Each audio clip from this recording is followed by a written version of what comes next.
this is. There. Apparently, we've done it. Whatever it is. Oh right, you're no So, longer. Fair enough. Yes, we are suddenly not dead anymore. And you're in charge tomorrow, I hear. That'll be fun. Yeah, well, I still reckon. I bet Fiona a tenner that I can destroy the franchise in one show. I should be able to do it. It won't take a lot of effort, I don't think. So now I think normally when Rob's away, to be honest with you, I think Andrew then takes the reins. I'm not interested in taking reins. Never have been from that point of view. So I like to be the guide to one side, just going, hey, like that now. Well, exactly. Yeah. Which is far more fun. Yeah, definitely. Without the responsibilities. It's the 4-year-old in me. What can I say? Well, you've got to have that, haven't you? Yeah, I think so. So before I go completely batty, I'm going to reset this Osmos. I should, because I feel I got tinnitus now. Yeah, it's bloody thing. Hang on. So it's 1, 2, 3, 4, 5, 6, 7, 8, 9, 10, 11, 12, 13, 14, 15, 16, 17, 18, 19, 20, 21, 22, 23, 24, 25, 26, 27, 28, 29, 30, 31, 32, 33, 34, 35, 36, 37, 38, 39, 40, 41. And now it should be fine. I can't hear it now. Definitely. Well, it's still booting. Right. Give it a moment to fail. To work. There you go. It's always the same sensor. Sensor 41 is failed. Oh, right. So you give it a couple of taps and it's fine. But I've taken it apart. I've taken the sensor out and sort of like there's nothing to clean. It's a bit of sex doll rubber, it's yeah, type of thing. And talking of sex doll, here he is. You right then, Matt? Evening. It's one of those little pink, looks like a anal bead type thing that is in the what's the French thing? I don't know where you're going with this. I think I've come in right on the wrong point of that. Okay. You know the the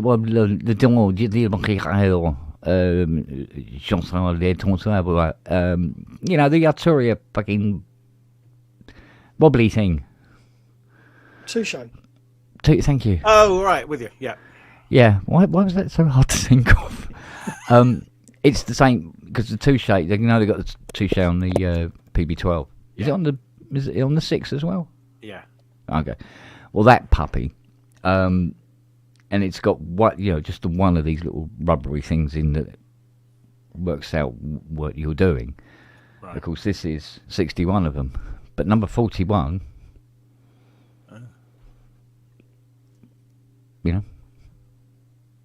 Okay. Oh, hello. The Robbo's in the room, talking in Italian. Italian.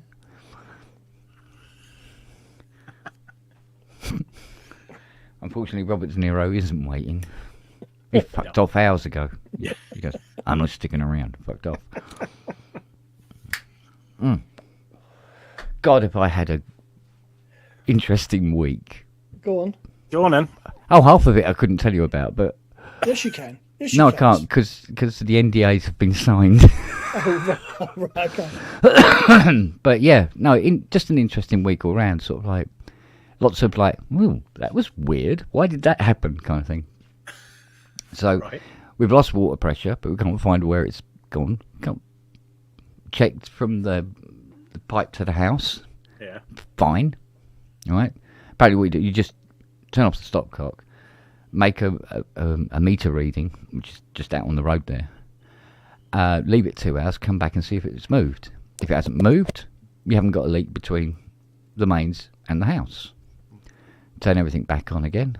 Yeah, just dribbles out the tap. Like, what the fuck? I give up. So, but we can't find a leak anywhere. So we spoke next door. Said, "Is your water pressure down?" No. This side. Water pressure down? No. It's fucking going somewhere. What's Lily been chewing? Yeah, that's what I was thinking. Is she Oh, what- attacking fucking water pipes now?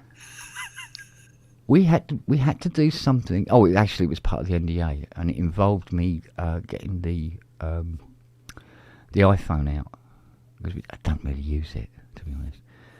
And of course, it's flat as bollocks, and it's one of the ones where it's old enough it needs a lightning cable. Right? Let's go. Where's the lightning charge? So we found that. She plugged it in, put it down on the coffee table. A couple of minutes later, come back into the kitchen, into the front room, and Fiona goes, I wonder if the phone's charged. I went, yeah, have a look. She opened it, and there's this. She punctured the glass with her fang, right? And she's trying to turn it on, and it's going, no. I go, no, turn on, please. We need this code, please. Like that.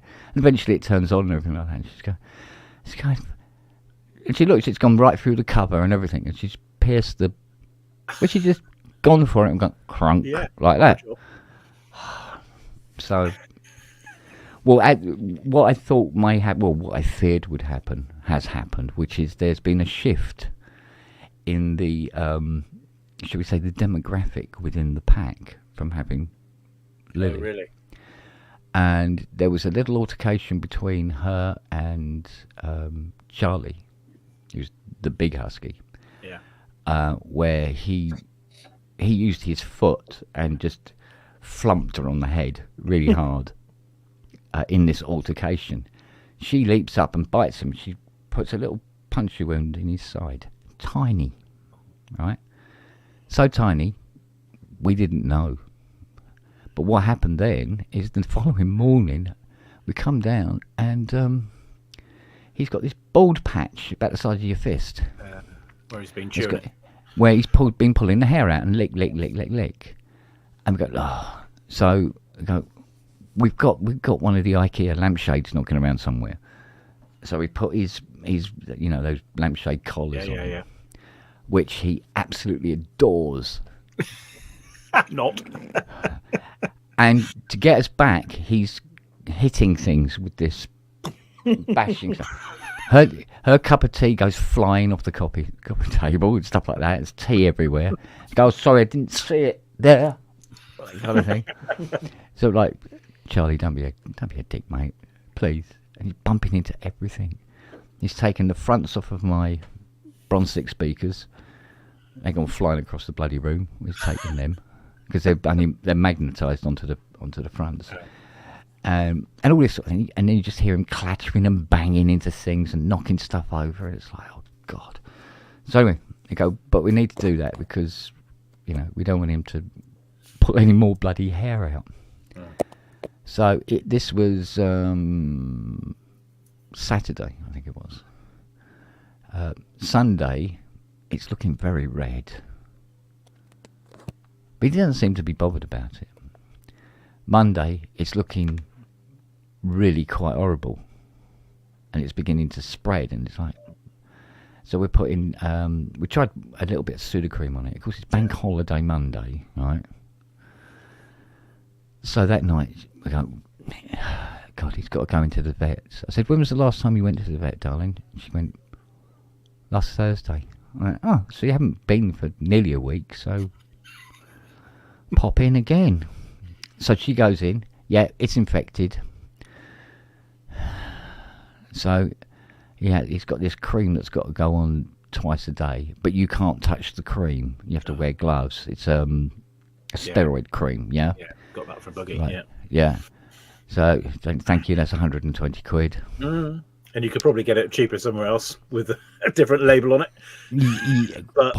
Possible, yeah. Yeah. And so anyway, so he had all that, and then the vet put his collar back on, but weirdly, I seem to be better at putting the collar on than the vet is because he was in the car with no collar on. By the time he got home, he goes, oh, I didn't want to wear that. I said, no, you've got to keep that on, mate. You can't lick that. So, and it's just been, so we've been going around the house, right? We trying to find everything that's puppy level. The thing is, the puppy is It's not growing stupid. in level.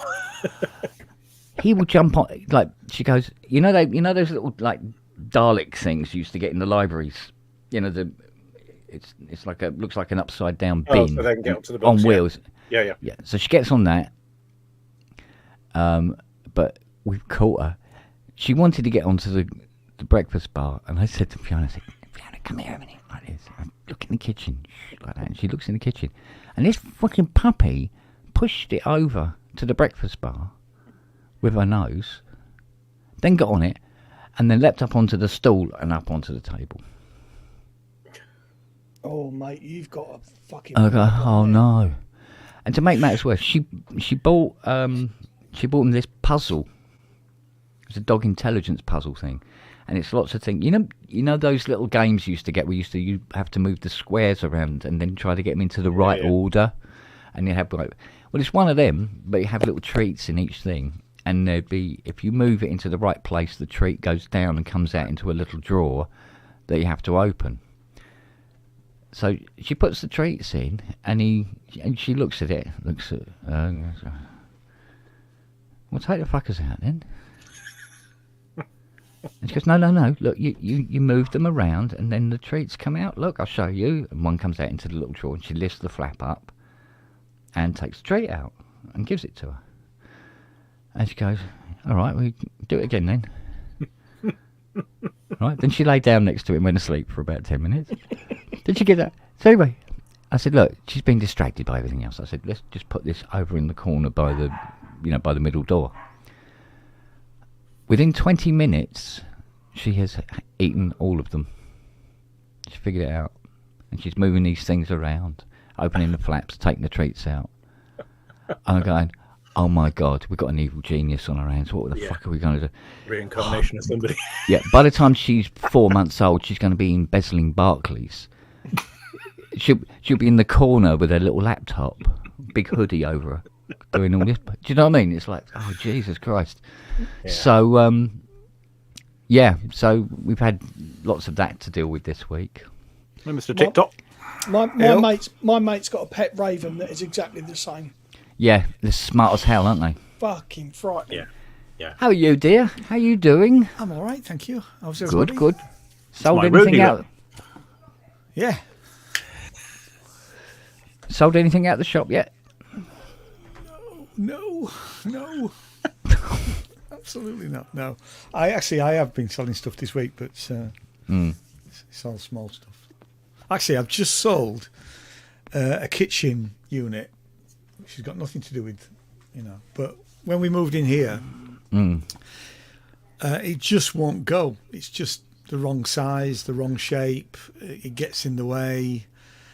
So I put it on Facebook Marketplace, and honestly, the amount of dickheads. Yeah. Like, you get a message saying, is it still for sale? Yes. Then that's it. Then that's it. Or, is it still for sale? Yes. Will you take so-and-so for it? Yes. Nothing else. Then somebody did actually turn up on Sunday, went, we agreed £100, and they went, it's not what we want. Anyway, this guy from Bristol came this afternoon, £80. He's happy. I'm happy. Job done. Yeah. But oh God, it's been like that for weeks.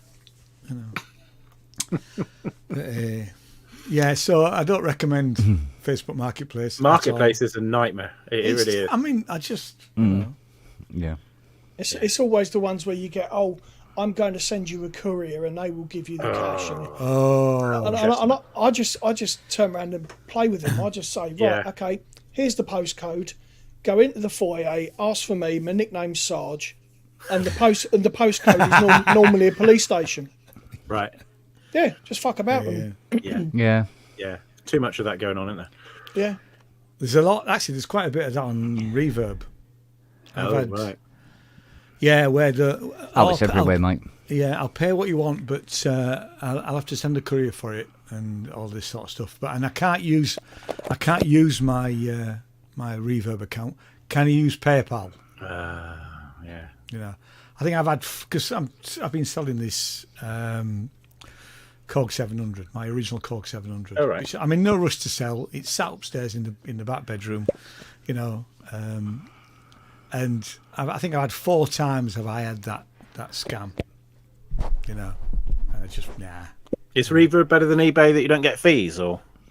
The fees are slightly cheaper on Reverb. You get there's less traffic. Right. We sell less on Reverb than anywhere. Really. But you're getting people that really want it, I suppose. But you're getting musicians generally. Yeah. You know. But there's an awful lot more traffic to Reverb to eBay. Yeah. You know, I mean, we're still doing 150, 200 quid a week on small stuff, really. You know, it's just stock that I've had for quite a while. Yeah. You know, leads and, you know, sort of music books and stuff like that, you know, that it's not going to be replaced. It's all when it's all gone, it's gone. Yeah. Stock clearance job. Yeah. Yeah, it is really. Yeah. Yeah. Very good. Oh. So, like I say, Ken, I'm not coming to your place till that dog's dead. She'll probably clone your credit card while you're in. I'm sure. Hey, I'm well. I've had, you know, I kind of told you the story. I've had that done recently. You know. So, I mean, yeah, it was probably her. yeah, it probably was. Yeah. I mean, yeah. Peter may not know this, but I came back from Edinburgh Fringe, looked at my bank statement, and there was 5 transactions over the last 2 months, getting bigger, starting at 10 quid, 20 quid, up to about 120 quid is the biggest one. It's all right, Don. It's all Google Ads. And it's somebody obviously at some point has cloned my card. Yeah. And I've had the money back, and the card's been swapped now, you know. But the fraud company at NatWest, the fraud people at NatWest, sort of went, "Oh, this is unusual. It's a real one." Yeah, a real one. Yeah, not It trying was to. the guy I was on the phone for about 2 hours. The guy was quite excited by the end of it. Not trying to sod you out when you're trying to order something on Anderton's, isn't it? Trying to stop you doing it. No, it's real. Yeah. I'll tell you what else happened this week. I found finally what that misfire was on the Muzzy, and there was it's actually a internal break in one of the HT leads. And as the engine's shaking about, it's sort of like contact, not contact, contact, not contact, right? All this sort of business, right? Yeah. So I found it, and I thought, right, we're replacing this little cow, so I replaced stuff. And now you just go tick, no problem, absolutely no problem. So I was able to properly balance up the carbs now, because before the carb was moving about too much. You go, well, keep still, I'm trying to adjust you, kind of thing. So yeah, and it's just, it's beautiful now, so I can move on. Yay! Very good. Driver's door now. But are you old school, setting points and things with fag papers and checking tick over with a glass? No points. Oh, is it EFI? Yes, darling. We've updated her, you know. Oh, fucking hell. She runs on unleaded and everything, you know. Oh, blimey. She's very Hard and valve she's good like that. Shit like Oh, that. yeah. Oh, yes. She's, she's... Oh, yes. I think the battery in it could move an ocean liner, to be honest. It's quite a size. I think it's actually bigger than the one that's in the Chrysler. I mean, the Chrysler one's like starts trucks, not cars. What do you mean? It is. It's got to be like this. Yeah. Great big bastard like that. So, mind you, there's enough room under the bonnet for a huge battery on the Muzzy anyway. So. But, are you? So, what Mac have you got, Pete? I went for this Mac Studio. It's an M1 Max. I found it on eBay that it was a proper company that had it old stock, so I was able to get the VAT back on it. So it was new old. Yeah, if you know what I mean. So it's got 64 gig of RAM, and 2 terabyte hard drive, which I've got a load of hard drives stuck in the back of it anyway. But yeah, it's a lot quicker than my old 2012 Mac Pro, that's for sure. And I'm on an M1 Mac. I haven't got the studio version. I've just got the ordinary. Yeah. And same as you. You've got something like that as well, Matt. Yeah. It's great. Me, I've got M2 Pro Mini. Oh, okay. Nice. The standard one, there isn't enough ports on it. That's the only thing. No, but you can get the port extender, can't you? Yeah, it's got a few more ports, and I just bought a couple of. The only thing it didn't work, I had the old CME VX which is over there now. That didn't work with it at all. Just didn't want to know. So, had a chat with Ty, and I've got myself an SL88 grand now, which is beautiful. Lovely. It's lovely. It is nice, actually. Yeah, I got one as well because, funnily enough, I have a chat with Ty. Yeah. Well, I rang him up. I said, "What's the difference between the studio and the grand?" And he said, "Night and day." I said, "Oh, okay then." Of course, it's like 600 quid different, but yeah. Because I said to him, "Should I get the complete Control 88 Mark II, which was the current one at the time?" Yeah. And he's going, "No." Yeah. Like, it's like, "Oh, sorry." Yeah. Studio Logic SL88. Yeah. Or nothing. Wooden keys. Oh, it's beautiful. It really is. Yeah, it is a sweetheart. Great, actually. We were an agent for Studio Logic for a while, and that's why I got a. Oh, you had the Sledge, didn't you? Yes, the Sledge. But we found them hard to sell, and there's no reason why. I mean, once people played them, yeah, they bought them. But just getting, when they were up against, we had Yamaha and we had, Korg. It was always about price. Yeah. But they're really good pianos. Mm-hmm. Mm-hmm. Yeah, the thing is, the reason my SL88 isn't out is because the mainboard went in it. Yeah. So I had to buy a replacement mainboard. I haven't put it in yet. Who would have thought MIDI could be abrasive? Because something fucking broke it. Because it wasn't me. I'd hardly used the fucking thing before it went. Right. I don't know. Yeah, I just turned it on one day and it went, no. Oh. No, sorry. Registration form in then, quick. Yeah. Well, it was the same with my Pro 3. Turned that on one day. No. Oh. What's wrong with you? Everything? Okay. I still have got to get a replacement board for that because there's only one board in it. Yeah. The everything board, I think it's called. It's fucking everything is connected to it. It's all on the one board. That's going to cost you from Sequential. Is it under guarantee or not? Yeah. No. No. So it'd be the board, the shipping, then the import duty, which is something that come up today, but it's started a little rage going. So apparently there are quite a few items that are exempt from import duty VAT, like antiques. Weirdly. So which is sort of like why? Particularly. That's interesting. The distributor of Studio Logic in the UK has changed since we had the account. Oh right. Oh, yeah. It's somebody called Hand in Hand Distribution now. Never heard of them, but no. Till now. Till now, yeah. Yeah. Because they're Italian, aren't they? Yeah, they are. Yeah. Yeah. They used to be the same distributor as Teenage Engineering and right. a few other things as well. They were good companies to deal with. It was the distributor. We'd never had any problems. No. But no, I don't know who these guys are. I'm just looking now.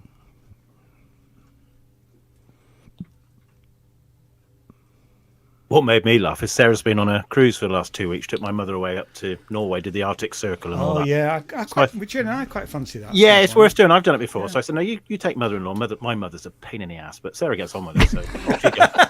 Yeah. Anyway, so they've gone, and I'm thinking this is a good opportunity to buy some stuff for the studio.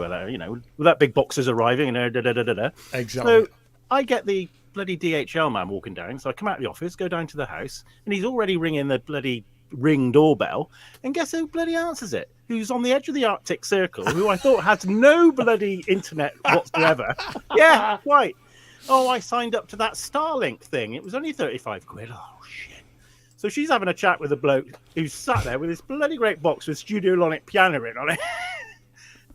Busted. Grassed up by your doorbell. Oops. Yeah. I know. Technology fooled me again, but never mind. Luckily, it was another week before she got back and she'd forgotten about it now. So, Mind you, is there something ironic about going to the Arctic Circle for a summer holiday? she hates sunny. That's why she went. She hates sunny. She hates warm weather now. She loves getting her coat on. And Oh, it was 15 degrees. It wasn't too bad, but it was. like Jane, actually. I recommend Surrey. Yeah. It's never too warm for me.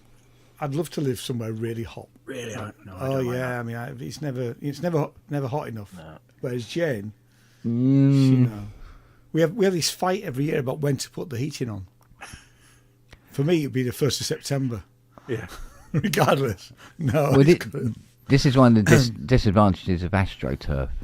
Because when we had that heat wave for about 3 days, a couple of weeks ago, I burnt my feet walking Yeah, down the yeah, It's garden. hot Yeah. stuff. Yeah, you're right. Yeah, that was something I won't do again in a hurry. So, Yeah. no, I think if I was to draw up a list of everything that's Lily has destroyed in the last 8 days, it'd Expensive. be impressive. An impressive list of stuff.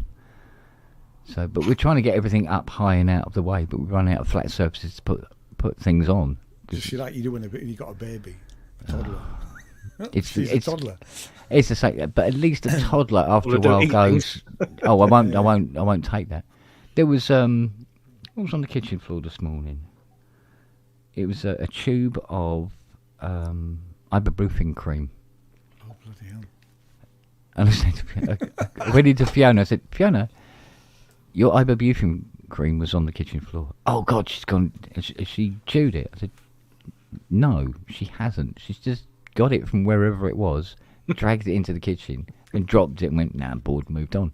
I said, "Where was it?" She goes, "It was on the shelf on the wall behind me." I said, "She took it off the shelf from behind you while you were..." That's stealthy. That's stealthy. Yeah. Well, if Brooksy comes on later, he'll tell you about what happened. Come on, Jesus. He'll tell you about what happened on Monday when he brought his SH-101 down to be restored. Did he get attacked by any chance? No.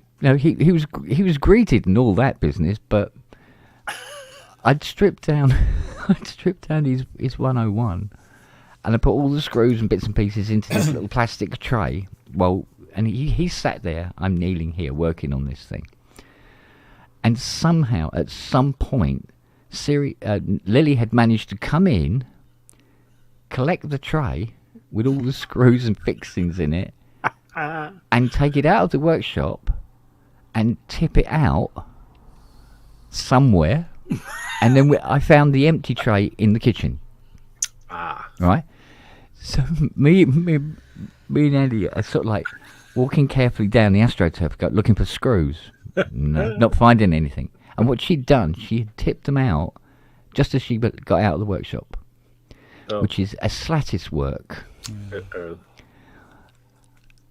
I said, "So, do you want all new screws in your SH-101? So, Oh, little shit. and that I mean, the whole thing. It was, oh mate, it was just a fucking nightmare. It really was. Because when he brought it down, I said, "Well, look, we bring it down. I mean, it's an SH-101. It's going to take me to completely restore this from one end to the other, hour and a half, give or take. I've got everything laid out ready to go when you get here, so we can probably shave 10 or 15 minutes off that even." And he's gone, "Brilliant." He said, "Then we can sit down and have a chat and everything like that." And then what he was going to do as payment was he was going to get in an Indian. So we were going to all sit around, have an Indian, fight the dogs off while we try to eat it, and make it, just make a bit of a day of it. Yeah. 8 hours it took. Oh. 8 hours. I've never seen so many problems in one plastic box before. The circuit board that's underneath the keyboard, the guy who owned it before, Andy, must have lent it up against a radiator or something, because it's all warped. Right? Now, when the circuit boards are warped like that, when you put the rubbers back on, because they all had to be recarbonised and everything, because they were fucking so filthy, and it recarbonised, right? And they put back on. But when you put the keys on, 7 or 8 different keys are actually on, Oh, of course. even though the keyboard's flat. Touching it. Yeah. So I put it all back together, plugged it in. All the way down, and then you can start moving some keys down there because it's low note priority. Take it all apart again, and now I have to try and straighten this circuit board out. It took ages, but got there in the end, and now we got a working keyboard. Great. Moving on. What else is wrong with this? If you touch the power switch while it's on, right, and you just touch it gently like that, or tap the case, it'll leap half an octave, and then down again, but never go quite back to where it's supposed to be. So you're playing an F, you look at the Peterson tuner and it's saying B-ish.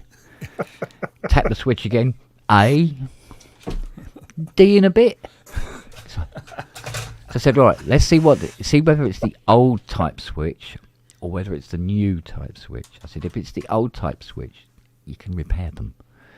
If it's the new type switch, not so much. So I take it all apart again. It's the new type switch. I've gone, he says, oh, it won't matter too much. I said, no, when you're playing it, you just touching the keys, that switch is being jiggled about, and the power will be going up and down all over the fucking shop. It's going, okay. So I said, well, I'll take it apart and see what I can. So you have to cut this switch open, and inside, what it is, don't ask me why this is. It turns the power on and it turns the power off. Right? Simple. 2 contacts will do that. Yeah.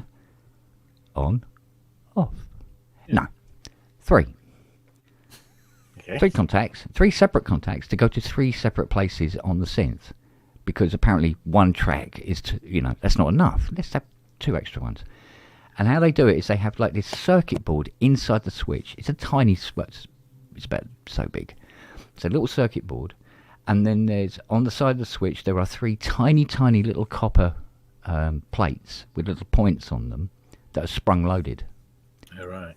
And they go up and down the plate, and that makes the contacts, right? It gets dirty, and then it's not making proper contact, or it's not touching the circuit properly because of dirt or whatever. So I said, look, we'll take this apart, we'll clean it, and we'll put it back together. I'm putting it back together, and suddenly there's twing, tinkle, tinkle, tinkle. It went where the screws went. I went, and we're talking about a piece of metal so small, it's just stupid, right? I went, oh shit, one's come out. Ding! That's number 2. Tinkle, tinkle, tinkle. And I said, well, that's 2. He says, look, hang on. He says, I'll have a look. I think it went over here. After about 10 minutes, he's gone, no. I went, well, look, we'll have to figure out something. Tink! Oh. Right. Now, it kind of hit me on the forehead, so it's gone into the garden. Right. And I just looked at Andy. And I went, okay. He goes, so we haven't got a power switch? I went, no. I said, well, I know I have a couple of dead SH101s in the garage. So we're in the garage, right? Fucking go. He goes, oh, what's this? I said, oh, that's a voice board for a Prophet 5. What's this? That's another voice board for a Prophet 5. Oh, that's a Quadra main board. Oh, okay. This, memory mode. Okay. Blah, blah, blah. What about these? Oh, they're voice cards for CS80s. Okay. And eventually we find them. No power switch.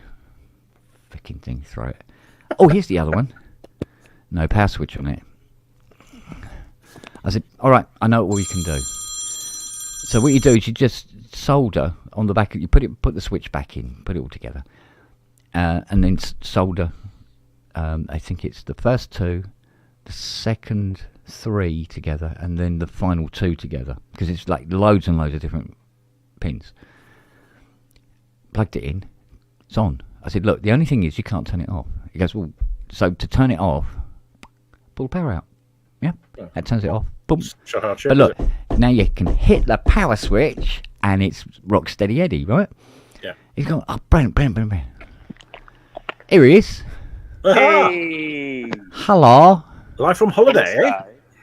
Can't they afford sunshine out there? What's going on? What's so dark? Dark. It's late. Not here, it ain't. What's going on? Oh, fucking hell. You're not that far away. I just thought I'd do an anti-synth addicts and do a live stream from a street in the middle of nowhere. Oh, okay. Got any carpet on you? Dirty bastard. Anybody with a foot fetish? Hey! I can do your tarmac. Oh yeah. Italian tarmac. Look at that. Lights in the mountain. Was that built by the Romans? There you go. And Roman trees, look. Yeah. Garages. Roman garages. Yeah, Roman garages for the. Oh, look at that, Roman. Yep. Where's the pillars? Yep. They've It's like got in pillars. civilization in Italy, haven't they? Look at that. Yeah. Oh, look at this. It's. Yeah. Anyway, how are you all? That's not a Roman road. It's not straight. No. It's got a curve in it. See, the traffic's quite heavy round there. Yeah. Well, it is in the fucking middle of the Alps. Ah. So. We just had the most fantastic steak. So you're now walking it off, are you? Trying to, yeah. Trying to. It's not that far, actually. Judging by what he said in the chat, he'd have to walk back to England to walk that off. Seriously. Well, he went in the Vauxhall. We might have to, yeah. Anyway, how are we all? We're all perpendicular. Good. Yeah, we're good. We're good. We're good. Yeah. Oh, traffic. Tarmac in Italy. Who'd have thought? Oh look, mosaic. Oh yeah, look at this. Yeah. Very authentic. Definitely Roman. No, Yeah. they can't be Oh. Roman. The cobbles aren't straight.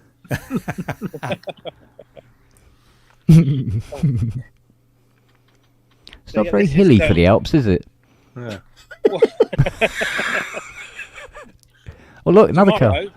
Right, tomorrow we're going up to a place called Nivalet, Yeah. which is where they filmed the final scenes of the Italian Job, the bit where the coach hangs over the cliff. Yeah. It was all done up there. Hang on, lads. I've got an idea. Yeah. Exactly. Yeah. Did you see that thing that Simon Forsyth put up on my post? He took a screen grab of that Oh, did he? of that last scene, and he put my face on it and the DX1 where the gold was. Brilliant. Very good. See if you can find the bit of road where the mafia took that DB4 and the Yeah, E-Type that's off up the edge. Yeah, that's Yeah. up there. That is up there. That is on. Oh, it is good. It's Right, this road. bring those back. Yeah. Must be down there somewhere. Yeah. It's actually this road, but obviously about 25 miles behind me. Oh man. Oh wow. And we were in Cool. Lingotto earlier today, which is the old Fiat factory with the racetrack on. Well, not the racetrack, but the circuit on top. Oh, Yeah. Oh We yeah. actually got Yeah, to I've walk seen around that, which was rather cool. Yeah. And then we saw some Canalettos and some Matisses and other bits and bobs. Picassos, yeah, we saw a couple of Picassos. Paintings on cars. Get you with your culture. Yeah. I know. Any German gun emplacements? No, Oh, they must have moved them on. yes, they all got destroyed. Here we They all go. got pushed back. This is the most useless fucking piece of road furniture in Italy. Nobody fucking stops for you. Hence all the blood on it. So this is Oh, our hello. little flat, right? So Mountains, got to climb a mountain to get to it. there's my motor. Hey. Looks Who's dumped. done absolutely magnificent. Now this is where I have a heart attack. I nearly killed Rob yesterday, actually. Oh man, yesterday, yeah, we climbed up 256 stairs Yeah. or steps Wow. to get to the top of the Sacra di San Michele. You weren't. No, you were on the down escalator again, weren't you? Yeah. There's no. See now, we're just about to reach a point. Looks pretty flat to me. I don't know if you can actually. I can't fucking breathe. Right. What's that sign got on it? Donkey? Horse? This is where I have to leave Jackie. Jackie sleeps here for the night. Oh, Oh, fucking! There's a murder getting done in Italy tonight. There'll be more blood on that zebra crossing. people thought I was bad.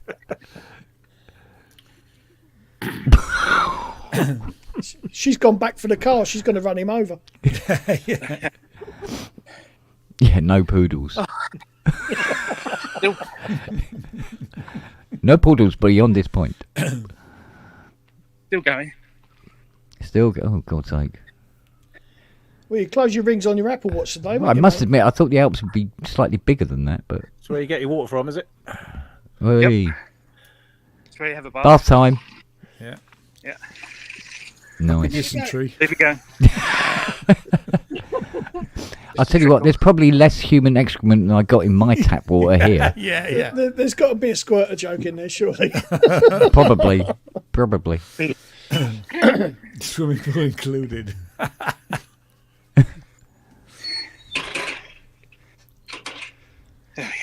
That's it, locked. Everything's fucking up. Yeah. We are now.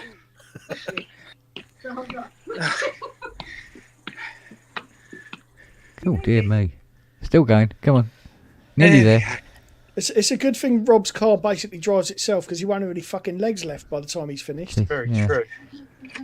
Probably looks at a bar stool and goes, "No, I won't bother, I'll stand." Oh, Oh, there you thank go. you. Do it again.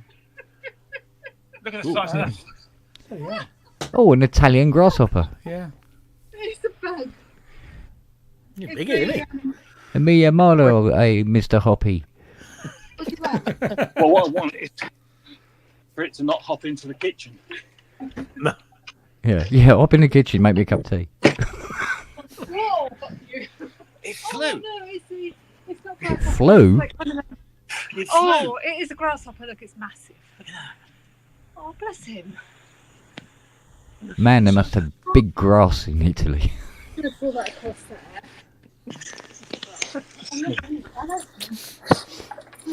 Right.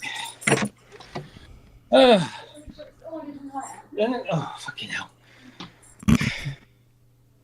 Someone's had the limoncello too many. Jesus, why is it always me?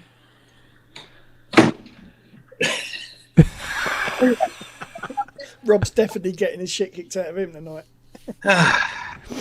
Again. There we go. There we go. Time for a nightcap. Anyway, don't let me interrupt the proceedings. What, 8 o'clock? Oh, it's gone. I'll be 9 there, won't it? Yeah. Past 9, yeah. Oh, we'll get up to the wine. I'm just about to have a fucking coronary. Have I missed anything? Nah. Has anyone else popped their clogs, or are we still good? Peter Gabriel's tour manager's Too died. soon, man. Too soon. Yeah, I saw Richard had gone. Yeah.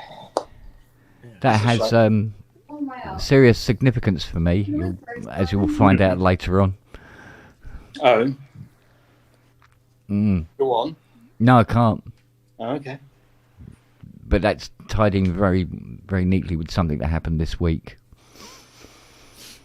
Or not neatly, in fact. Okay. Yeah. I can talk about it in a couple of weeks, but I can't do it. Is it something to do with tidy? No. No. Yeah, you know that Helios desk I put up on Facebook? What, sorry? The Helios desk. Oh, yes. Yeah, is it? I think it ended up, where was it? Ringo's studio or something, didn't it? Ringo. That's got a history. I'm not quite sure how much that's going for. I imagine it's silly money. So, because I asked him, I said, how much is it going for? You know, in case somebody asks, because he's asked me to put it up on Facebook, and he goes, no, the people that will be buying that won't be interested in how much it is. Oh, okay. like that, is it? That sort of price range. Okay. If you have to ask, you can't afford it. Yeah. Kind of thing. Yeah. Yeah. Indeed. Yeah, definitely. Oh, Rob is looking extremely chilled. I'm very full. Fuck me. We had starters, right? Okay, bend over. And it was prosciutto e melone, which is Oh, yeah. ham and melon. Yep. It was like literally half a pig and 2 melons per person. Sounds like a prostitute I know. I know.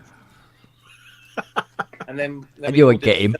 We ordered fillet steak, and it came with fucking the chips. Oh, they weren't chips; they were just like fried potatoes. But they were basically like fat crisps, thick fat crisps, but they were still soft, and yet they were still crisp. They were just incredible. Oh, interesting. Yeah. Hmm. And then gelato and coffee and grappa and Of wine. course.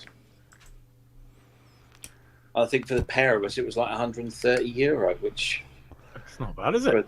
so a 3-course meal with coffee and booze. Yeah, I'll take that. When are you driving back then? Over the weekend? Yeah, we start on Saturday, so we'll leave here Saturday morning and then get to a place called Troyes in France. Right. Saturday tea time, and then we'll just settle down for the night. Get up early on, well, not early on Sunday morning, and trains about 20 to 4 in the not afternoon too bad from then. Calais. So plenty of time to get across, and then Not stopping off Yeah. at the Paralympics. no, we're gonna avoid that because Paris is going to be a bit manic. So Yeah, a tad. yes. It's just a shame. My daughter's going to Paris the day I get back, I think. Yeah, she's going over on the ferry and I'm going underneath on the tunnel, so we're literally going to cross in the middle of the channel somewhere. Wow. And then back on Sunday, and then Monday morning it's Fairlights akimbo. Got to move 3 Fairlights to pack 1 away, Ugh. and then move the DX1. Well, have you got your shelving come now then? Yeah, shelving all turned up just before it came away, and the is it 26 or 28 U rack tower is coming on Monday. Exciting. Yeah, Jackie. You see, Jackie is absolutely thrilled about this eventuality. Completely underwhelmed. Innit? This is probably killing my data, by the way. Oh, damn. Yeah, Quite a lot left. I had to buy more. I mean, I barely use any of my data because I'm always at home. I get out here and like my 12 gig has just gone. So I had to buy Oh, more. Wagyu, you bastard. What's better than winning the Paralympics? Legs. What's what? What's better than winning the Paralympics? Legs. Not funny. No, not really. No. Oh, Yeah. I think it's on Italian telly. Even me, even I don't think that's. We've been watching films like Oh, yeah. they're all like sort of Hollywood films, but they're all dubbed in Italian. So we That's one way of learning the language. we get Wikipedia open and we read the plot of the film, and then we can watch it sort of make it up as it goes along. Yeah. So don't you act as a translator then? Yeah. We watched one with Matthew McConaughey called Mud, which That's actually quite good. that looks I quite quite good. enjoyed it. I'd like to watch that in English. Yeah. And then there was a couple of crap Bruce Willis films on last night. Yeah.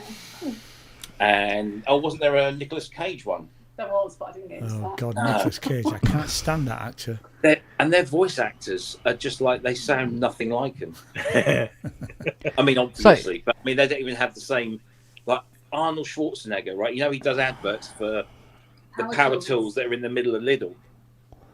So is it, what are they called? Park Life or Park Park Lane? Life, that's it. Yeah. Yeah. Park Life. Sorry. It's the whole Oasis thing's been picking up. Tell me about it. Yeah, so he does this advert for these power tools, and Arnie's voice is his actual voice. In Italian, it's like hello, hello, gay. Oh God. It's mental. I mean, it's not that bad, but yeah, it's weird. So who's going to Oasis then? Anyone? Absolutely Fuck not. off. You must be bloody joking. I am so underwhelmed by Oh, those two buggers getting back together. exactly. God, it's the truth. I never Let liked them him have it. first. I never liked him first time round. No, so, no, mate. You know. There's a lot of people are happy, and let them I be don't happy. care. Either way. Let them be happy. If they want to be They've just they've just become their own tribute act, haven't they? Well, Yeah. both. Was it I'll I watch saw? it on Flick. And, When and it's you, So can't, you can't find out how much the tickets are till the day they're released. Has Liam's cocaine money run out or something? ticket prices Yeah, came must out have. today. Did it? Yeah, Well, yeah. how much so are they? The cheapest tickets, and these aren't the ones that are in London or Manchester. So, like, was it Edinburgh Yeah. and stuff? They're like 75 quid for the cheapest. If you want standing at Wembley Stadium, it's the thick end of 150. It's the cheapest. That's nuts. I'd rather spend it on a synthesizer. Yeah, same at Manchester. About 150 at Eaton Park. A small one. Was it Yeah. somebody? I saw on Twitter somebody said once Ticketmaster release these, it's going to become a wanker magnet. Somebody People, asked pull, me if I people wanted to pulling buy up in their Oasis Tesla trucks to buy tickets. Somebody asked me if I wanted to buy Oasis tickets. I said, maybe. Very good. You're so Oh. Sorry. Do you know what I mean? Do you know what I mean? Yeah. Come on. But they were Well, offered £100 million before to get back together, weren't they? So God knows what's on the table for them now. Yeah. Well, he's got a Less, big divorce. probably.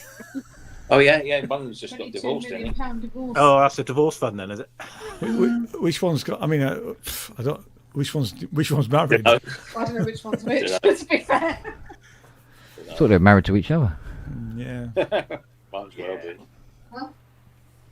I mean, I have to say, I think Noel's a good songwriter, but Yeah. He's a bit very of a gobshite, really. His stuff with High Flying Birds is very Oh, good. brilliant, yeah. I've not really listened to it. Hey. You getting the wine, love? Yeah. Crack on. Jesus. Fucking hell. He's going to come back in separate boxes. He's not coming back. You done the washing up yet? Yes, I've been doing washing up all week.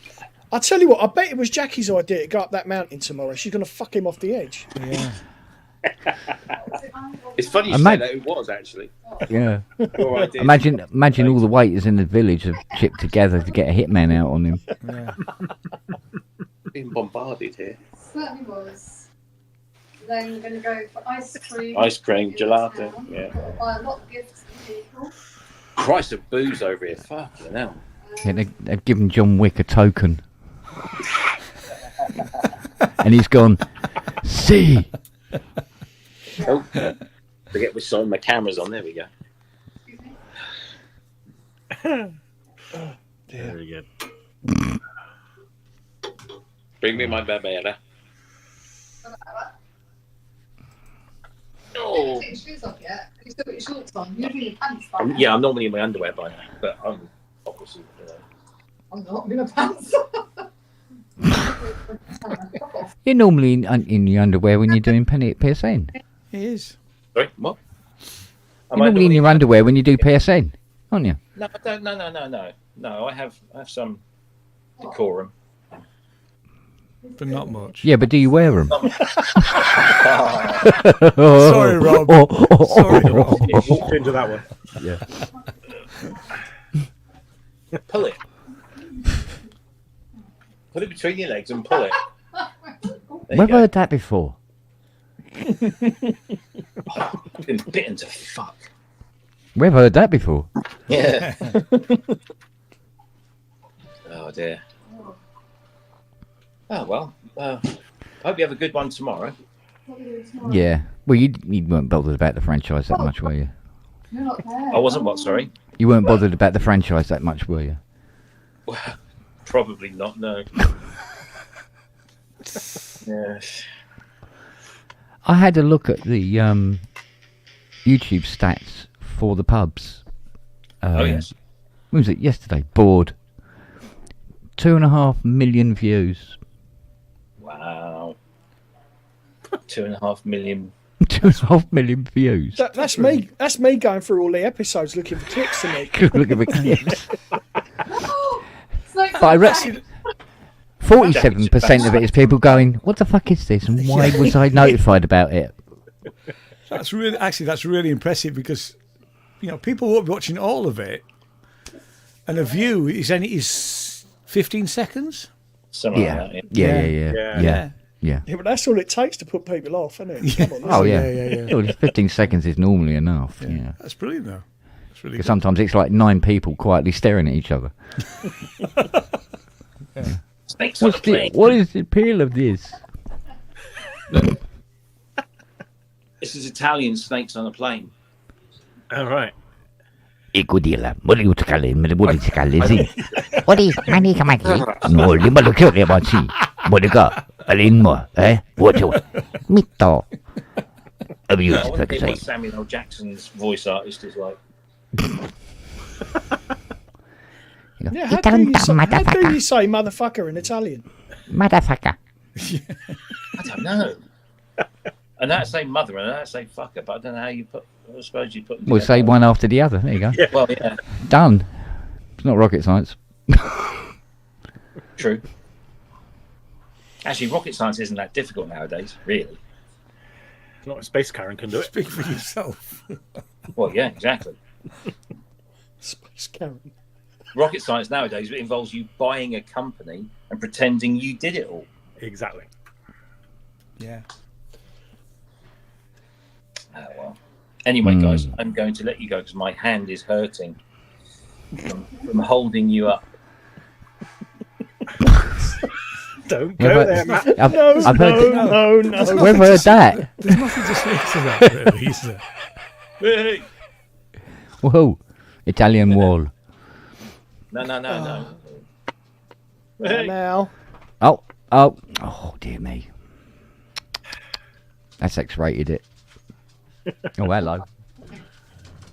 Oh, they're going to die. They're so going to die. We get bit by snakes all over me. Meatballs of fire. Is this what? Oh, it does sort of work, doesn't it? oh, Dinner's up. it's the lovely Fiona. In Italy. Hello, Fiona. You know in Italian? Angulo. Yep. I think it means fuck you. Vaffanculo. Raffanculo. Mamella. Gran bella mamella. Used to be said to me a lot. I don't know why. You have very... I can work. hit. Even I can work that out. Yeah, I think the hand gesture gave it away, to be honest. Oh, he's gone. Bye, Rob. Yeah. Later, mate. Oh, no, Oh, he's he's back. back. Oh, bloody hell, he's back. What the fucking hell happened there? Anyway, I'm gonna go. I'm gonna finish All my right, wine. Have a to good see you, trip back, mate. mate. Good to see you, man. Yeah, you too. See you all next week. Yeah. Yep. it easy, buddy. Take care, fruit bat. Safe journeys. Yeah. Have a good trip, mate. Bye. Bye. Later. I think that's the most Jackie's ever appeared on camera, isn't it? Well, that's the most of Jackie that's ever appeared on TV. Yeah, you wait in the morning, he's going to wake up, look at it and go, fuck, I better get him to pull Excuse that. me. Thank you. Down. Down. Down. Down. Stop taking leaves out of Lily's book, mate.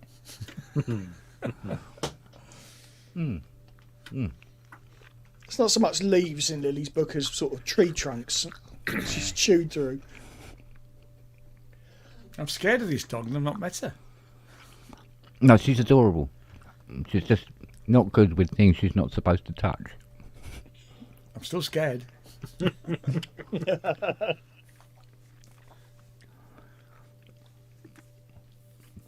She may threaten you. She may threaten me. May. She might do. Sorry, I'm not coming. I'll meet you outside. I'll meet you in the I'll meet you at the garage. I think it's called Obtaining Money with Menaces. Yeah. Something like that. So before he turned up, you were talking about Brooksy's 101. Oh yeah. Oh, yeah. we got to the bit where he's got to turn it off by pulling the plug out. Yeah. So that So what else was wrong with it? I'll get round. So that was it. We were happy. We'll put it all together, give it a run through, and then give it a calibration. So everything worked except for there was no envelope for the filter. It turned out to be a dead slider. So I'd take it all apart again. Source a slider. Fit it all up, put it all back in again. Went through it. We're okay, we're cool. Bolted it all up. By which time it's about 8 o'clock, and he goes, "Well, I better go, otherwise it's going to be midnight before I get home." So you didn't get your Indian then? There was a lot of shit on this thing, though. It was pretty grotty. Because he had it before, didn't he? And then he sold it to someone and got it back again, didn't he? The guy sold it back to him for the price that he paid for it, which was 200 quid or something. Really nice gesture. Yeah, Which was a very nice gesture. But then when I saw it, it was sort of like, you've done, mate. Something was spilt in it, and it was, no, it didn't go well. Hey, how far is Wells from you? Not too far. You know, there's an EMOM coming up. Oh, is there? Yeah, it's going to be the 18th of October. Oh. They've just launched it. I'll send you the link on Yeah, Facebook. send it over. Yeah. Also, busy month October with all the shows we're doing, but I think 18th is probably free. Yeah. Okay. It was really good last time. Right. Really good. It's a good venue as well, actually. It's an upstairs room, but there's a bar, and I think there must have been about 50 or 60 people last time. It was absolutely wow. it was really full. It was really a really good night. How many acts did they get through? About 10 or so? Or? No, there wasn't that many. There was I think 7. Right. It was the first time they'd done it last time. Mm-hmm.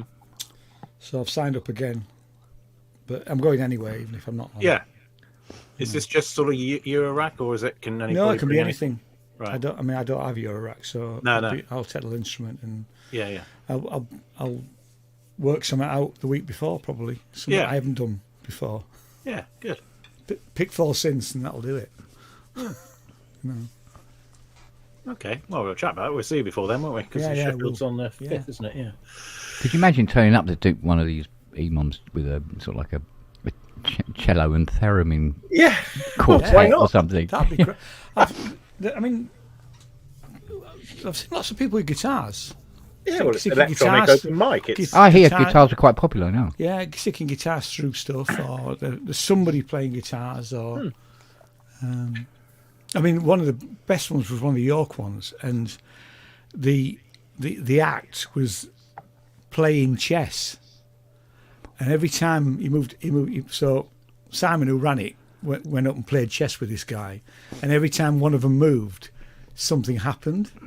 It was absolutely bonkers. It was brilliant. It was brilliant. Absolutely, from an audio point of view. And we're all going, I have got no idea what's going on here. But every time a piece was moved, it was chess. It was fantastic. Oh, wow. Interesting concept. Yeah. But looking back, Ian, what would you say was the weirdest show you went to this Fringe? Weirdest show at the Fringe this year. Well, we didn't do anything that was particularly weird, I don't think. There wasn't anything that was... There was nothing really out there that we went to. No? I mean, I told you what the worst one was. Yeah. Which I can probably mention a bit more about it now because it's finished. But it was these two people that had a really high pedigree in terms of their day jobs. They were both composers. One of them was writing for Hollywood and things like that. And they decided to do, create songs that were the lowest common denominator. So we started with a song about shit, and it went downhill from there, and it was really quite distasteful. There was nothing funny about it at all. Jane would have walked out had we paid, but we stayed for the full 50 minutes, and people behind us walked out. Right. And it was just we were going to review it, but we hadn't, because it was a space venue, and what Space do is they give us a VIP pass. So if it's not full, we can just go in to any of the shows that they've got on. And we'd sort of said to the press office, look, we'll go and have a look. If we like it, we'll review it. If we don't like it, we won't review it. Simple as that. Right. And I went back in next day and said to Nick, the press officer, I said, look, Nick, it was really not good. You know, I said, so we're not doing it. I said, I just want to give you the heads up because, you know, you may send somebody else to review it, and they may review it, and it will be, and they will absolutely murder it. You know. So I mean, it's. And you know, we're not there to trash other people's work. They put hard work into it. It was, you know, they spent a lot of time writing the songs. They just missed the comic element by a mile. You know, I mean, it was every distasteful subject you could imagine, from female masturbation onwards. Oh, you know, right, okay. You know, and it was a husband and wife team as well. Oh my God, really? Yeah. So it was really pretty, you know. It was horrible, really. I can't think what the weirdest thing we saw is. I told you what the best thing was. Did I? It's a show that I literally, I hadn't planned to go and see it, but we were going to a venue called the Zoo Playground, and we were booked in to see a show there, and like sort of 30 minutes later there was another show. Right. And I went, well, this might be a bit challenging, you know, after Jane's mum's death, but it's called Dear Annie, I Hate You, and it's about this girl with a brain aneurysm, which, let's face it, does not sound like a bundle of laughs. No, not off the top of my head. No. And it was the best thing that I've seen at the Fringe for years. It was incredibly funny. It was lots of multimedia, lots of TV screens. Hang on, Shane's back. Just a sec. All right.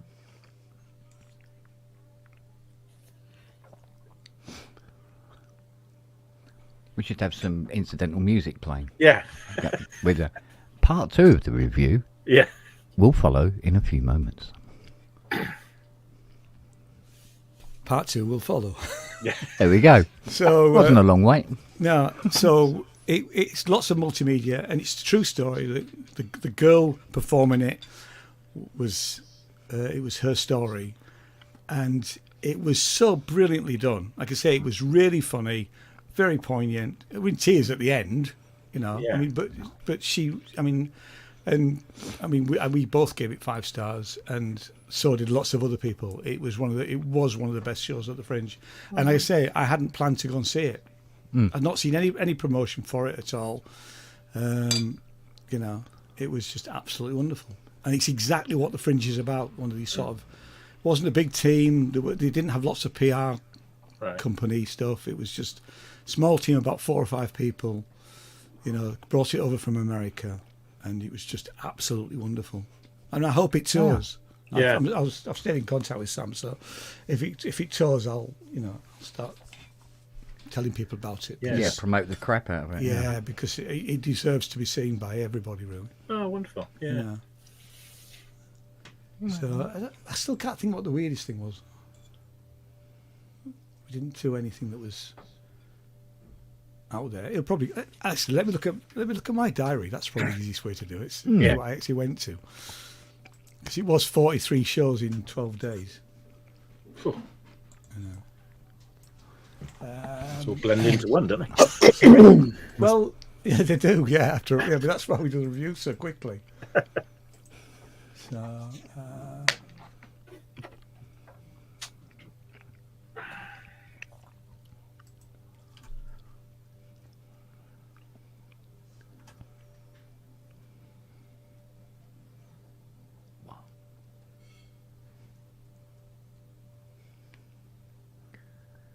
There's 3 pair of eyes in here staring at me. Yum. Is that Noah's head I can see down? Oh no, it's Nelly. I tell you, the one that polarized us was something called read the fucking manual. There you are, I've sworn now on and it was about, hey Brooksy. Oh, and Justin. Bloody hell, they're all here. Yeah, and it was about building an IKEA wardrobe. Right. So the show starts with them trying to bring in the flat pack wardrobe down some stairs. Oh, right. You know, and throughout the 50 minutes, and it wasn't just about that. It was actually about war and about lots of other things, and there was lots of sort of audience participation in a very unthreatening way, you know, and I just thought it was wonderful. I gave it 5 stars. Jane gave it 3. And then off camera, we had a bit of an argument about it because. But I mean, to be fair, Jane, we ended up refilming the review. Not that it changed anything, but Jane had time to think about it, and we spoke to people about it, and we talked about it because we talked about it all day. Yeah. Because it kept coming up, you know, the fact that we actually hadn't really agreed on this particular show. But it was great. It was really, really. I mean, I got it straight away. Clever. It was very clever, actually. You know. Did I just hear you swear, Ian? Yeah, only because I was relaying the title of a show. I was going to say it's not like you that. No. Is this mic okay, by the way? No. It's not working. You've got room mic.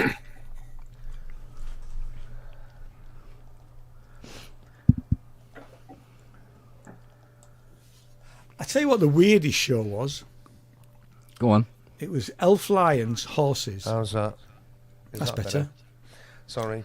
So, Elf Lions is a comedian who was at university with my youngest, and that's the only reason we went, was we were told that she was really funny and we should go see her.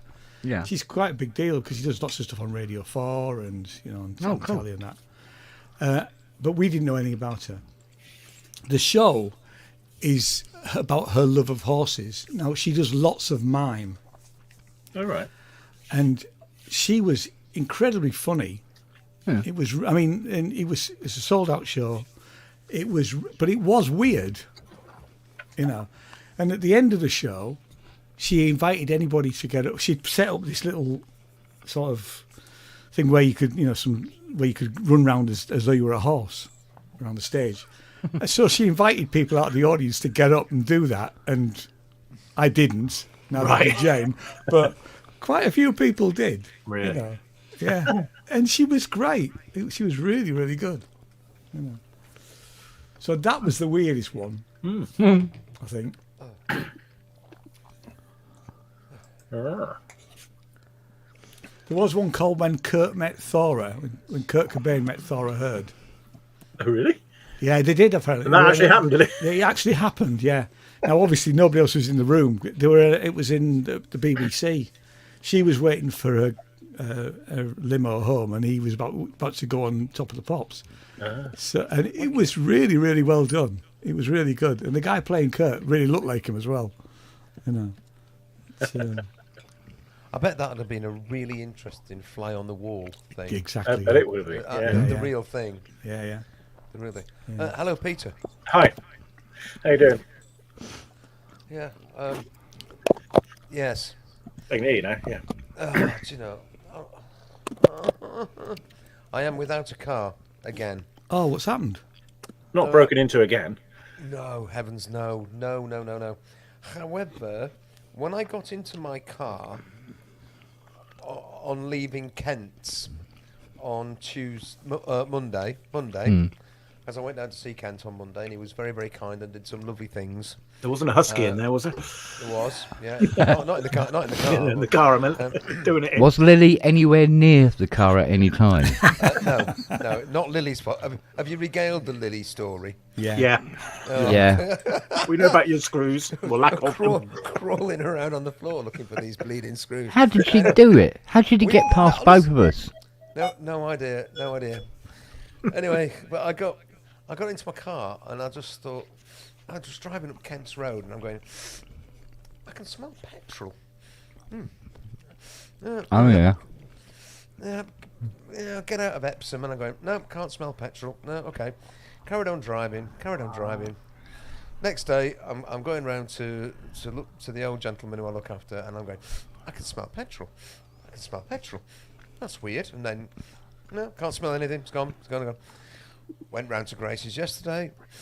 I can smell petrol. Wow. So this morning I took my car round to Kia, and they said, you can smell petrol in the cabin of the car. I went, yeah. Right, we're not letting you drive it home. Well, you can, but you'll have to sign a disclaimer to say that we've told you not. That we've told you not to. Because if you choose to drive it, and it catches fire or whatever, it will invalidate your warranty and it will invalidate your insurance. I was like, oh, well, that means that you've impounded my car. Basically, yeah. I said, fortunately, I only live 5 minutes walk from here, so it's not that big a deal, and I don't need my car today. But they said, we'll run a full diagnostics. And he said, I will put it in. I will prioritise it now because that's a serious matter. He said, I'm going to have a word with my manager because, you know, obviously we have to juggle things and this like that. But he said, so he went back. The manager came out and he went, we're going to prioritise this. We're going to deal with it today. We're going to put it through the full diagnostics. So they've done all of that. They rang me this afternoon and said, it's a fuel pipe. It's just come slightly detached, and fuel is coming out. He said that we will need to get a part because it's just a. He said it's not a big job, but we'll have to get the part, and it'll all be done under warranty, so you can pick your car up. We'll do it tomorrow, and you'll be able to pick your car up. But me and cars, honestly, you couldn't write a bleeding script, could you? You and synthesizers and cars now, isn't it? So he drove home from bloody Surrey, That's what I was thinking. Sheffield, in a bomb. In a bomb, Yeah. basically. You weren't It's smoking fun- at it's the Go time, to were the you? airport.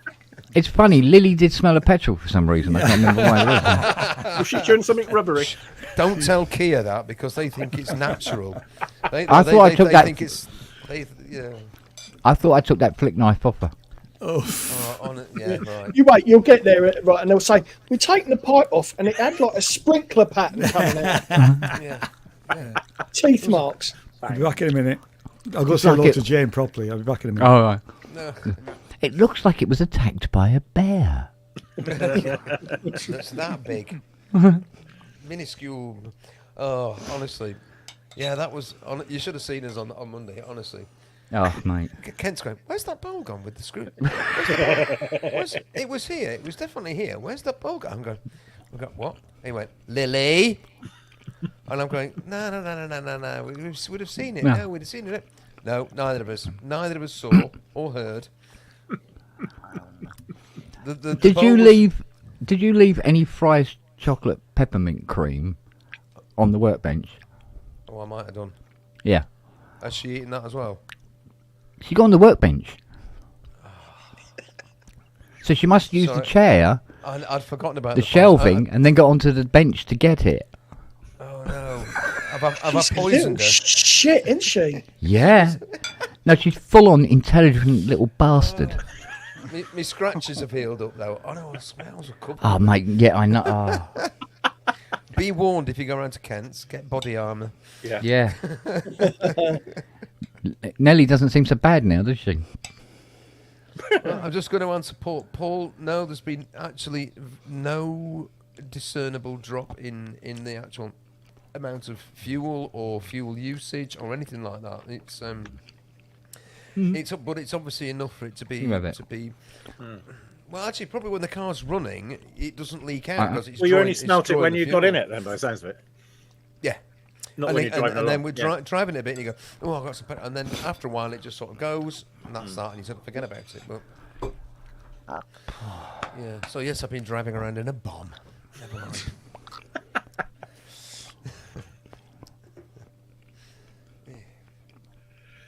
Are you collecting deposits for this meal, Mr. Brooks, or what are you thinking on those lines for Not the? yet.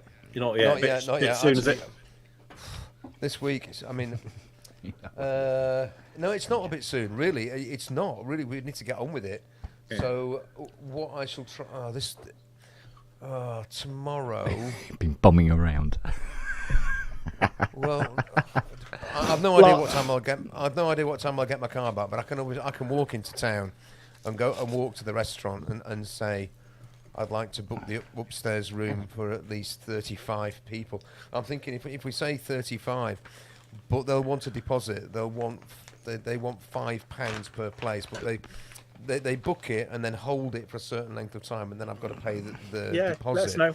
Ping it up. No problem. So what I'll do is when it's actually booked, I'll stick an announcement up on Pro Synth Network. I think it's probably the best place to do it, and then people can send me. I'll put my PayPal details, and they can send me their deposits, and It's. Were you there last year, Pete? No, it's the first time for me. All right, okay. The restaurant's really nice. It's a Turkish restaurant on West Street here in Sheffield called FS. You can look it up if you want.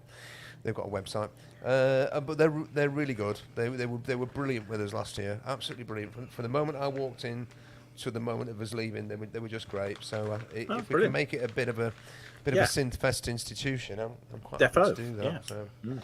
Right. Okay. Another name added to the list. Well done. Yeah. Oh. Wasn't not enough. What wasn't not enough? The flame. Oh, right. For lighting you for a cigarette. Yeah. Okay. No. Yeah. Oh, hello. Well, it's a Kia, so death prediction in a minute. No, I don't know what. Killed in action. Oh, I see. Right, I've never made that link before. Yeah, killed in action. It's a military thing, isn't it? KIA. Yes. I don't do military, but I'll go with that. Okay, killed in action. Yeah. So what happened to Hello Sailor? Killed it. I've used that one once. I've used that one once too often, Ken. Still technically military, my friend. Depends which sailors you're talking to. Yeah, it's true enough. Ain't she bold? Sorry, you'll have me going off on me Sandy and Julian routine in a minute. Oh wow, yeah. If anybody remembers them. Yes. Was it Kenneth Williams and? Sorry, 1 second. Oh. Can't remember who the other guy was. Kenneth Williams and. Oh yeah, who was it? Yeah, who was it? Oh god, because it was the horn, round the horn, wasn't it? Yeah. Oh. Bill Kerr. Yeah, maybe. That's somebody who nicks petrol, isn't it? No, it's a wanker. What are you up to, little one?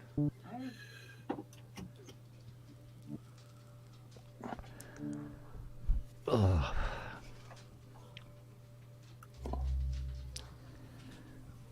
Looks like Ian's saying hello properly.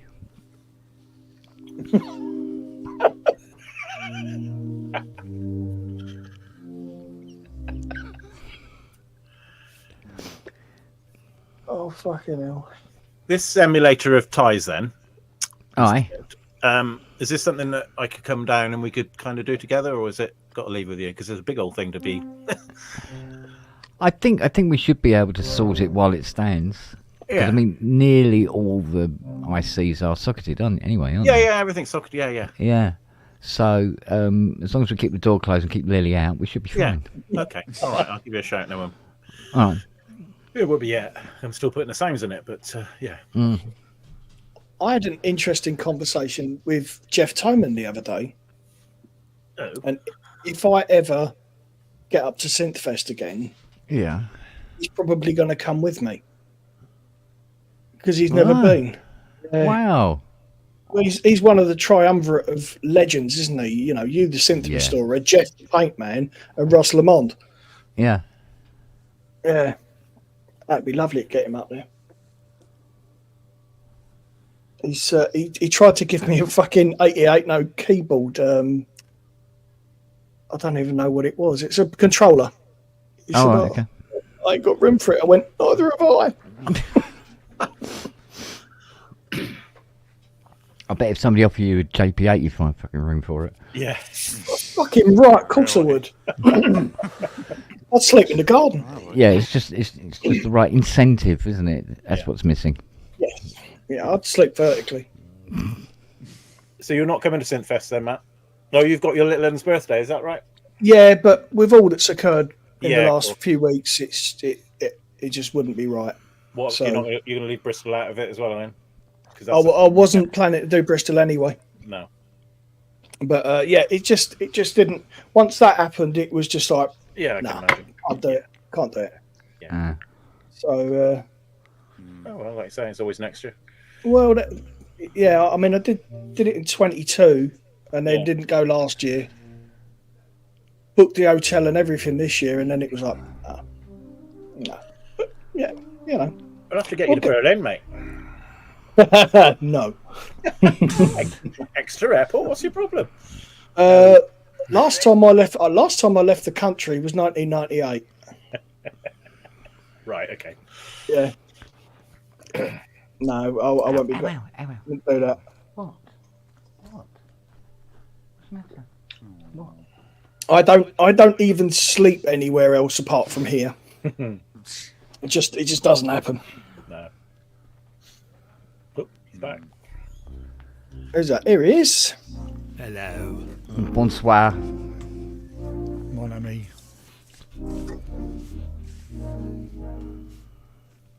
I watched wheelchair rugby today.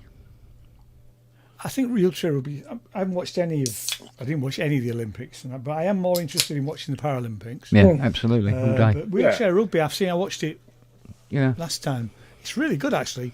What's that murder ball thing they do as well? That's quite vicious, that, isn't it? Yeah, they don't mess about with that. No. do they? Yeah. Yeah. And there was what's the other one? Goal ball. It's 3 people each end, but they're blind. Oh wow. Right. And there's a bell in the ball. Oh my God. Hello, dear. Hello, darling. Twice. Wasn't it? Wow. Aha. Oh, hang on. So is this your Apparently not. No matter what, everything else to one side, apparently not. Oh, okay. But there we This, go. this isn't your tiny 4K then? It is my tiny 4K. Oh, okay. There we go. Something that... Yeah, it's my tiny 4K. Have you got your tap lock on? I have. Good. Keep that panel up. You'll need it. Why? Because every now and again you do something and it turns the tap lock off and it starts It goes mad. starts wandering around the room. Somebody said it was when you held your left hand up like I that. say something like that, yeah. There you go, There you it's go. gone on. There you go. Yeah, I've identified what the problem is. There you go. You don't lift your left hand up. It's following. Oh, no. So bear in mind when you go to scratch your ass, it will follow.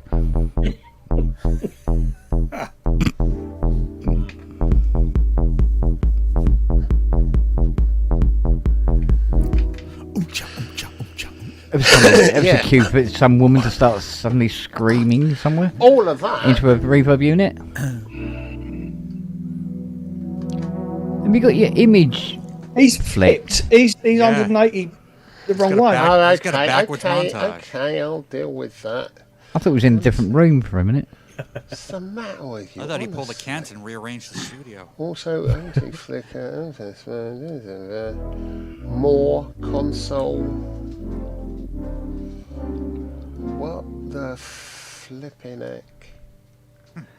You see those 2 people that are trapped in space at the moment, and they're going to be trapped up there until 2025. Sorry, might I just say, trapped in space? Just so you know. So I know nothing about this. Oh yeah, apparently these 2 people they paid to go up into space, and then they were with delayed, and they were up 80 days or something. Boeing Yeah, thing out of leak, something. Yeah. the Boeing Then- one, yeah. They didn't. And now they're it's not like trapped. they're tourists. They are actually scientists. But yeah, I know what you mean. Yeah, well, they're trapped until 2025. And somebody put it goes, now is a rare opportunity for 8 billion people to buy gorilla outfits. Here we go. How's that? There we go. Oh, there you are. Now everything is in order. Well, you say that. Well, you know, I can't on the see surface. shit, but and now I can go into here, mirror my camera so I see it mirrored, but you don't. Oh, There we go. you go. Absolutely. It's not doing anything. Oh, there we go. Zoom in. No idea how to stop it doing that though. Yeah. Tell it to fuck off. Fuck off. No, it's not voice activated, is it? Hi, Peter. Hi, Andrew. Let's not tell anyone about you and me and that thing, that No, incident. keep it Yeah, quiet. let's just, Yeah, definitely. just, you know. Oh, what, the tennis ball and the catgut? Yeah. So if And you've the got to nun. master- you've got to Yeah. master that camera before tomorrow night's show, then that's going to be interesting, isn't it? Yeah. No, I'm just going to fuck around with it on the show and just go, I've no idea. And then occasionally go, Jungle Like massive. And we got isn't news a bit thin on the ground at the moment? Yeah, I haven't Oh. seen anything yet. That's a bit. Other than the new key lab. Yeah, I think that's about it actually. Keylab 4, isn't it? Honestly, yeah. actually, there's a lot No. more than I thought there would be. Really? I've been doing the list, and Robbie's been very, very helpful, as usual, because he knows all and we know fuck all. Well, that's the way it should be. Yeah. Who wants to see my puzzles? Makes a huge difference between I missed that because that was a bit loud. Say that again. That was a bit loud, wasn't it? I'm not going to say it again, Ian, because you'll Good. get offended. I won't get offended. I was going to ask to see your cock. See, I did you a favour there, Ian. I'm not offended. Okay, I was actually going to show you my puzzle. Oh no, it's Brooksy. No one's saying anything about that beard. Hi, Brooksy. You're my favourite. Well, thank you. That's very kind. I must Oh, they say, didn't put it you're in. mine too. I was only insulting you a lot before you came on. That's okay. Good. I'd be bored. I would be upset if you weren't. Ian doesn't want to show me his cock, and I don't know why. I know he's a chicken fancier. See, I'm not saying anything. That's killed it. I've done my Yeah, work yeah, here. I can go now. Yeah. To be honest with you, Paul. Be honest with you, Paul. I don't think you're going to be missing anything, so you're all right. You're cool. Yeah. Oh, I can't share cameras here, can I? Because I'm not an admin. You've only got one. No, I've got. Yeah, the one from the dungeon isn't plugged in. No, it is. But I'm watching that, and that's. Oh. I'm watching. Sorry, it's not dungeon, garage. Do you know? I've always found it just very, very funny that people have those kinds of issues or kinks that they love. People have dungeons and get into all that. You know, it's kind of. I just find it endlessly amusing, but not at all. Says the man who's regularly balls deep in a Land Rover. Yeah, but that's different. That's mechanical shagging. That's getting a blowjob from a Land Rover. That's a different reggae thing. song, isn't it? Yeah.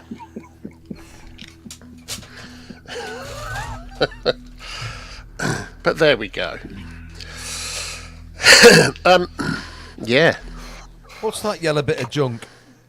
That'd be an emu. Well, it's then. a backwards yellow bit of junk by the look of it. Let's try doing that again. That makes it difficult to use. There we go.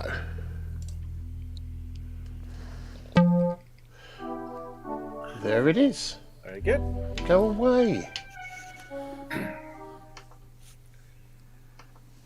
How long did it take to clean? 3. Yeah. Three's the only number I wish to acknowledge at this moment. 3's the perfect number. 3. Oh, you can't see me, so I was dancing there for you. I loved. Can I just say, I loved Kent's magic foam. That was great. Magic phone. Yeah. Spray it on, and the foamier Oh, it gets, the muckier your machine is, and it's taken the case off the SHN one, sprays this stuff up, and the foam goes. It was just nicotine running off it, wasn't it? It's going, this is mucky. Oh yeah, it was disgusting. And actually, Big brown lines running down it. the intermediate owner had spilt something into it, according to Fiona, and we definitely found some gooey mess in it. It's amazing the thing bloody worked at all. So we did have a good time. But no curry. We had a screw hunt. We had a good screw hunt. Yeah. Screw. Yeah. And we found them all but one. Well, no, there was more because, internal ones, but it was those black ones, the ones that go on the base, that we wanted to find all of, because they're the visible ones. And they're slightly different than the internal ones. Well, were you looking for Brooks's internal ones? Yeah. Lily had a mauling pause on my internal ones. So I hear. Justin, what do you make of all this, mate? Ask me in about 4 hours when I'm at a band rehearsal. Okay. You guys got screwed by Lily. I'll do that. Yeah. I'll do that. Peter's my favourite today. Are you going to come down to Brastronica with us? I'm seriously considering. When is it again? What date? The 12th of October. 12th of October, in which case I will. Would you like me to bring an E4 Platinum Ultra, which was my dev machine, which has a lot of stuff on it? You can do, yeah. I've got the E4 Classic with everything on it, but yeah, bring that as well. The Platinum with the RFX Ultra is just... Yeah. Sorry, is this for the Pro Synth Network emus? Yeah, our emu stand, that yeah. you're doing? Yeah. Okay, brilliant. What's that behind you, though? Is that the E4 keyboard? That's the E4 Dance, yeah. Oh, it's that's an Dance E4 Dance keyboard, so that's 4.1. Yeah. With the ROM in. I've got all sorts of stuff. I've got these little puppies, of course, the XLs, the command stations. I've got the 2500, which you probably know about. Yeah, I've got that as well. It's a nice enough thing. So it's a lovely got thing. 1, 2, 3, 4, and 5 emus, so that's good. So we've got the whole setup. The whole setup. Well, I might just bring a bundle out. I might even bring I think I might bring the Virtuoso with me as well, because that is just the most unregarded and ridiculously, apart from Planet Earth, a ridiculously powerful, wonderful thing. It's an amazing sounding thing. I can offer an ESI 4000. They're good. They're really good fun. Yeah. I think I need a new power supply for the zip drive, and an external zip. I've got an external zip. Ooh. Don't go any further with that one, Andrew. Just leave it. Right. No. I'll let it lie. You will let it lie. You will let it lie. Yes, I'll let it lie. No, that'd be good. Yeah. Okay, I might just do that. I won't bring my two big Paris machines. Well, we've got 3 tables, and I said we don't want tables. We just want 3 lots of space. And we're next to Dave's stand, so that'd be good. I can bring a small little wheelable rack with the E4, one of these, the other thingy, and maybe that. Okay. Well, I've got plenty of mixers, inputs, if we want to, we've got speakers, and yeah. It worked well. That reminds me, we've got to talk Robbie through the cat whiskers on the E1. We've got to fix that, haven't we? Yeah. Wish I had my E1 still. Has Robbie got an E1? No, I lent him one. Kent's got an E1. Kent's got an E1. Yeah. Well, I have an E1 here. The owner who has forgotten about. Yeah, very. I lent an E1 to someone probably 35 years ago, and I've not seen it since. Nor my MKS80 and MPG80. That's careless. Yeah. Very careless. Yeah, I was young and stupid, and what can you do? Expensive. Ask it back. I would if I could find the little lovely little beagles. It's okay, Andrew. Been there, done that. A certain somebody who I won't name. When it was me. When I moved all of my gear, when Grace and I moved all of our gear into Rupert's studio space to do the Chillage People album, my Atari ST was not required because it was all being done on Macs. So, okay, fine, no problem. So I lent my Atari ST and a Line 6 pod. Oh, yeah. Distortion thing. Remember the kidney-shaped thing? Yeah. Which was fab, and I loved it. I've got two of the Behringer versions. SH101 through that was stunning. And I lent it to a chap here, from whose studio they mysteriously went missing. Line 6 pod and an Atari ST. With just those two items? Yes, just those two, but I'm still... What software were you running? Interesting Cubase. Interesting Cubase, okay. If ever you want it, I've got all of the Notator, Unitor, Export pods that plug in the side of those. So if ever... ST anymore. Well, I haven't got it. I mean, that's the whole point. It went, it disappeared, and I've never seen it since. So then you can't have these. Then you can't have them. Well, All right, madam. I was always a Cubase. Cubase on the Atari ST to me was just made absolute perfect sense. Yeah. In a way that Cubase has never made sense since. Notator did for me. I mean, I started off on Cubase. Hybrid Notator, I had, yeah. Notator just had a groove to it and a feel with the 4 columns, A, B, C, D. It was just, I did so much work on that. Well, funny enough, that ties in, Andy, with a synth I had this week, which was an OB8. And the guy had said to me, he said, well, the last time I turned it on, there were 3 voices not working. I went, okay, right. So I plugged it in, turned it on, got 2 lights on the front panel. Completely dead, right? So I've opened it up, and his MIDI upgrade board is loose, screws aren't on it. But then I noticed that his 4 RAM chips aren't in it either.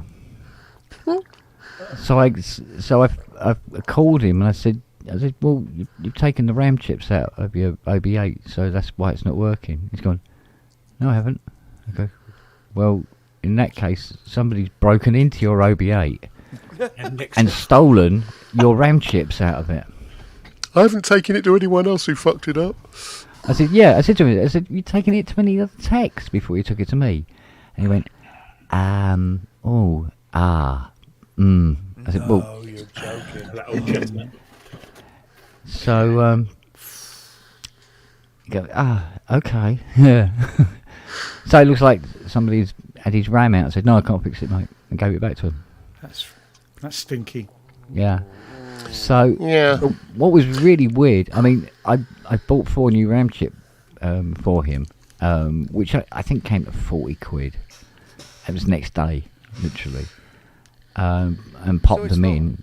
And it is booting up now. It wasn't. No, it wasn't like they were. I mean, if it had been a Profit 5 Rev 2 and all the RAM were missing, yes, because they're like 100 quid a chip. And there's about 8, 9, 10 of them, I think, altogether in there. Blimey. So, nick a grand's worth of RAM out of it. So, they couldn't work out why they'd done this. It just seemed ridiculous to me, but there you go. So. Though on the whole, I have to say, despite learning lessons as we all have along the way about certain shady fuckers, for the most part, most people I know and have done things with and lent stuff to have been entirely honourable and very lovely people. The sad thing is, though, it does make you cautious. Wary. Yeah. So I haven't lent any gear out for a long time. I, in spite of that, I am happy.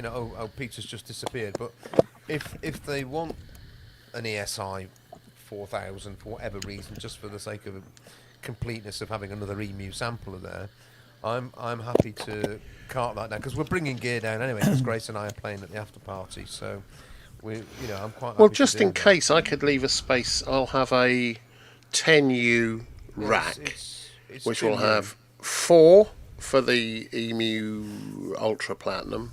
It'll have 1 for have this on top, so there'll be room for 1 if you wanted to do it. And if you've got a zip drive, no, I didn't. Yeah, all right, okay. Well, I'll see if I can get a power supply before. If I get a power supply, you're right about that. I mean, I It's only ever happened to me once, and it made me buy my own gear. I was in a band, a jazz rock band, in my late teens, early 20s. And like a lot of bands, everybody shared. All the money for the band went into the PA. We bought better PA gear, so we had quite a decent sized PA for early 80s. And then when I left the band, I was meant to be paid out for my share of the PA, and it never ever appeared. And I always said after that, I'm never going to do that again. I'm always going to buy my own gear. Yeah. And because sharing stuff just doesn't work. Doesn't work, no. No. And actually, the guy who ended up with the PA and didn't pay me out did then build that into a business, a big business, And never paid you. and never paid me. No. Oh, well. There are. It's decades ago, so I'm not bitter And you much. haven't legally got a Let leg- it a go, leg- Ian. Let it go. Yeah. Yeah. You know who No, you I are. understand. Yeah. Right, I'm going to say good night, lads. And All speak right, darling. soon. Yeah. Peter, see you. Great. Cheers, you're mate. still my favourite. Good. I'll Yes. see you tomorrow night. Well, I'll watch you tomorrow night. See how you You get poor on. thing. It's going to be a car crash. See you It will later. be a car. Cheers then. Bye-bye. Bye. I got a seatbelt. Yeah, Well, by I seatbelt will be actually- fine. I actually might be able to watch it this week. Woohoo! Why? I think I can watch it as well for a change. Well, no, Good I God. So normally that's at watch least 2 people watching it tomorrow then. it. Yeah, well, we want to see the car crash, don't we? Yeah. Aren't you gigging tomorrow night, Andy? No, Saturday. Oh, Is that the Sheffield one that you're not ready for? No, I'm sorry. I haven't just. No, that was last Friday. That was last Friday. So I did, yeah, it was all right. People said it sounded great, and I'm going. I couldn't hear a thing. The monitor speaker was on a stand, and it was at my head height. So the bass speaker, the big sort of 15-inch, Yeah. because it was massive. This speaker was at my head height. So all I could hear was boom, boom, boom. The bass frequencies. The tweeter was up here, so I couldn't hear it. So I'd got no detail. I could not hear. Yeah, basically. Just like thank that, you. yeah. Yeah, and I couldn't hear what I was doing really. I always check my in-ears and use them because I, can't really wish I'd rely taken on. me- I can't really rely wish I'd on. taken my headphones. Yeah, or headphones if not else. It's funny that headphones gig that we did a couple of weeks ago. That I really watched taught that, me it's that good. actually. That It's good. actually, you really can get a vibe going. Yeah. We loved that so much, and that's why I thought I'm going to take my headphones. Oh, did I? No, I didn't, because I'm an arse. So we've definitely got in ears for Saturday at the Off the Tracks Festival. Right. Although I'm sure they're probably better set up. But I enjoyed the EMOM on Friday. Grace and I have done a bit of rehearsing this week and playing about and learning stuff, and we're going to have a final run through on Saturday lunchtime to mid-afternoon. Then we're going to head off. Great. So cool. yeah, Have you done out about accommodation for Bristronica yet? not yet. No, that's a conversation I dare say we'll have in the car. All right. I'm going to have to say to Grace, if you can book it, then do so, and then if anybody wants to, Well, you then can we count say me we've got in. it. Yeah, well, cool. Just, I'll let it'll just be Grace easier know. for me.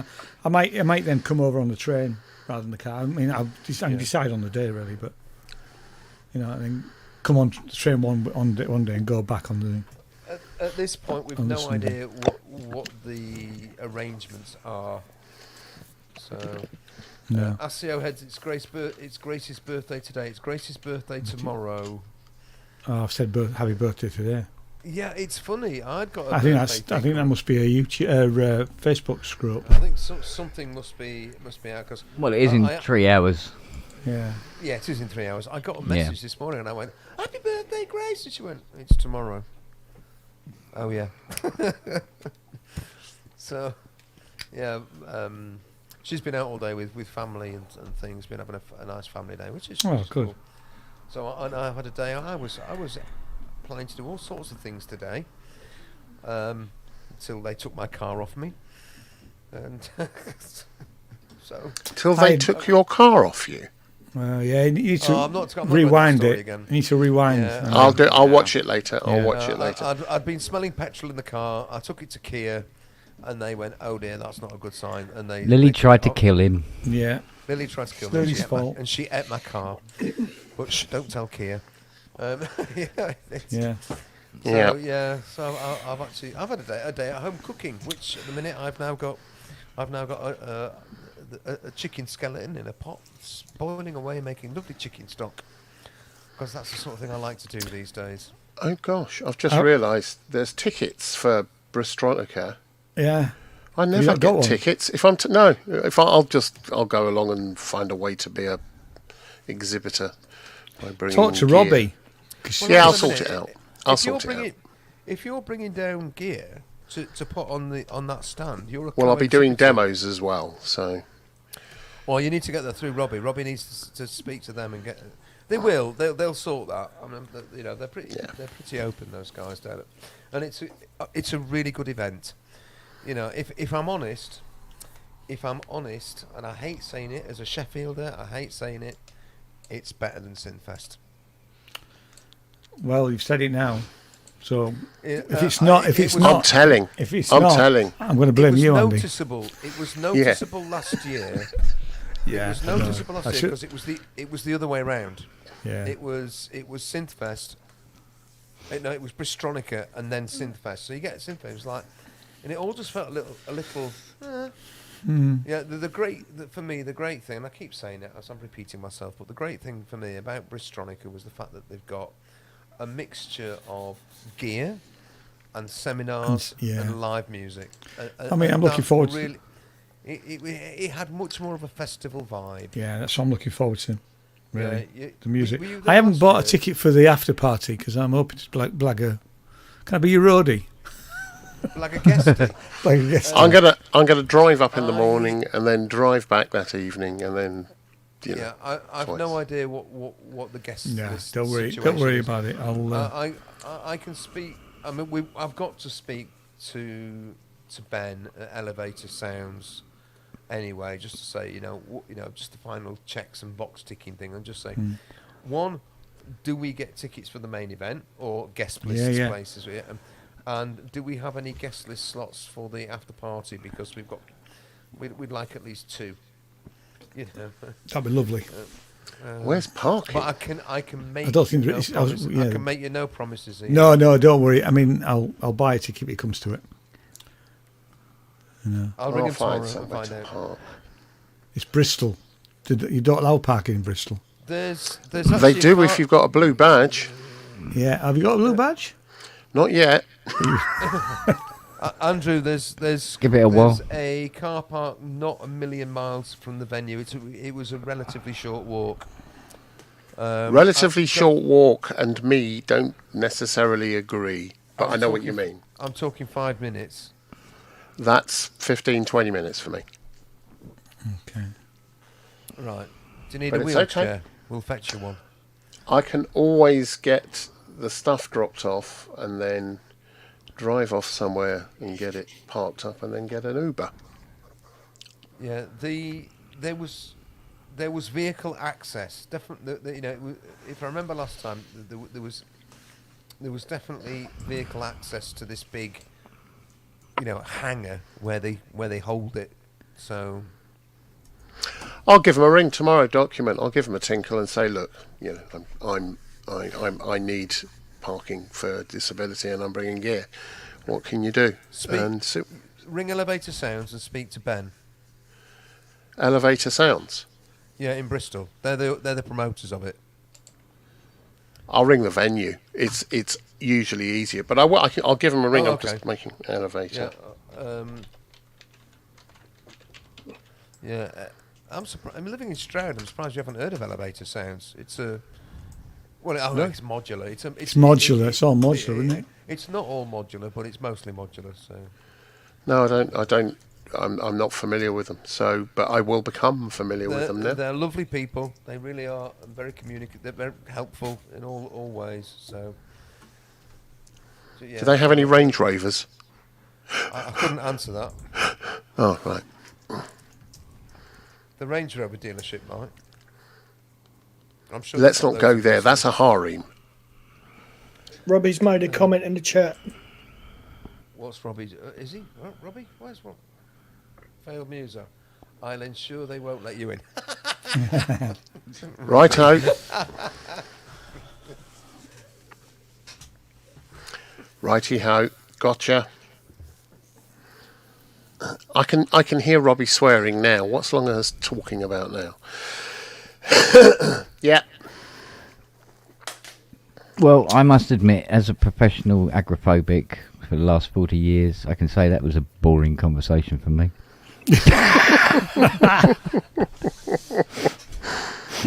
Righty-ho.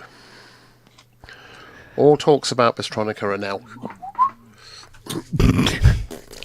Didn't happen. I'm going to come on the train because it's only 1 mile from the train station to Bistronica. Oh.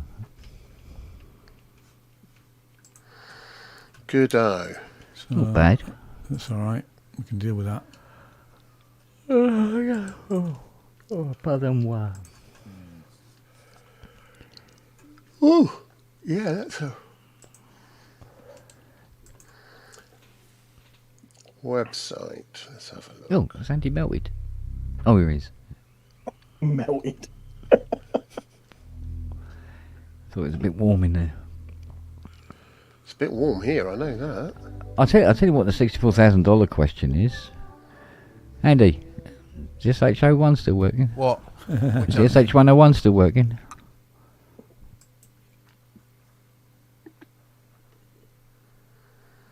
Oh, I think I've broken him. He's not replying. You're not replying. I can't hear you.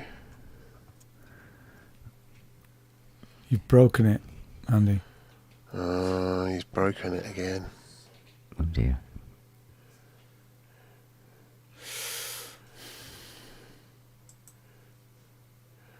I reckon, whilst you're doing that, you've taken a razor to the size of your head, taken the hair and just stuck it here. That's what you've done.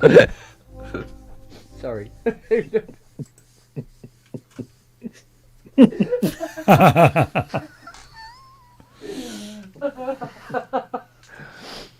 Oh man.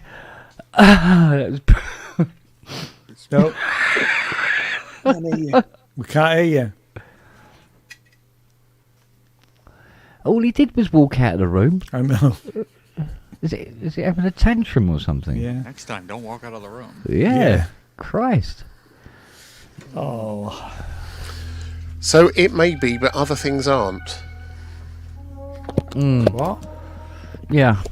Quite possibly. Based on current evidence. Oh, excuse me. Oh, hello. That's a very nice sound. Thank you. Holly 6. Your dessert, my captain. Oh, Christ. Oh, what the Well. hell is that? You fucker. I spent ages grating that chocolate. Oh, I was going to say. You haven't even eaten your dinner. Right, no dessert. You haven't eaten your dinner. Oh, okay. That's it, Fiona. You tell him. She put grated chocolate on Angel Delight. Right? What flavour Right. Angel Delight? But in this light, it Chocolate. looks like when Lily had that stomach infection. Well, it did. I'm looking for little white bits. It's a fuel pipe. Yeah. I mean, it looks quite bright there, but it's. I mean, somebody hands that. That's really dark in here, right? And it's just like, oh, what the hell? Let's see. Yeah. I bet it doesn't taste like it looks.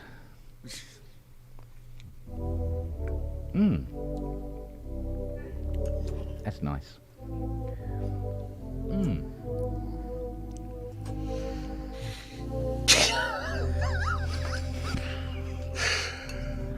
This is a pub. This is a proper pub. Someone eating their pudding whilst everyone else looks on going, So have got cans. I came prepared. You come back. is it working? Talk to us I then. don't know. Is it working? Yes, It is. Yay. So, SH101, is it working still?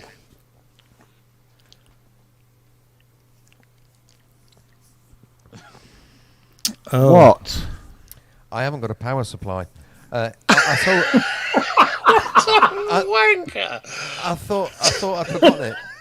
Honestly, I thought I'll get another case because Kent, I've not got a power supply. And I get all the way down, and I've come back and I've been hunting around for a 12-volt DC centre positive. No, Yeah. centre negative. Centre negative. Yeah. Don't get up. Your mic will fuck up again. Yeah. Yeah. Probably. And I can't find one, so I'm gonna have to order a fucking. It will take 9. 9. It will take 9. You're right. Yeah. I'll have It'll another take hunt 9. through. I'll have another hunt, and I am sure I had a power supply with it, and I just don't know what. So. Oh God, I wish you'd known. You could have taken the one I had here. Well, Oh, Robbie, come on. yeah, what's Robbie said. What a... What a wanker. Oh dear. So, So actually, the answer is yes, because until you turn it on, it is working. Yeah, yeah. Until I turn it Yeah. on, it's working. I've deemed it so. Yeah. Kent said, therefore it's true. That'd be a first. Yeah. Oh, she gave us the runaround. And so Yeah. did the SH101. Oh yeah. and that's what Kent's eating, the run. Oh, it's not going to put me off. It tastes lovely.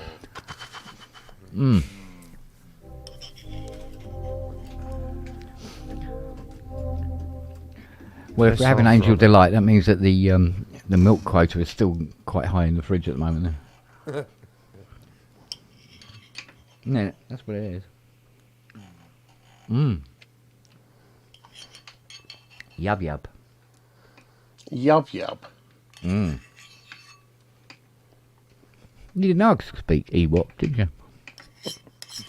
I know you speak fluent Egypt.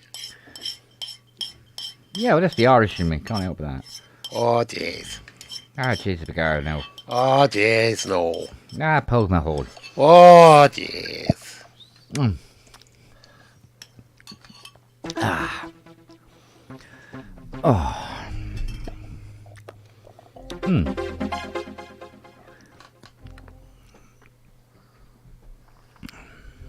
Gave yourself, so I'll turn the 80 on again. Hello. Yeah, CS80, the Mustang of synthesizers. Works sometimes.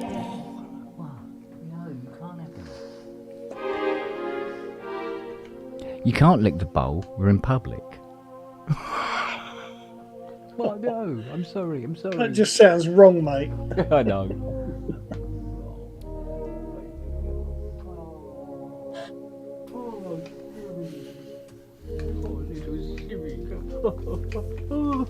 Poor Siri. Poor little Siri. Bloody headphones. Well, headphone cable. See, if I want stereo, I've got to tie a knot in it. It works.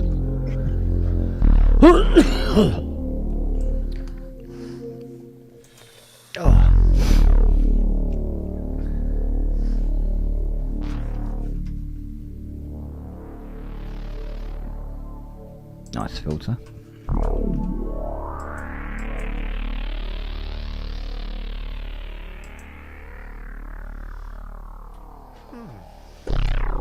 Hello. Oh, don't do that. Felt What that. was that you were down. tinkering with, Andy? Sorry? What was that you were tinkering with? That's the XL7. XL7. Command station. Hang on. We'll try this one more time and see if it works. Don't That do puppy. that. Oh, It that. hurts Okay. when you do that. Don't do it. No, don't do that. So that's a stereo filter. You mad moo. Yeah. Nice.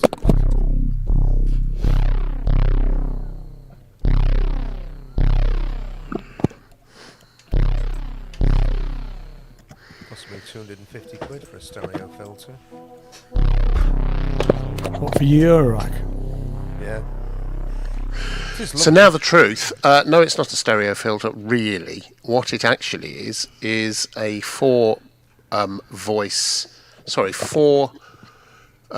sounds per voice. So you get 4 layers, and you can pan them around, and each one has an independent filter and whatever else.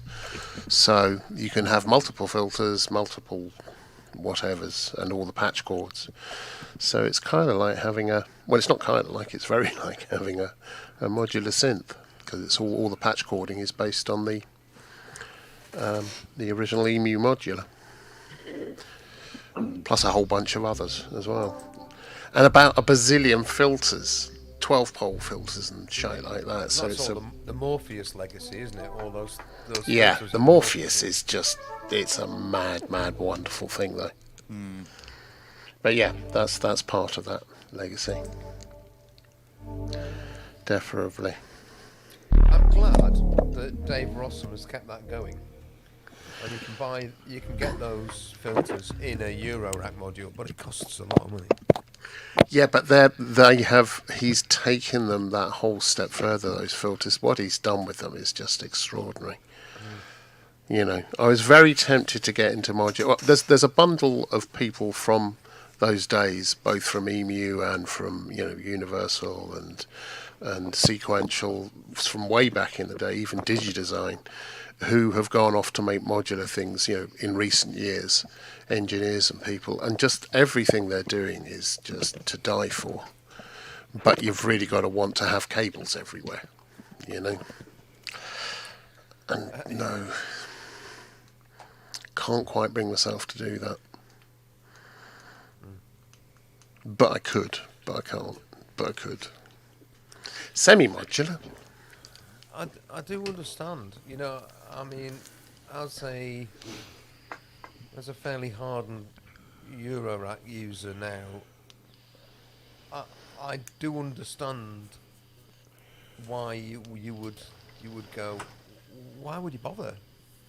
Well, you can do it all in an MPC or No. That's not. But that's not my objection to it, because I like analog stuff that doesn't have any memories. I like being able to, I like doing stuff on the fly. That's all fine. It's the patching, because I kind of know once I start, that'll be that. I'll be lost forever to patching.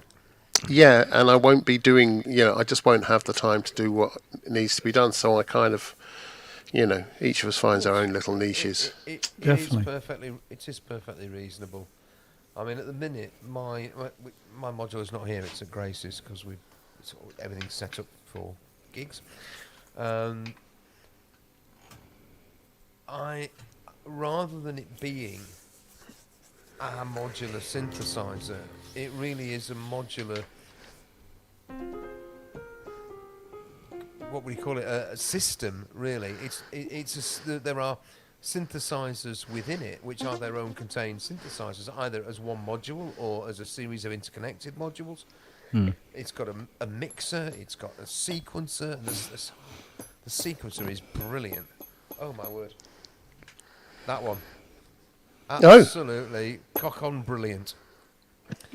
Cock-on brilliant. Absolutely fantastic. And the deeper I've been getting with it, the more fun it's become. Now that I've got over that initial, bloody hell, what buttons do I push and why? It really is. It really is. Yeah, I've got a modular studio in a box. Yeah, basically, yeah. Drums and percussion and things, and it's all pre-wired. And whenever we ever think, right, wouldn't it be interesting if you put this through that? I'm going, oh fucking what? Now I've got to take that out of there. Yeah, but actually, if Grace says, I think we need to do X, Y, and Z, I always go yes. And here's the thing: when I was producing, she's right, nearly all yeah, the time. exactly. When I was producing or engineering and programming, I just used to throw together sounds, do things through pedals, microphones, speaker cabinets, whatever, and you print it to tape. And when sampling came, I could print it to tape and to a sampler and play around with it even more. And I love the permeability of that. And you have to make a creative decision then and there and go with it. I loved that. I really liked that about that way of working. But yeah. I actually, it sounds silly, but I love sampling. I love the sound generating potential of sampling, and once you've got that little, it can be a small sample, it can be a big sample, it doesn't matter. In fact, sometimes the smaller the sample, the more interesting it becomes when you start to mess about with it, hence sort of granular sort of stuff. But I've always enjoyed that side of it, and it's really creative. I've got some samples you might like, actually. I've got some a matchbox shaking, but it's doing it around an ambisonic mic, which I've then broke down into stereo, so you get the feeling of it. And I've got each shake happening in a different position, and there's multiple samples of each. So have you?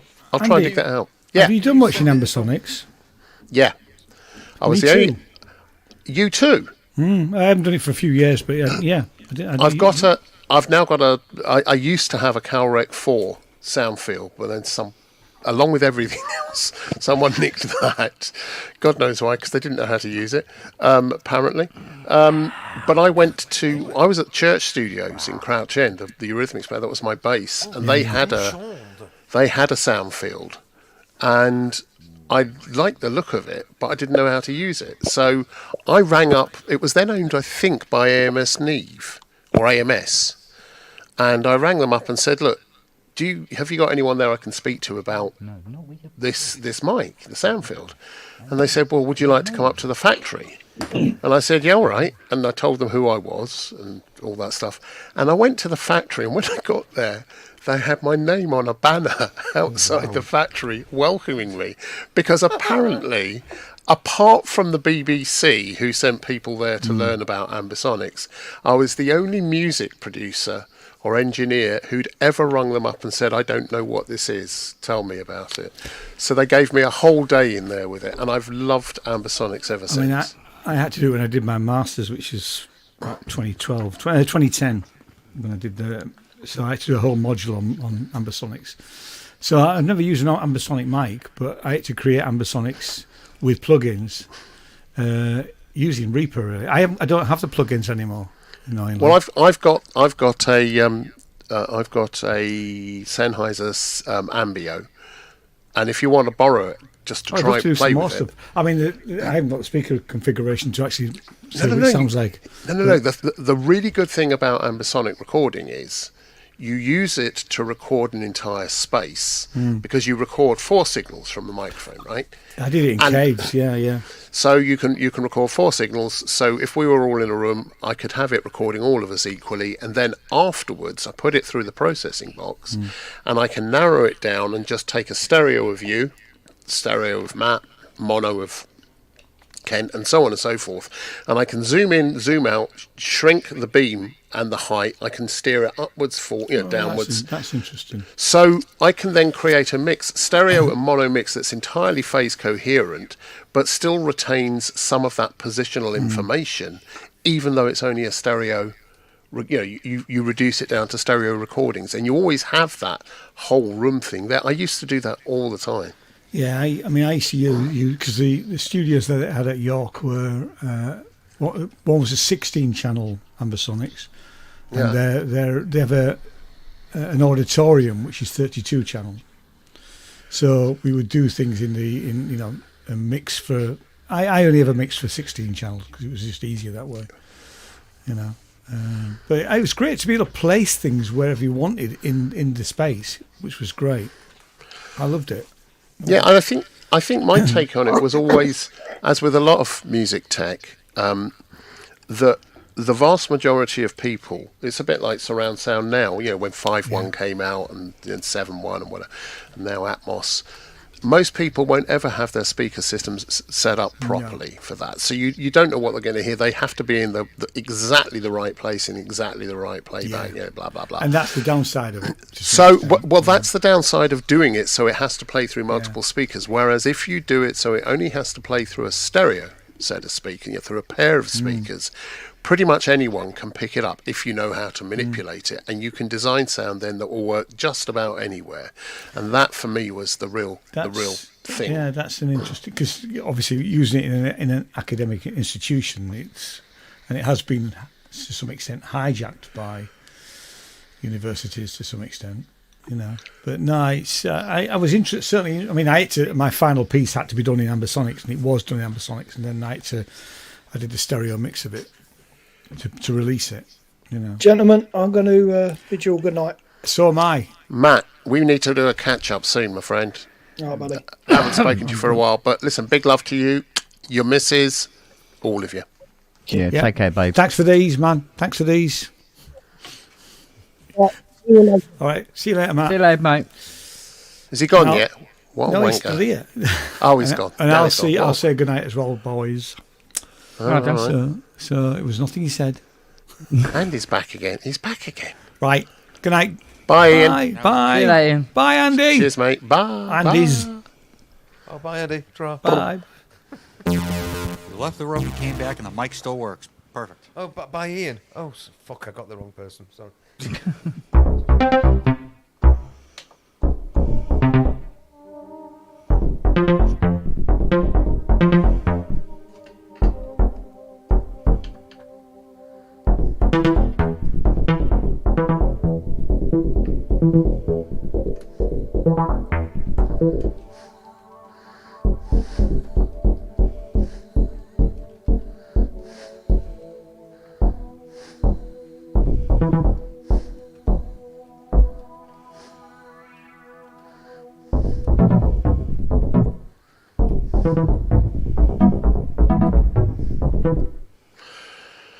I don't know when I did that.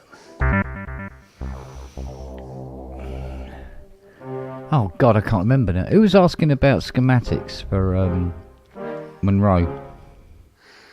Monroe. I don't remember.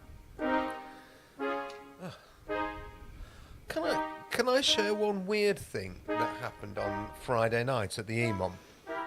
Yeah, do. Yeah, I was talking to.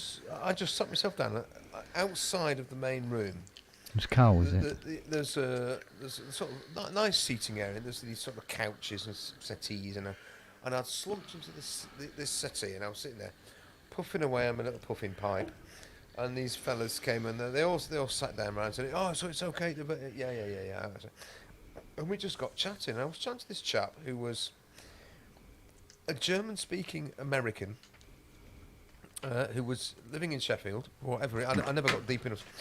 We just got talking. He was going, "Oh, I really enjoyed what you did. It was really cool." And la la la la la. We just got chatting away, and he says, "Oh, yeah, I have a semi-modular system." He said it's a Macbeth. Yeah. I went, "You what?" He said it's a Macbeth system. I went, "I only know of one other person that's got a Macbeth system, and that's Paul Hartnell of Orbital." Dead Mouse has one too. He said, "Yeah, I think there's only 50 of them." I was like, "Oh, fucking hell, who am I talking to?" I thought, random people you meet who has a Macbeth system? I mean, I know they're amazing things. They're like a sort of a 2600 sort of. You're talking about the M5N. I don't know what I know that these things exist, and I don't know much more about it. Andy, They're brilliant systems. He's a genius. Is Ken? Yeah. Well, I mean, I think I'll go and buy a Macbeth synthesizer. What? I mean, Wasn't it Orbital ones? Orbital's one I modified. The one, it was the Orbitals one that you took out of the 25 kilo or whatever it was. That's it. Yeah. Kilo case. And built an aluminium case for it. Yeah. So it was actually portable. Yeah. Yeah. I think I got it down to about 7 kilos, something like that. Yeah. Yeah. It was an interesting little project.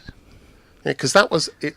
Must have weighed almost as much as one of these puppies. I seem to recall. Yeah, they were stupid heavy. They're stupid heavy. Yeah, well, they're the same. It was the girders. Well, they're the same thickness steel as the as I used on the touch digital controller.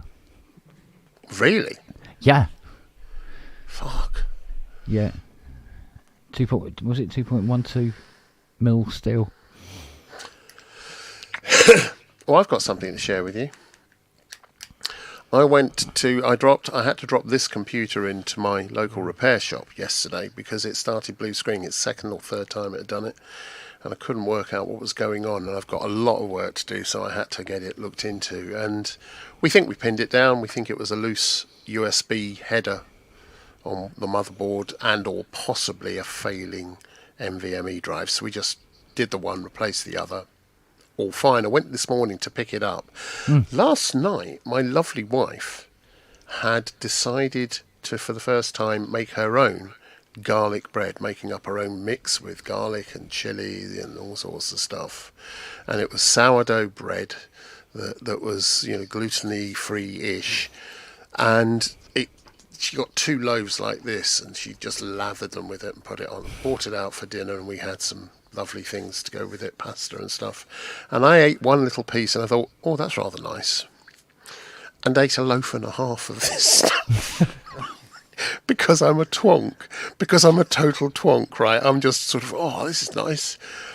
So today, when I went to pick up this, my system, I was a teensy bit flatulent. Just the teensiest. I walked in there at 10 o'clock. There was no one else in the shop apart from him. And I let one go, and it wouldn't stop. It wouldn't stop coming. Yeah. It wasn't lumps, but it was very noisy. It wasn't lumps. And suddenly, whiz, it was thank God. extraordinarily smelly, just as the boss of the local power company walked into the shop to ask for a monitor. What? Not ask if he could harness the power of your arse. He walked in, turned round, walked out. Good God! It was awful. It was so awful. Oh dear. So I thought I'd share that with you. Well, thank you. I mean, I say it's not a loaf like that. It's a baton. But, baton. Yeah, baton. Aye. Yeah. So Robbie says it's because it was a Windows system. Shut up. I've had Macs fail on me too. Oh. It's a Windows system, so I should have that's why it needed opening up. The Windows anyway, there we go. I've had Macs fail on me too. This has actually been a really good system, and I really don't, I don't mind which people use. I'm completely agnostic, except when it comes to 3D processing and multiple streams of things and fast renders, and this still beats all the Macs into a cocked hat. But not for long, and I would happily move over to a Mac for video processing. I just got a 2019 MacBook Pro. And the only reason I got it is because I would like a laptop that I can take down to the church area to do recording, so I don't have to haul my 40-pound computer down there. So well, also it's got lower latency than a PC. Yeah, to be fair, for audio, Macs are better than PCs. They just are. To an extent, I've used MainStage for 2 months, and I've always had it fail on me. Hey, really? Oh yeah. You're gonna get hurt there, mate. I used it on a 2013 MacBook Pro back in 2013, and I've had it fail on me. I've heard lots and lots of people say they use it and they haven't had a failure, but they are generally speaking buying a very well specified system. They're paying like big bucks. They're for paying like big the bucks, but that's, you know, top it's the of the same with this. line. This is not a cheap. I didn't buy this because it's cheap, because you can't get this kind of system cheap. This is this is 10 grand plus, this whole system, and you know, it's just what it is. You know, you have to pay. Yeah, that's why I got my my i9 12900K. It's going on maybe a year right now since I've upgraded, and I've upgraded with, you know, what I could afford, but it's an i9 and it's faster than anything that I've had, you know, previously. But the other thing too is I built it myself. So if anything goes wrong with it, who better to fix it than the guy that built it? And the funny thing is, when I started out, or for years in this industry, I just used to walk around with a couple of cases that had my Atari ST in and notator and lots of MIDI kit, and it would all just connect and it would just work. And you'd have to deal with certain, you know, delay things, but you could work all of that out, and it all just worked. And now, because we're taking backing tracks with us, or we're taking samples and things, you know, you can't, or you're using something like Ableton. You know, you need to have the power to run the plugins. Back end But of it all, yeah. I'm just, you know, I've kind of stepped back from. I like using some of the plugins a lot, but when I'm playing live, I don't like using plugins. I want to play it live, and if I fuck it up, if I don't get the sound right, you know, and if it needs more than one player, hurrah, get another keyboard player in that knows his shit, and that's a good thing.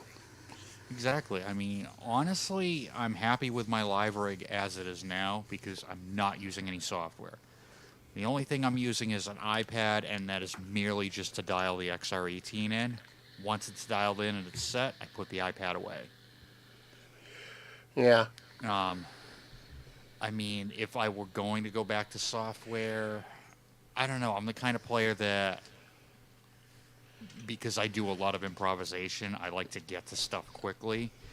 And if I was still in my cover band that I was in 5 years ago, where every show was exactly the same and we never changed set list, I could see pulling main stage out, because then I'd have each preset like in order. That's what that's for, really, Play isn't it? and then But step you've got right your through it. set and you go. Yeah. It's good for a structured show like that, or if you're doing, you know, musical theater where it's a completely structured thing. If you really want to get to, you know, presets live, there's a couple ways to do that. If you've got a key lab like mine, or if you've got a controller that's got pads on it, you can change those pads from sending notes to sending CCs, and then just set them up to a different patch, you know, or a different preset in main stage, and then you can just quickly. But it's very laborious to set up. You know, when you first get a main stage system. I've done that too. No, I just like going hardware, because then I don't have to worry about a computer crashing. I remember doing a gig with. I've got a scratch. The scratch band called the Art of Mix, and we go out once in a real blue moon, and we take a bazillion pounds worth of gear with us on stage and some fantastic players. And we just do it because we can't not to make money or be famous, just to put on a really, really big sound. And I did one of those in 2012, something like that. And I had my PC, all these MIDI patch bays. I had samplers and loads of MIDI gear, all sort of wired up, and mixers everywhere. And it got to the point where, and we were using some backing vocals as well, so we had to tie it all together. And we did this gig, and I got halfway through, and I realised I really didn't like the arrangement. I wanted to change it, and we were screwed to do that. We just had to carry on because it was templated. And we also lost a cable somewhere, and it was a bit of a pain in the arse. And that was the last time I worked to a synced, to a backing track like that, because I suddenly thought, essentially, why am I here? I could put on a fucking CD. a singer, and we could all just pretend, or I could just go and sit out there and have some beer, because it wasn't, even though we were playing as well, we were playing along to such a tightly structured thing that I just found it really. I couldn't work out why I was there. So stop that then, and now everything's live. We do everything live when we do stuff. There's a magic about, playing 100% live. You have to rehearse. You have to plan it a bit. You have to think about it. Absolutely, and it's not to say that I don't trigger a couple background vocal samples live. I do, but the point is I'm triggering them live. Like, we're not locked to a click track or anything. Yeah. You're not locked to a piece of tape, essentially, which is kind of what it is. You run a sequencer, it's like having a piece of tape, unless you're using Ableton and whatever. But, yeah. Do the same. Even in a modular rig, I'm triggering samples with my finger. I just tap the screen on the bitbox and it triggers the sample. We spend quite a lot of time sort of tweaking those samples so that they're in time with the track. They're not clocked. They just go bing, and I mean, even speech samples need sometimes to have little gaps taken out of them just so that they just so that they fit nicely. And so we spend quite a lot of time doing nerdy things like that, and these are all. So when it comes to the gig, I just hit it, and I know that the sample's just gonna be right. I've got this brilliant interview with Jimi Hendrix that I've cut up for that. We put it at the beginning of a sort of a mashup that we do of Voodoo Child and Back to Life, and I spin in vocals from Back to Life, the back, however do you want me, however do you need me, as well as this spoken thing. Say, you mean Soul to Soul? Soul to Soul. Exactly. Yeah. So Okay.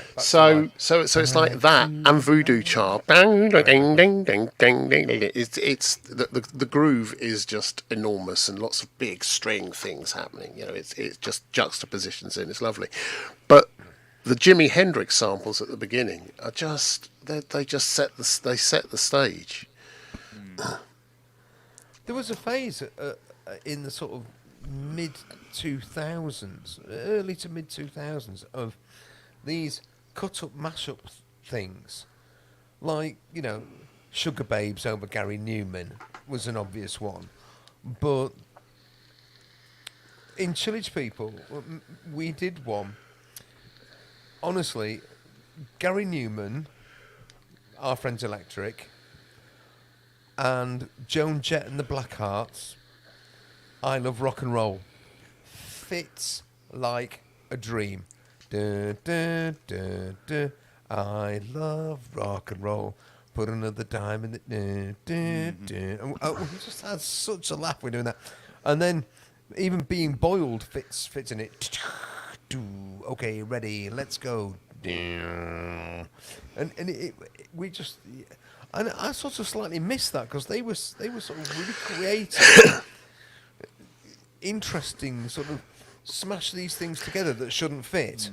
I do things slightly differently. I kind of write stuff. It's instrumental, but it's got grooves and things happening with it, and it's either acoustic groove or it's got drums or whatever. But I write these things, and then whilst I'm doing them, suddenly it will just occur to me that it needs that vocal from this thing or this speech from something, and I just go and grab them and bring them in and time them and tune them and do whatever I've got a version of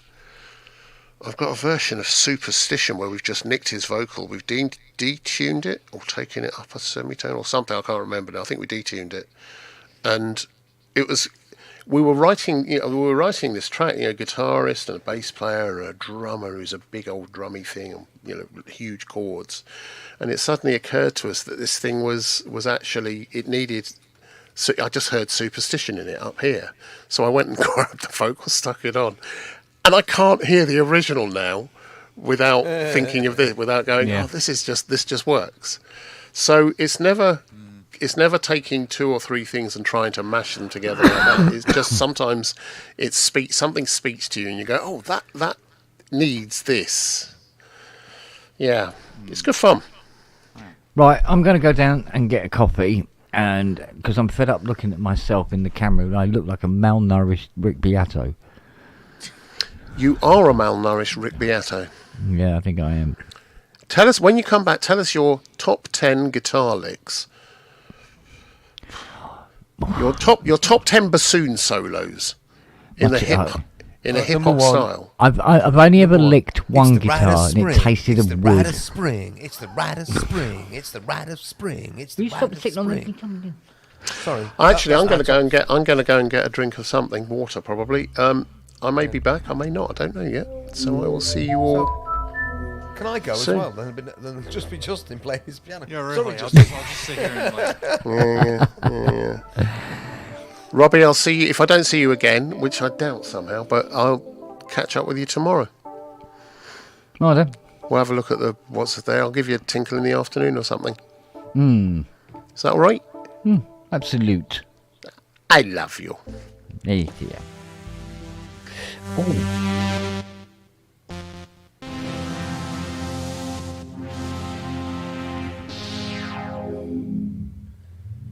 It's a nice filter. It does sound lovely, that. Yeah, it's a lovely thing. Good to have that there as well. You coming? At Bristonica. At Bristonica, yeah. Yeah. Get it there. Yeah. I've suddenly realised how much I've forgotten about it, and now I'm just having to relearn it quickly. So I'll be doing a few shorts on it.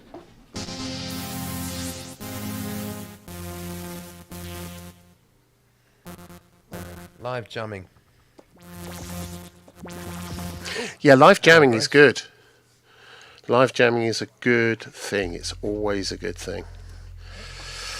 Okay. I love you and leave you. Justin. Yes. Cheers, my friend. By the way, how's your back? It's getting better, slowly but surely. You know, just Good. gotta stretch it in the morning, and then right before I go to sleep, stretch. Yes, again, the stretching and the exercises. You need to do them regular. Even in the middle of the night, if I wake up, immediately stretch it out, just so it. Yeah, because if I lay down too much, it's worse. In the morning. Yeah.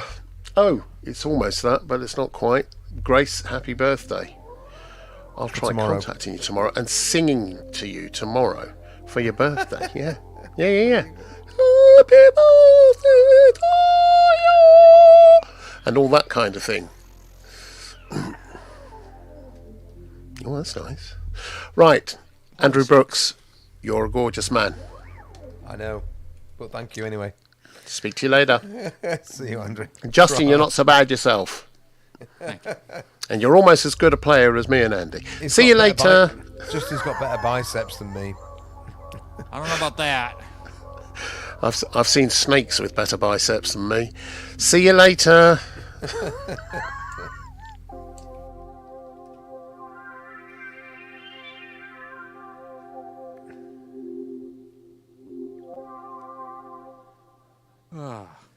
Right, just me and thee, Justin. Right, that's better get to know how to speak Yorkshire proper. Did you get that? Sorry. Yeah. Just you and me, we'll have to learn how to speak proper Just you Yorkshire and me. dialect. So what? Good Chicago. Are you? Yeah. Are you working on something? Right now, no. Just messing around. I do have a couple projects that I'm working on. An old band that I was in just out of high school that had split up because the bass player ended up moving out west and the guitar player ended up moving down to Florida. We finally started recording stuff remotely again, and we're slowly going to put some stuff out. And they're actually distant family members. So if I put this right, it's my uncle by marriage. It's his two brother-in-laws. So I'm thinking probably 3 or 4 times removed, like my uncles or whatever. But so I played drums for them, and the sound was like. They describe it as the Police meet the Clash. Not a bad combination. No, but I hear some other stuff in there too. Like I sometimes hear some Rush in there, like a little bit. Not so much the prog stuff, but I think more the energy of like what the '70s stuff had. So we're slowly starting to put stuff out. So that's one project, and then I've got another album, a solo album that I want to get done, put out next year. And that's pretty much it. And then I got a couple of big gigs coming up. Yeah. Keep him busy then. Yes. Yeah.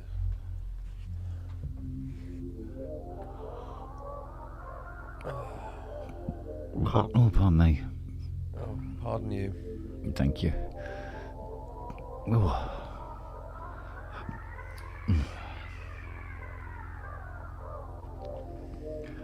I still haven't put much of my template together. Template for what? I'm going to do some writing. Yeah. Some proper sit-down writing. It's been a while. That was one of my jobs for this summer, and I've not done it either. Yeah. I was going to. The trouble is, every time I try to write something, I end up writing some sort of a film score. So it has no real. Well, the thing is, it doesn't. Without images to go with it, it doesn't make sense.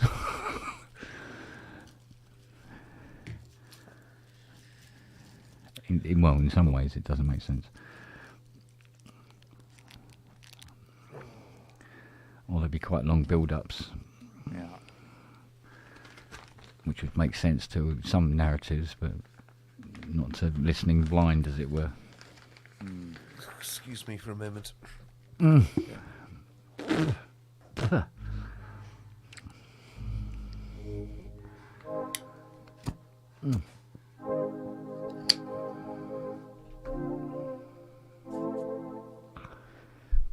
Sounds very poly-sixy. Oh yeah.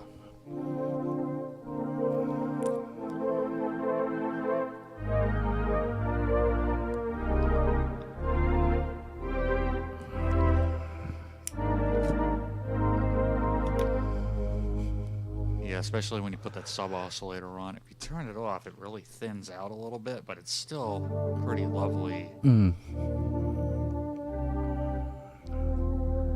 then what I was messing around with was getting the resonance up and kind of getting it dialed in to where it's.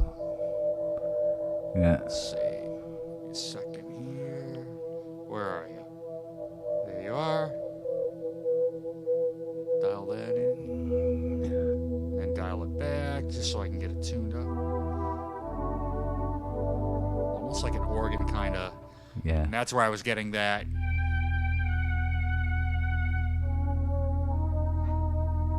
Yeah.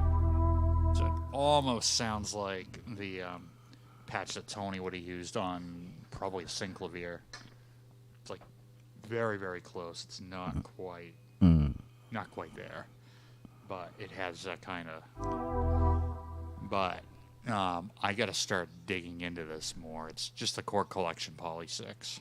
Yeah. And it's like as soon as I start, moving stuff around, I'm like, okay, yeah, I remember why, I loved it back in the day when I had access to one. Yeah. It was the one that I cut my teeth on as far as. Yeah, I had one for 12 years that I used an awful lot. Oh yeah. And then I backed it up with a Monopoly. Yeah.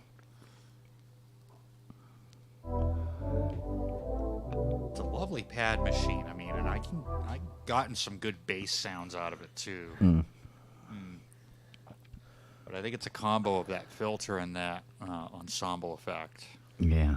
Are you sorry, Justin? Are you still playing with the quadrasynth? So the quadrasynth is down stairs, but yes. This is the chord. Yeah, this is the chord collection Poly 6 that I'm playing around with. Oh, I see. Right. Okay. So Yeah. it's, Just running it from a key lab. Yeah. I do need to dig that quadrosense back out. Did you manage to? I mean, you were doing some repairs and things yeah. to it. So So I swapped out the volume knob. That fixed that. The 4 quad knobs jump around a little bit, or when you turn one of them, it keeps going in that direction. So I'm almost thinking it's got to be something on the main board, but I'm not quite sure. What the heck is this? hello, Roberto. Roberto. He must be down to his tidy whities by this time of night. Oh, definitely. Why are we guessing? ¿Quién es Roberto? You are. He's only in Italy, he doesn't speak it. That was Spanish. It's worse. I speak it, but that wasn't Italian. No, it was Spanish. ¿Quién es? Who is it? Who's? Hello, Roberto. You're at me, duck. An Italian who speaks Yorkshire dialect. That's Aye. even freakier. I saw he comes from Doncaster as well.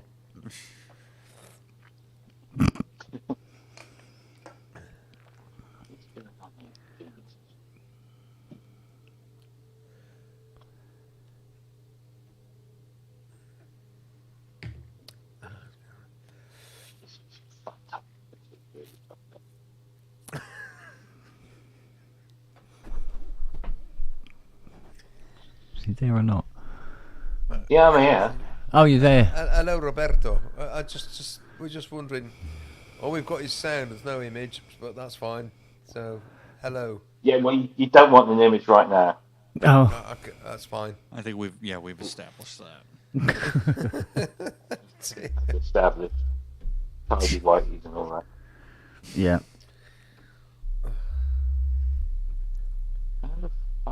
What? Sorry. I don't normally do this on my phone, see, so it's all a bit foreign, if you know what I mean.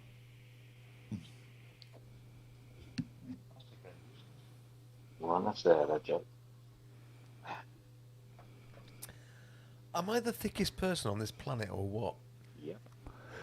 Well, Thanks, I saw. Robbie. Thanks, Robbie. I did see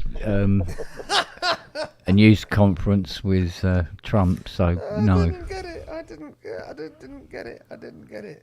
I'm thinking, who the fuck's Roberto? Have we got somebody called Roberto? Hello, Roberto. Hola, Roberto. And it's you twat. Oh. Pull your underpants. What? Pull your underpants back up. Make sure you wipe. Jackie got incredibly upset today because the restaurant we went to, she had to go to the toilet, and it was a typical Alpine Italian restaurant toilet, i.e., hole in the ground with no handlebars. Yeah. Oh, man. Almost couldn't get up, apparently. Christ. It's a frequent problem. Oh, No, sorry, that's me. Oh dear. Never mind. What? What have you got? Oh, she's bought them off. I don't want the fucking moth. Take it to that side. Oh. Did they have a fresh collection of dot leaves available? Oh no, well, there was toilet paper, wasn't there? Like a literally urinal, but on the floor. Yeah. It was a ceramic urinal on the floor. Uh-huh. Yeah. I'm getting a full description here. I don't need to get this. There's nothing to top you up. It's just a tiled wall with a toilet roll holder there. Yeah, grab hold of the toilet roll holder. So it's a bit like a scene from Interstellar. Something like that, yeah. Yeah. You have to poke it into a bag with a finger. When I was living in Germany, there was a whole debate, and I don't know if it's still going on, for men about the benefits of actually sitting down to have a piss Yeah. rather than standing. Yeah. So, and they were called Stehpinkler or Sitzpinkler. So you go for your pinkel, standing, steh. Yeah.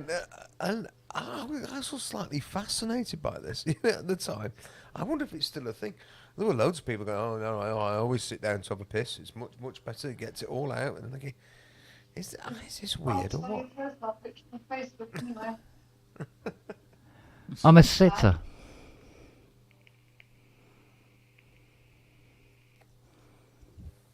Well, I there's sit. something Best. I sit. Whatever suits you best. Unless I'm in a rush. I'm a stander.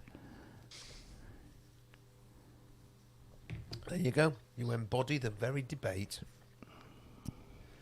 Depends on time allotted.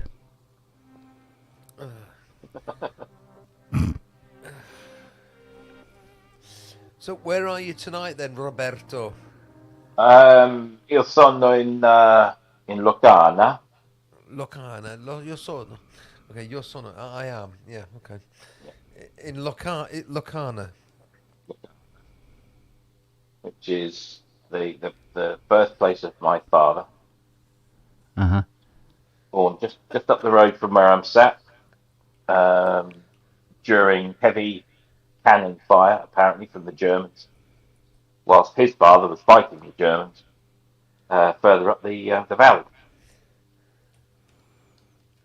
Hmm. Yeah. Cool. So that's where I am at the moment, and then tomorrow we're going up further up the mountains. So as far as this road, the road that goes past my house or flat, should I say?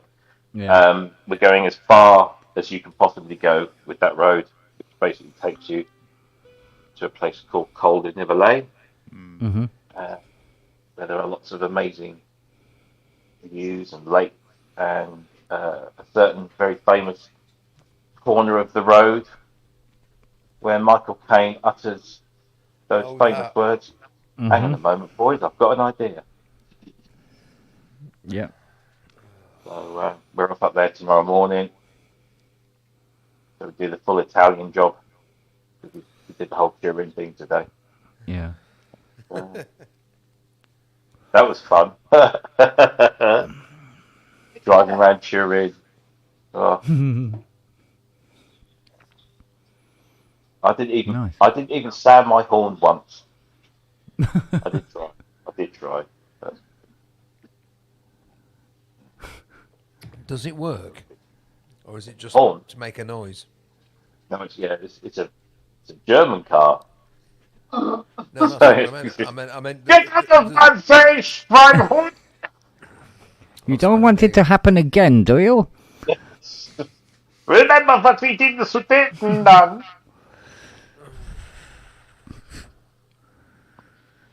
doesn't go down well here. No, I suppose not. Oh dear. It just doesn't go down well, Robbie. Stop. Particularly here. It was a very relaxed drive through Turin. Oh, you weren't relaxed, Jackie. You weren't relaxed at all.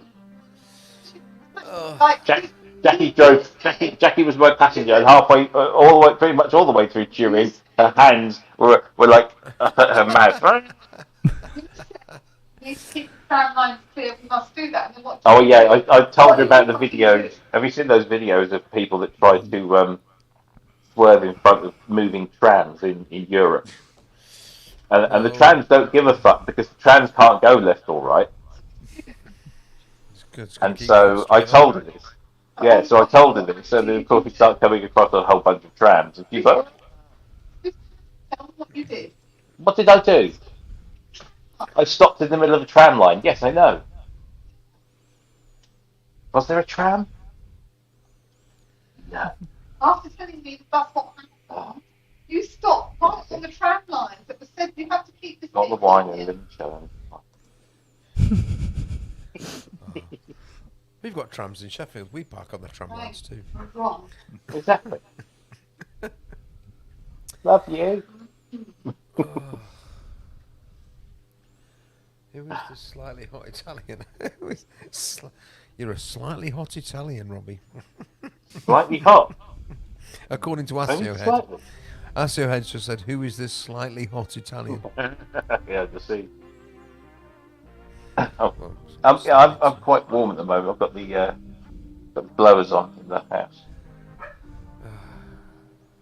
We're watching Pitch Black at the moment, dubbed in Italian, which is not very good.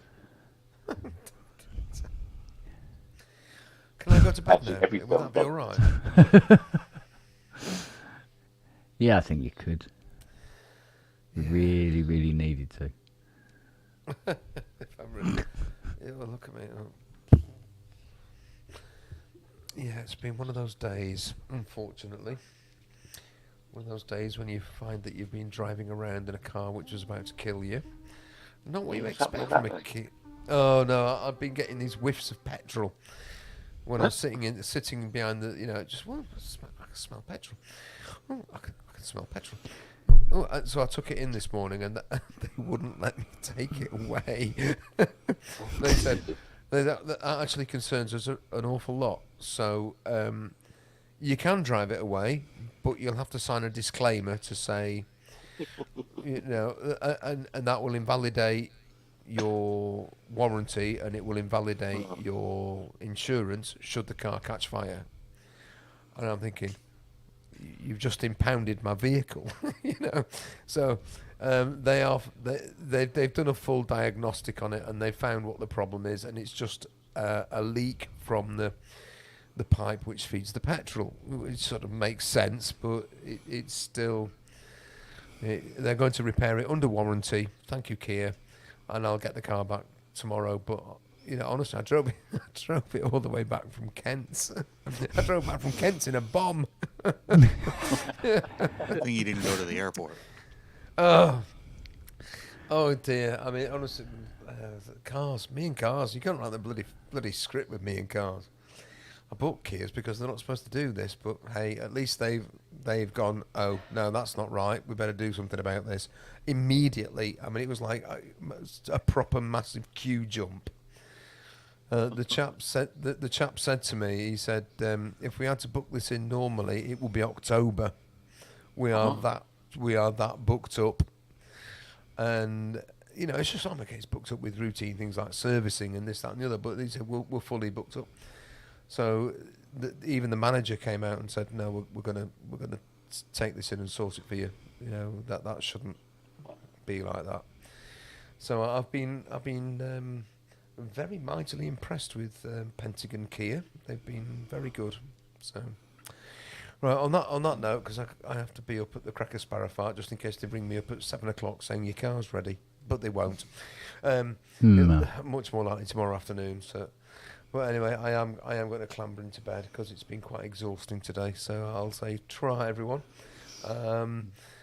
Grace and I are playing at the Off the Tracks Festival in Castle Donington on Saturday. If anybody fancies a trip to that part of Derbyshire, but yeah, that's our weekend. I'll be absolutely wankered after that as well, which is not good because I'm back to work on Monday. Where did the summer holiday go? Give Grace a birthday hug and a kiss from me and Jackie. I will do. She's an hour and a half away from birthday. I actually sent her birthday greetings today and got the reply. Well, I did, because Facebook said it was. Yeah, exactly. Actually, Facebook did say it was Grace's birthday. I don't know what's happened there, but no, it is actually tomorrow. So anyway, good night, everybody. I'll catch up with you all soon. Once again, Ken, massive hugs, and that curry will arrive at some point. All right, so take care, everyone. All right, mate. You take care.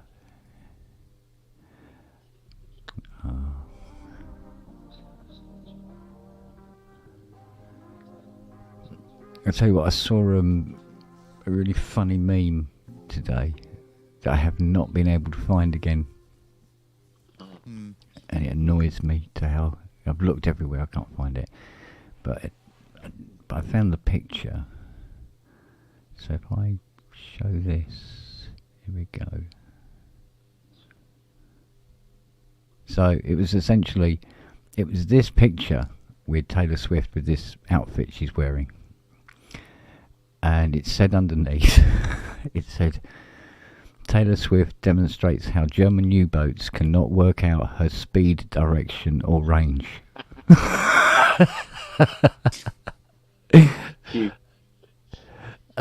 Which I thought was, yeah, it's funny. Like, Who says which one is Taylor? That's not an outfit. That's a migraine. Yeah. yeah, it's very similar to the ones I have, like 3 or 4 times a day as well. She does look like a prototype car. The outfit looks like one of Andy's carpets that he shows on Carpet Cam. Yeah.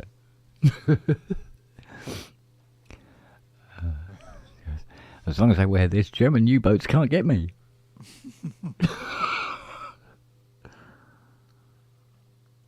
Oh, it was good. I feel that she put on OMD's Dazzle Ships.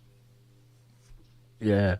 It's because it was one of those things, and when you're scrolling, you see something like that, it's like spit your coffee out moment type of thing. It doesn't happen often, but that was definitely one of them today.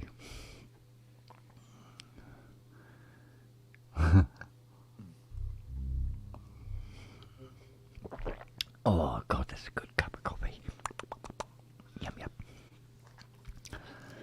Oh, I might have to knock it on the head early tonight because Yeah. there is, as they say, shit going down tomorrow.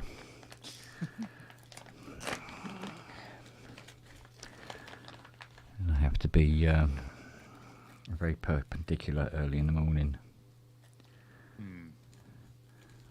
Mind you, it's like this morning though, to be honest with you. I was woken up by a big kiss on the face from Siri, who wanted to inform me that very shortly the sun will be coming up. Because it was pitch dark, but then went, oh wait a minute, I can just make out the roof of that house out there, so it's starting to get light. Come on, Dad, it's starting to get light. That's enthusiasm for you.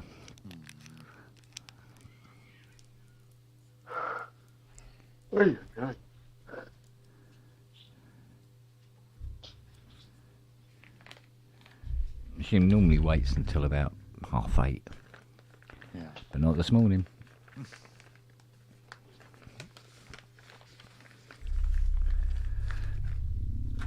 And I've got to look at that OB8 I didn't look at yesterday.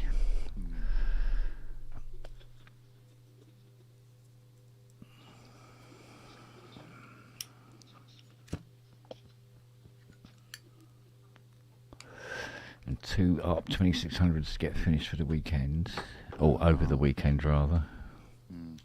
But they're nearly done, but one of them is pretty bad on the outside. So I'm going to have to give it a bit of a boot polish to bring it back to its glorious black it's supposed to be, and not the dusty grey that it is. And repair all the tears and everything else. Oh, fuck. Oh. Oh dear. Gesundheit. Yeah. Thank you. Close, but you know. Oh, dear. It's a fresh mountain there. Oh. There we go. Bonsoir. Hey, this talks too much. Go on in. No, I promised myself. I'm gonna stop and listen. You can what?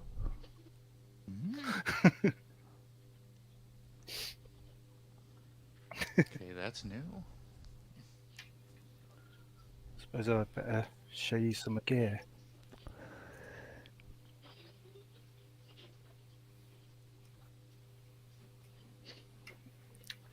Go on. Ooh. Well, the copper I added myself. It's Right. rubber. But you can't buy them anymore. So Is that me or is it? they're about 300 quid. Oh. So what are they like anyway? They're a bit wide for the for guitaring. Yeah, that's what I thought. I prefer using it as a fretboard, to be honest with you. Yeah. Yeah. Interesting. That'll just kill YouTube. Beetlejuice. Yeah, I like it because it's like 6 ribbon controllers. There you go. And Oh, okay. there is a little bit of gravity in the middle on the frets when you're using it in fretless mode. So it kind of there's like a 20% gap, bit like the keyboard thing. Oh, the Seaboard or the a bit like the Seaboard. Yeah. The other little thing I got, which you might be interested in, is this little thing. And this is in fact a theremin. Oh.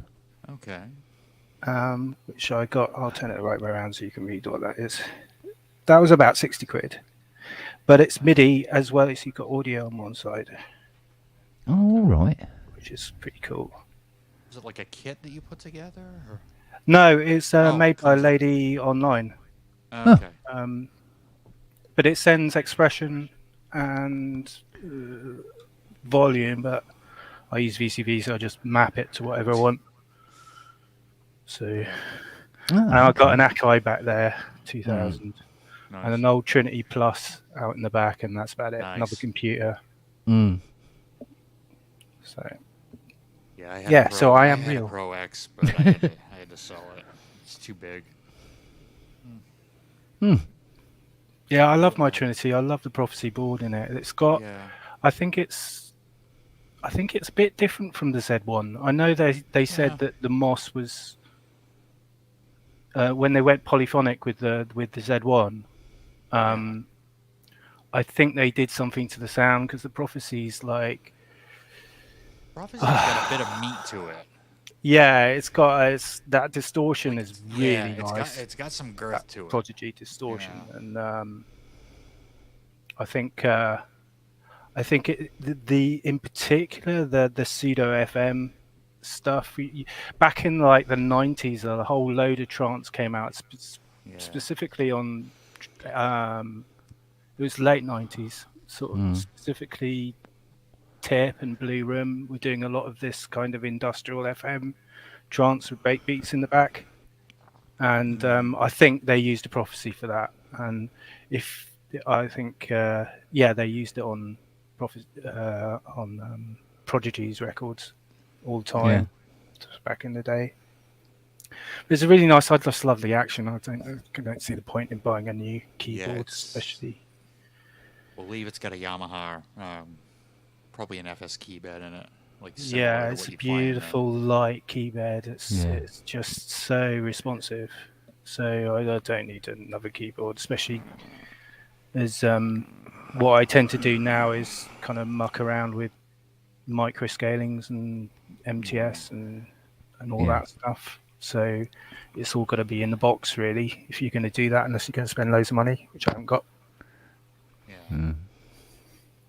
It's nice for you to let me in. Thanks. No, everybody's welcome. Everybody is welcome. Even Roberto is allowed in, God's sake. Let's see if I can see the chat again, because it's getting some echo.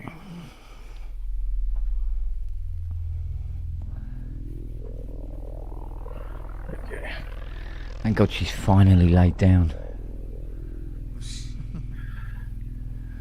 Oh yeah, I wanted to show you something. Kent. Artie.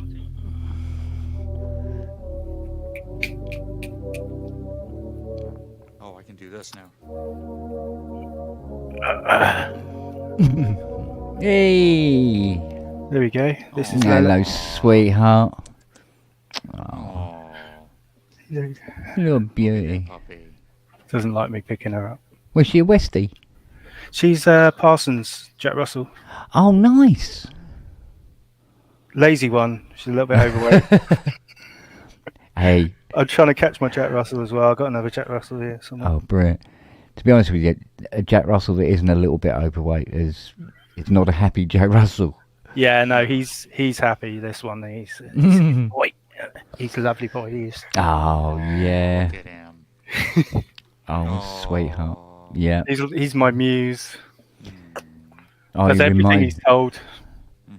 He reminds me of my little one. I haven't met your little one yet. Oh no. Larry died quite a few years ago, but he lived to be 20. And he was Really? Yeah, he was a fantastic little dog though. I got him when I was 12, and yeah, I mean I was 32 when he went, and it was weird because it was the first time that I didn't have him around after all those years. You know what I mean? It's really quite impactful, you know. Yeah. Which is probably why I lost my shit and ended up with a pack of 9 dogs for a while. Oh mate, I lost a dog. I lost a Doberman, and I couldn't write for like 3 years. Just Horrible. Killed me. Just knocked me flat. It's surprising, really. Yeah. Well, the thing is that I found, and I think this is the reason why I always have so many dogs, is when you have only one dog and they go, it seems to be more damaging than if you have many. So if you have many and one goes, and one dies, it still hurts, but you need to be there for the others. Yeah, and it helps you get over it. You know, you get over it better that way when you got more guys there. You know, so I end up with multiple dogs. So. And I think you've got to chain the training as well. You got to train. You get a good one that learns to train, and it trains the rest of them as well. So yeah. Except when it comes to Lily, because you know, Lily is going to be Batman's arch enemy when she gets older. She's just she's a very ruleful dog. She's definitely got her own mind. That one.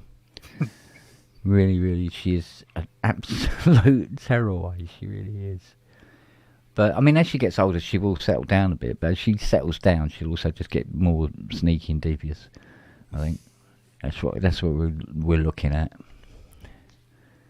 So I don't know what it is about small dogs, but they do live a long time. My wife had a dog which was half Irish wolfhound and half corgi.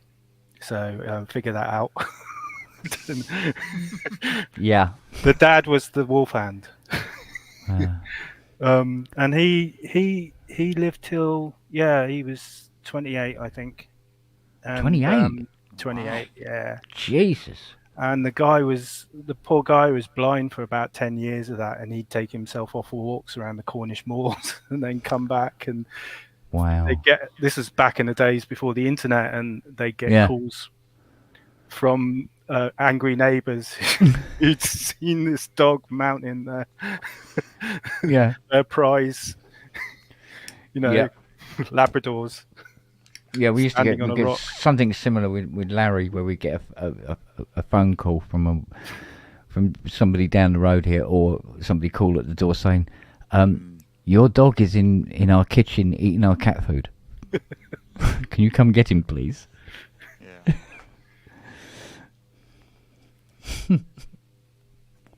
Little gits, but can't live without them. That's for sure. On that note, I got a band rehearsal I got to get ready for. I got to teach people how to play. Kidding. Yeah.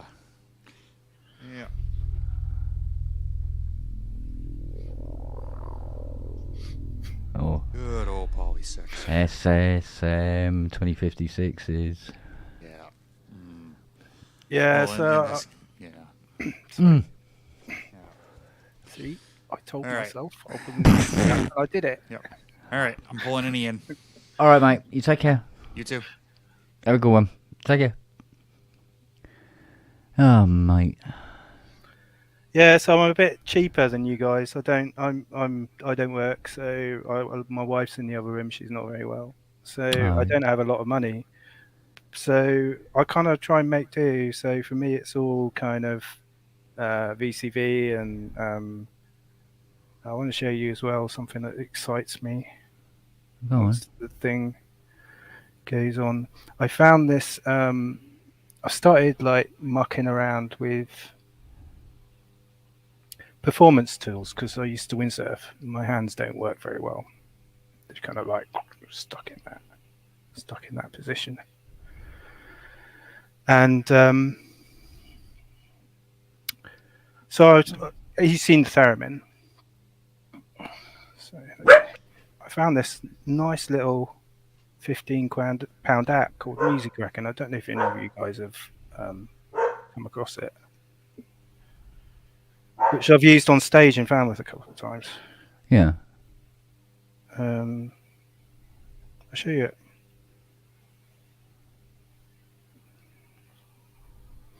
There you go. Oh. You should find it 15 quid in Android, right? Yeah. What it is a sensor. Right. So, but it's modular. So that's the controllers I've set up for the various different movements you can make: X, Y, out, up. You can rotate your hand that way. You can open your hand up. But it also does a whole bunch of other stuff like finger tracking, body pose tracking, face tracking. Face tracking is awesome, especially for the theremin, because you can like open a filter. That's wow. Game controller, microphone, but it's also got MPE and various little things. Yeah. So that's the inputs, and then you've got like various different modules for changing things, slews, synths, value viewers.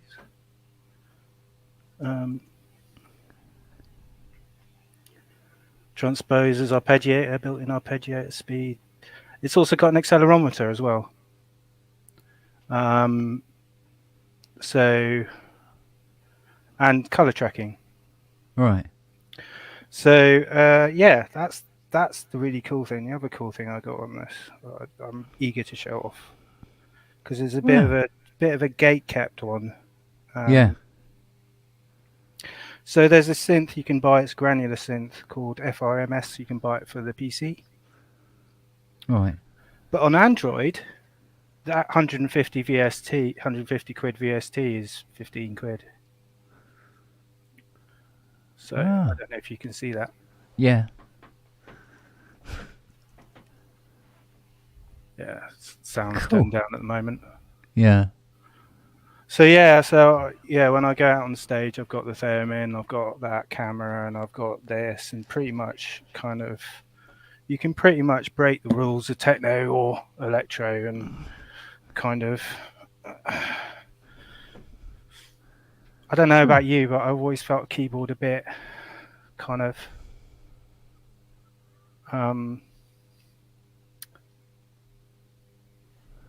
like a bars on a cage. Yeah. Yeah, I get it. Do you use an MP3, don't you? A little. What do you do? Very little with it, to be honest. Not a massive. It's.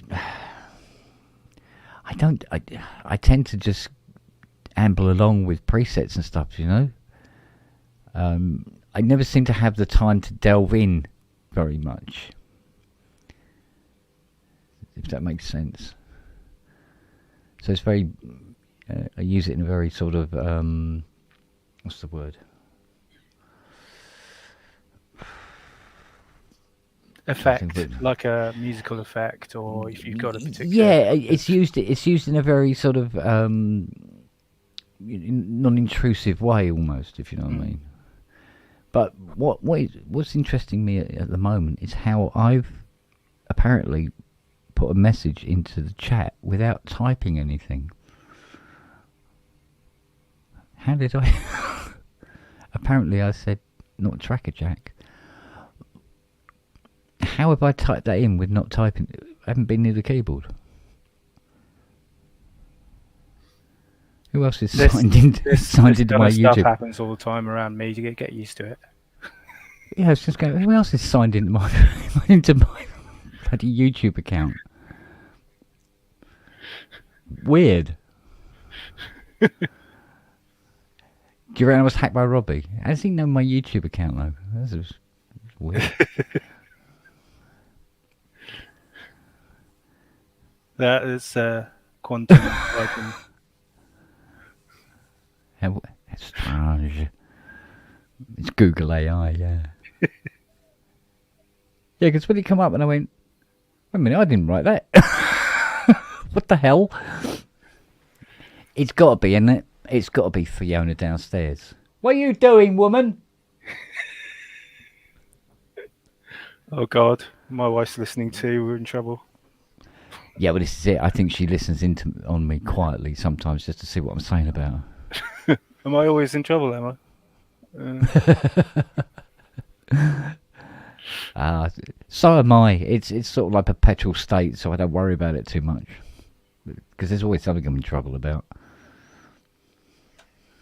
Yeah, I'm always just confusing people. That's my main job in life, being cryptic, apparently. I don't get it personally.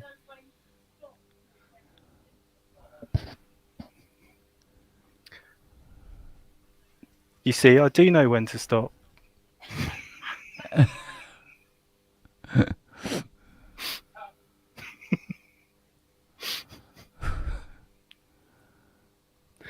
you sure it's not the dogs in the attic with like on their? It could be Lily. She's probably hacked my account. Yeah. The headphones are a giveaway. Yeah, I wouldn't put it past her. with a hoodie up in the corner, typing away.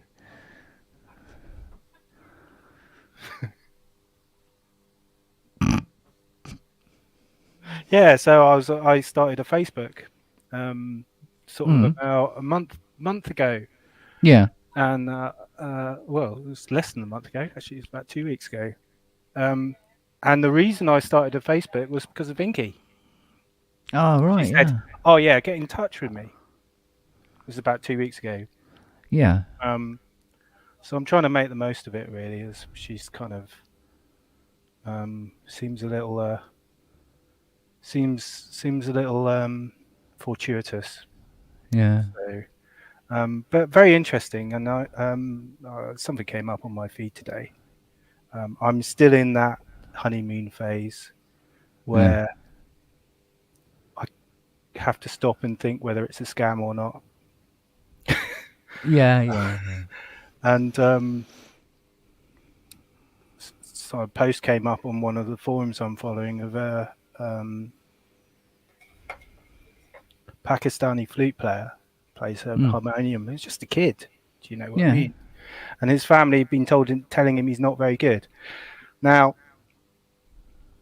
I'm not very good. And he wasn't me. Yeah. So yeah, obviously he hadn't really thought about obviously he hadn't had enough people telling him that, it really, it's about personal progress, isn't it? At the end of the day, you're not having fun, you're not doing it, even on just like on a, if he's playing the flute and he's not enjoying it, he should play something else. Yes, exactly. Inky the Catalyst. Yeah. That's exactly what happened. Funny thing is, she's from Cornwall, same as me. And I swore I saw her at one of the gigs that I went to recently. And I just said something like, nice hair. Kind of walked in the other direction. But anyway, this guy managed to find him a place which does scholarships. So I was quite nice. Yeah, I know sometimes parents can be sort of like pushing too hard to the point where, if the kid isn't playing Chopin on the piano at 12, then they're not very good. Kind of scenario, I think there's that situation as well, but I think with his situation, he was in Pakistan ghettos, and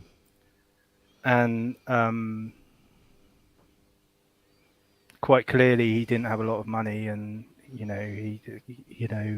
he's coming from what we would call a pikey background in the UK.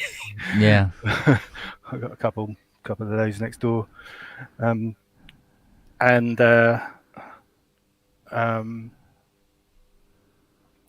think because he was disabled, he had difficulty. No one had actually told him that because you're disabled, Yeah. there are all sorts of opportunities that are available that aren't available to that aren't as easily available to people of a similar standard. But the thing with this guy is that his flute playing wasn't really that good, but his harmonium was excellent. You could tell. And the guy had a really good sense of gravity. Just for a young kid, he can't have been 16, 17. Yeah. He was gravitating around those notes that you find in the Hindustani and Pakistani ragas. Yeah. Perfectly. His ornamentation there was a really good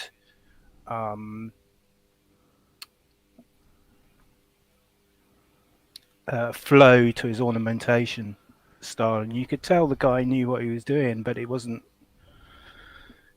something. So hopefully, fingers crossed, hopefully he'll get a place, and my job is done, and he'll come back to me in 10 years' time or so when I'm on my deathbed and go, I did this. Yeah, I'm cheering everybody up.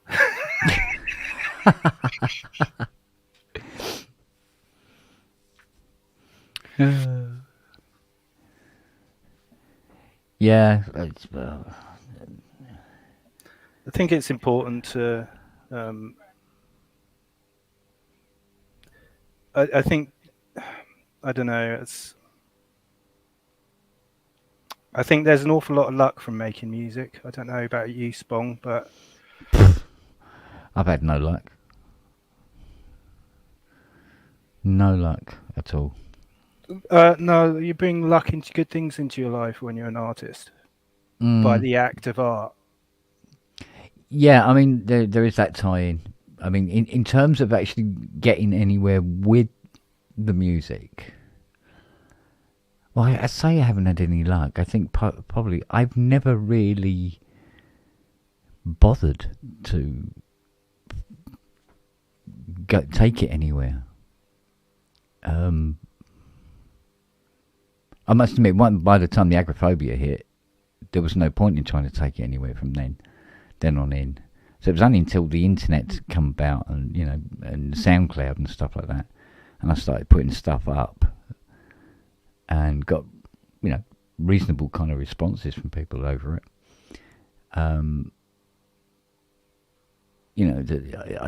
That's the only sort of like push I've ever done. So, and I'm fine with that.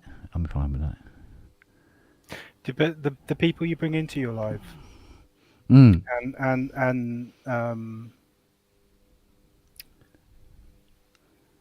I think being a musician, it's like dropping a pebble in a pond, and I think that when you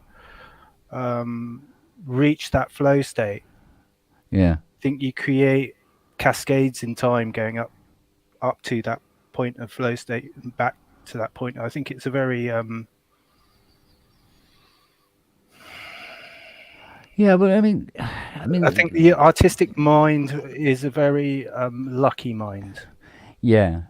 I mean, also, it's like with these pubs. I mean, there was a community there that talk to each other in the chat on other shows like Sonic State and stuff, and then you slowly over time you get to know these people. We're making quips and whatever and talking about different bits and pieces. And then when I was doing the pubs, which was I had a camera and a computer, and I thought, sorry. After being on PSN and a couple of times, and doing DOMs a couple of times as well, thought, this is a giggle, and do these pubs, and then people can come in And that's why it was always completely open. Anybody could come in and talk about anything they wanted to. I mean, yes, sometimes the topics got dark or perhaps a little bit too political or whatever, but but if people wanted to talk about things that were dark and political, there you go. You can't have free speech without saying things that other people won't like. So yeah, it's a pub. Yeah, exactly. So, but the idea of having, the people in the chat here, right, and they turn up every week. Depending on what's going down, sometimes people got to go do other things and stuff like that. And, I consider them, we're one big family, And it's just, it's a community that's just risen up out of nowhere with no particular agenda. And it's been a giggle. It's been a great giggle. I hadn't really realised how important it was to some people until when Fiona pulled a fast one on me and wanted me to give it up without really actually meaning she wanted me to give it up, just to see if I would. And I was getting private messages from people saying, no, don't, no, if you give it up, it goes, oh, then what are we going to do? Kind of thing. And it's like, really? Oh, okay. Ooh, all right. And then when it turned out that she was pulling me leg all the time, and I was looking in the garden, seeing where the best place to bury her would be, it was a simple case of like, well, cool, right, carry on, do it. But it's weird, isn't it? But it's not really related to music. I mean, when I appeared on the scene, shall we say, I was a synth tech, I was just a guy who poked around inside synthesizers. Yeah, I happened to be able to play a little, I think I've been told once that I wasn't a great player, but what I did play, I was always able to put emotion into it, but not play brilliantly, if you know what I mean. So, when I watch people like Justin play, and I go, oh, God. I know, it's sickening. I wish I could play like that, So... But then, at the same time, it takes a lot of time and a lot of effort to learn to play an instrument. Yeah. The good 10,000 hours, they say. Yeah. And well, I mean, Justin is always every time I've seen Justin, he's handcuffed to a keyboard. There's always a keyboard there in front of him all the time. So I imagine he gets a lot of practice in. I'd love to, but as we all suffer from, life and work calls us away from anything that we would like to do that doesn't earn money. And it always goes down the priority list. So, but I should spend more time. There's been times, I must admit, when I've been downstairs and I've gone, I should go upstairs and, turn the stuff on and have a little bit of a play and, maybe write something, who knows, and then go, but I'm really comfortable just sitting here for now. I'll do it tomorrow. I'll go up tomorrow. And it's always, I'll go up tomorrow, And I think it needs the Inky enthusiasm, to get, because Inky seemed to be a very enthusiastic person. She really enjoyed and believed in what she was doing, Yeah. And because like somebody said to me once, they said, he goes, oh, you'll do a pub just about any time, but I've noticed you never do one on a Monday. I said, no, I don't do ones on Mondays because of the hardware jams, because Inky phoned me up and told me off for doing a pub one Monday night. Yeah, and she goes, be right. The hardware jams are on a Monday. And do you know what? I didn't know. I didn't know they were on Mondays. She goes, well, they are. So never do a pub on a Monday. I went, yeah, okay. But it was like I said, it was about 3:20 in the morning when she phoned me up to tell me that. It was like, really, darling? Okay, all right. I won't do one on a Monday ever. And I've never done one on a Monday because of it. It was quite funny, but. And then, and so it's fine, because on Mondays I'll go and listen to the hardware jams. Have them playing in the background while I'm getting on with the stuff, Yeah, I mean, this is all relatively new to me, like getting involved in the social groups online. Again, it's like, this really is like, before that, I mean, I kind of, well, I'm adoptive father, and my son's probably kicking around upstairs shouting at his mates. And it wasn't easy. Actually got an old KS rack upstairs, Innovation KS rack, with all the faders torn off from the various kind of angry episodes that happened throughout his childhood. So it wasn't easy for me, and it seems like I'm not the only person who kind of goes away for parenthood. I don't think it's particularly unusual. But I mean, going back to Inky, I think going on from what I said about the musical Newman, the Newman of writing music, the Newman of expressing oneself, creates these confluences in your life. And I think Inky seems to be one of those people that created those confluences around her, like a gravitational vortex of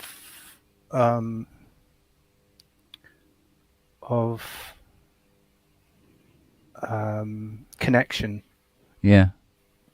And it seemed to me like, from the outside looking in at what's happened, I don't share the same kind of sense of grief obviously, because I didn't know her very well.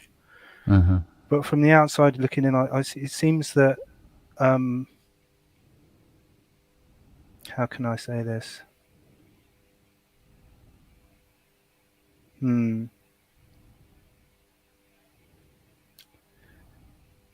It seems that from listening to her music, it seems that that immediacy, that sense of immediacy, and that sense of action is what creates these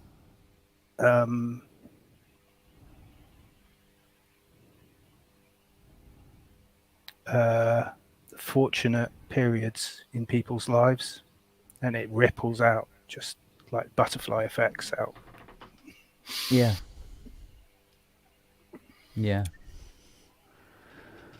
As you can tell, I'm a fairly deep thinker. That's good. I think it is. Is it?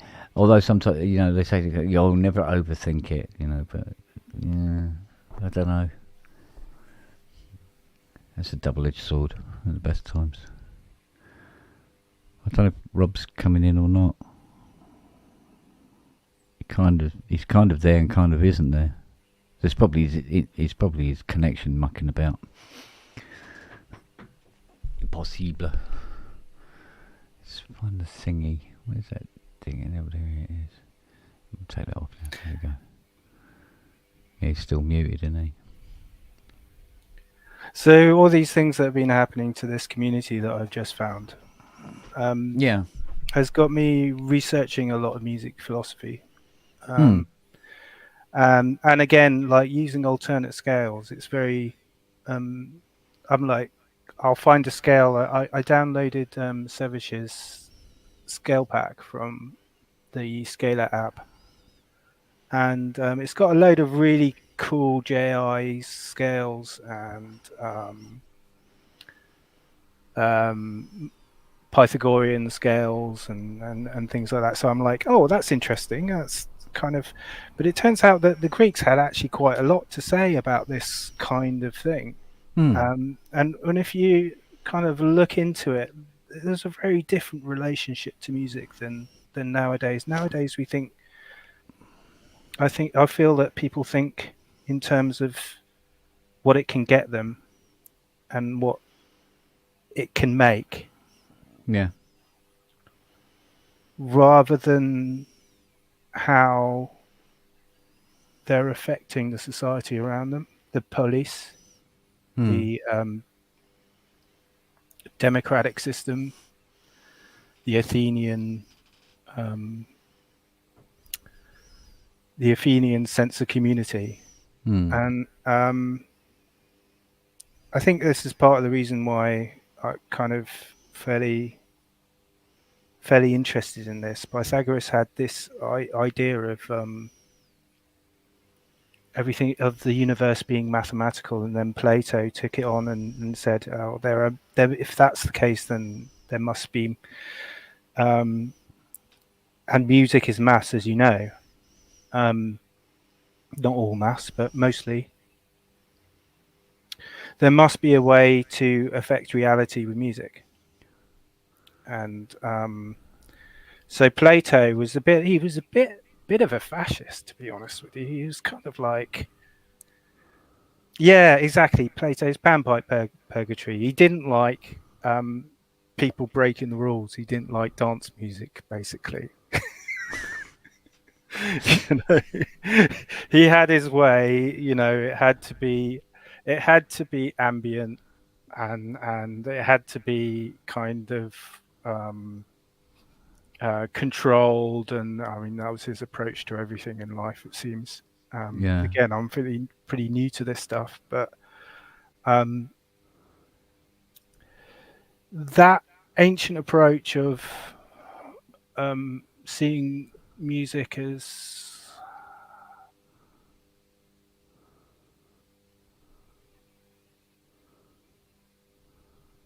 essential in the way of breathing is something that I feel that the kids don't really get these days in this commercial society. That it's the instead of these kids are sitting behind their computers and they're streaming stuff at the press of a button, and you know, they're watching their YouTube videos and they're taking the mixing advice, and I just it isn't about that. It's really about, yeah, Plato would have loved Eurorack indeed.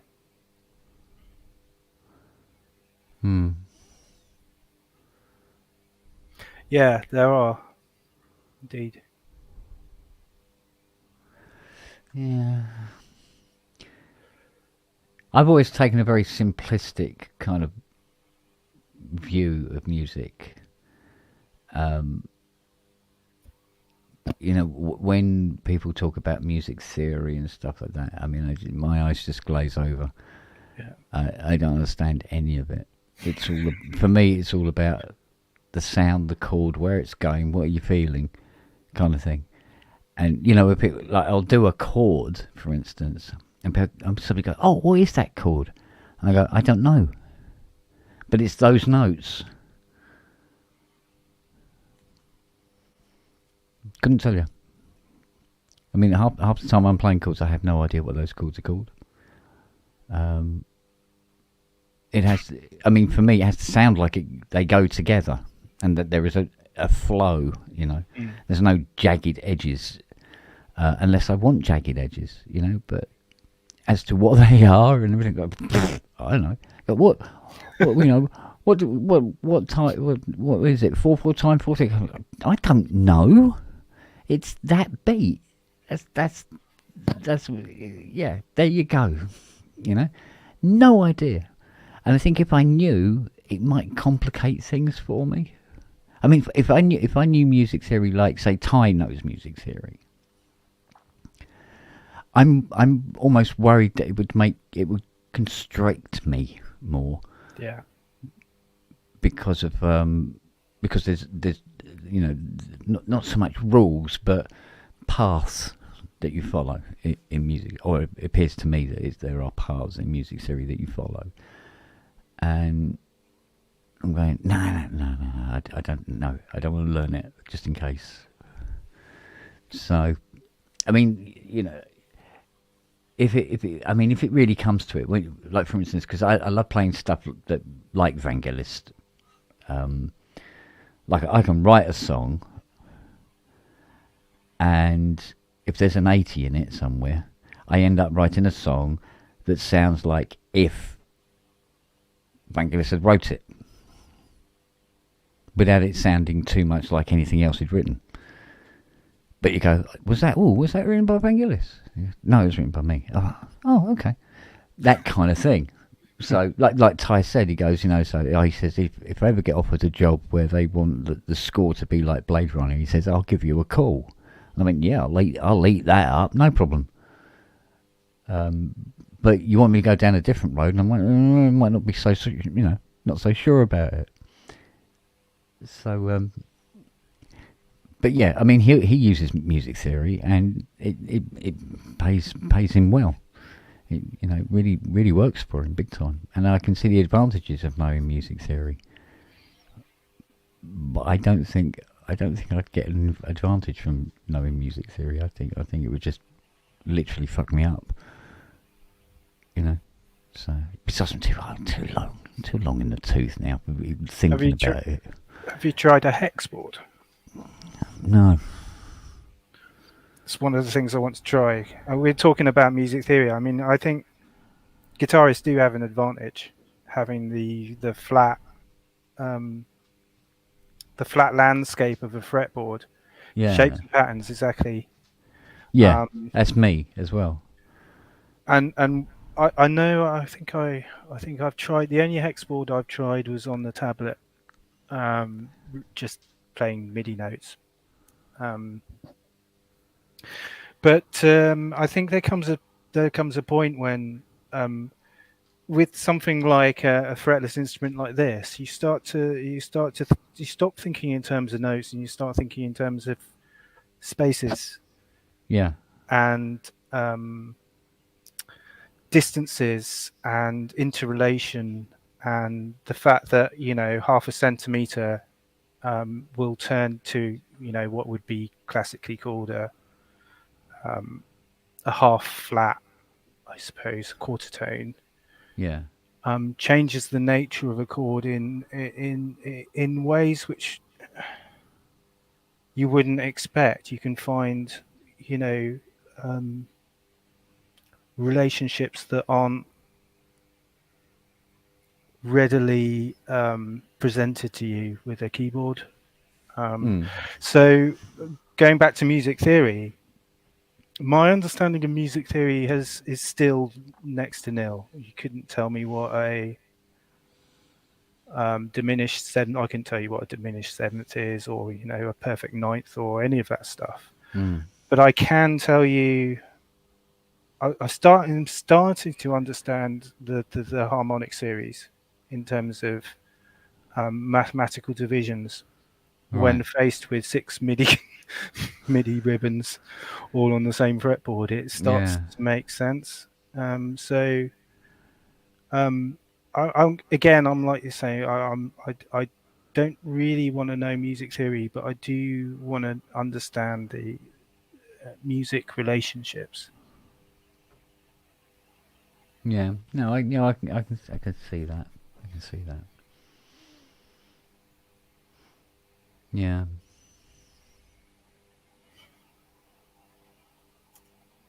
Because it's weird, because sometimes I listen to stuff by Beethoven, like some of his string quartet stuff, and it's like, to me, it sounds, in many ways, quite simplistic. But obviously, when you get down to it, it isn't. But then when you hear something by Debussy, for instance, it seems to be far more complicated somehow. It's really weird how I can sit down and try and play something that's Beethoven or Mozart or something like that, and I seem to get further with it quicker than I can with something that's a bit more emotional, bigger emotional type thing. Where there's notes in there that are absolutely completely hidden and you can't actually hear them, but when they're not there, there's something wrong. And you go, yeah, but what is the note? You know, the note you can't hear. You know, but if it isn't, like that, and you're stabbing around all over the keyboard trying to find what this missing tone is that makes the chord sound right. You know, and of course, theory will probably go, yeah, boom. You know, obviously it would be this because blah blah and because of blah blah. So, going back to Greek philosophers, there was a guy called Aristoxenos, who I looked into again because I was exploring a scale of his, which is basically a just intonation scale. But he was slightly different from Plato in that he was very much more. He was Pythagorean, so he wanted to find the maths in things, but he was very much more go with what feels right. Which for me is the better approach when doing scales. And we were talking about these little hidden notes. Well, if you do a perfect harmonic, for instance, a choir might start singing in perfect harmonics, and by the end of the song, they'd be in a completely different key. Their fundamental would have raised or lowered, or depending on the way the progression works, if you go from one. So one of the things that classical composers can do is they can have what's known as a floating notes. In that,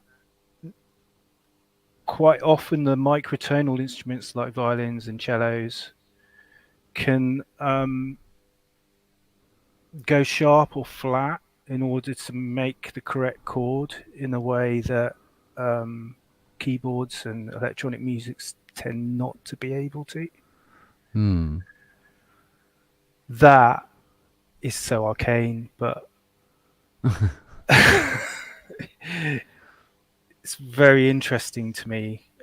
It's something that I'm really interested in exploring, and I see the osmos, and I can see people starting to explore those kind of areas.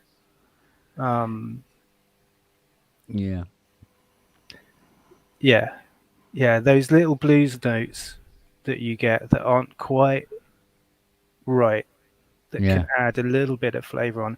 I mean, there are a lot of guys, I've heard quite a few guys in here, and a lot of these guys do it with their sound design. They create extra harmonics up in the odd numbers, the higher odd numbers, and that creates those blue notes which make the chord. And it's been a bit of a breakthrough using this fretboard in terms of understanding relationships. Well, one of the things I did find on the Osmos was by dialing back the lateral control to just be a little bit, so just a little bit out, it made certain sounds weirdly sound more analog because of these discrepancies, these detuning discrepancies, ever so slightly. So it still sounds in tune, but it's not quite.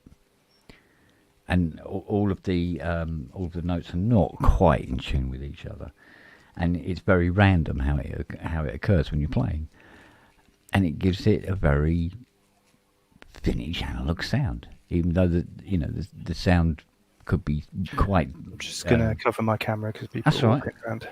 Yeah, simply because it's mimicking the driftiness of old analog VCOs, and through that makes a mockery of buying any vintage keyboard, to be honest. Yes, I was very kind of. Why would you need analog? And then I went to the electronics symposium down in Penryn, Aphex Twin's hometown. And heard modular for the first time. I never heard a modular setup, and heard somebody really exploring a modular sequence And it was then I realised that you can never really record modular instruments and still get the same effect as what you get when it's pumped through a speaker at 40, 400 watts. So yeah, I'm an analog convert. I just don't have the money. Yeah, well, to be honest with you, none of us do, because it's all got a bit out of bloody hand now. But you know, I was always like, you know, I was quite happy with, you know, plugins and stuff like that. You know, I know a lot of people thought I was probably, you know, sort of like a vintage analog snob, but what it was, you know, when people say, oh, you know, you can do anything digitally and better than you can in analog, and for the most part, that's true. That is true. But when you hear a PPG modular, or you hear a proper original RA mini Moog, you go, no, not even close, mate. You know, I mean, the thing is, an original RA mini Moog makes a late mini Moog, like a 1979 one, sound ridiculous. But because it happened very slowly over about, you know, 9 years or so, nobody really noticed that they were getting, that mini Moogs was sounding thinner and thinner and not as potent and not as analog sounding, as weird as that sounds, in comparison to how they were. And the trick was, back then, they were unruly little bastards. They were all over the place. They were never quite in tune. They were never quite the same reaction on each key push. There was always slight variance to the filters and the envelope generators. They were all floating about and flopping around all over the place all the time. And that's what gave them that width, that thickness. And digital does have a problem doing that. Yeah, and I think like when you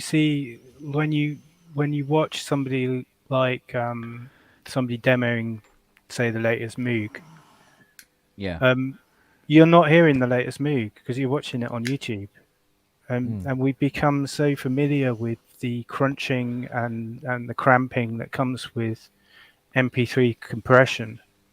Yeah. That what we don't realise is that you're listening to a digital synth. And but the other thing is, like, I mean, going back to relationships and connections and things like that. I mean, according to quantum physics, light changes when you look at it. So, it's kind of a wild theory, but well, it's the same one with an observed particle behaves differently because you're observing it. If you're playing an analog synth, does it respond to you? Does it respond to your audience? Is that slight distortion, does that feel so natural because it's responding to quantum disturbances in the locale? I don't know. Because there's a school of thought that would say that, you know, you could spend just a couple of £100 and get a few bits of kit together, and you can produce music as well as you could with, 100,000 quid's worth of stuff from, that was made 40 years ago. And that again is true. You can, I mean, this Hydra can on its own do more than any of the the big bands that had, like, thousands and thousands and thousands of pounds worth of gear at their disposal. But there was certain sounds where, whether it's linked to romance or not, there were certain sounds that just were kind of iconic and they just spoke to people more. But in reality, it's a case of, it's kind of elitist, though. Now, it's almost elitist to own an RA Mini, and they only made 150, yeah, about 150 RA Minis, right? So they're just because of their numbers, they're quite elitist. It's like everybody can have a watch, but not everybody can have a diamond encrusted Rolex.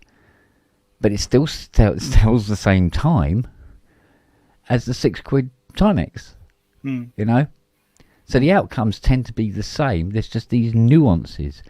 But are these nuances worth that extra amount of money? And as I've got older, I'm going, no. At one time a day, I couldn't imagine myself not owning a CS80. Now I haven't owned a CS80 for, a few years now. I'm fine. The Hydra, it makes up for it. Yeah, there's an 80 there, but if it wasn't there, I'd be quite happy with the Hydra. Yeah, I'd be quite. And I'm happy with all this gear. Yeah. Absolutely, perfectly happy with it. Yeah. There is, but it's like the Mustang. I mean, it's a car. It will take you from A to B just as well as Fiona's smart car will. But when you drive the Mustang, people go, ooh. But when you drive the smart car, nobody's even noticed you've gone by. And I think that's what it is, essentially. To a certain extent, I mean, I perform in front of people very rarely, but I mean, like most people, you upload your music onto SoundCloud or whatever, or onto YouTube, and at that point, because of the way the sound degrades, is there any point in buying expensive gear? Really, you should be buying gear or getting free gear that enables you to explore your art that is fun to work with. Yeah.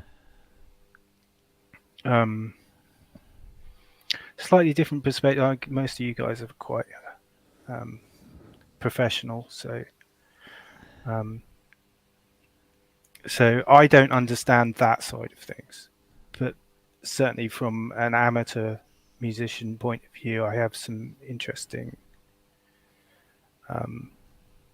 perspectives that might, be of interest to you guys. Yeah. Well, I mean, it's like, that Behringer System 55.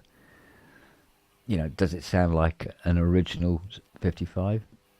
No. It's not the point. No. It's not the point. If it did, you'd be going, oh, that's fucking weird,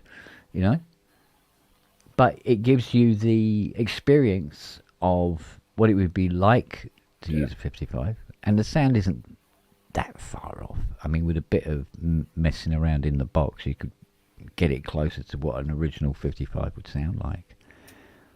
But they've picked the 55 for the same reason that, when people go, oh yeah, no, Moog Modular. The 55 was a later variant. It's the 3C, The 3C was made with the RA modules. And it sounds totally different to the 55. It sounds bigger, more powerful, and it's a bigger, warmer sound. But the price of a 3C is, ridiculous money, and the nuance in the sound between the two just doesn't warrant the extra money. So again, it's just, it doesn't make your music better. No. And I mean, when we talk about music being better, that's a dangerous thing to go in. If you excuse me for a minute, I'll just go close the back door. Mm-hmm.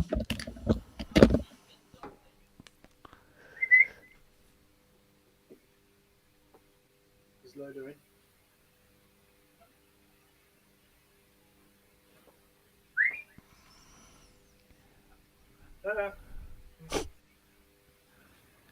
Come back in.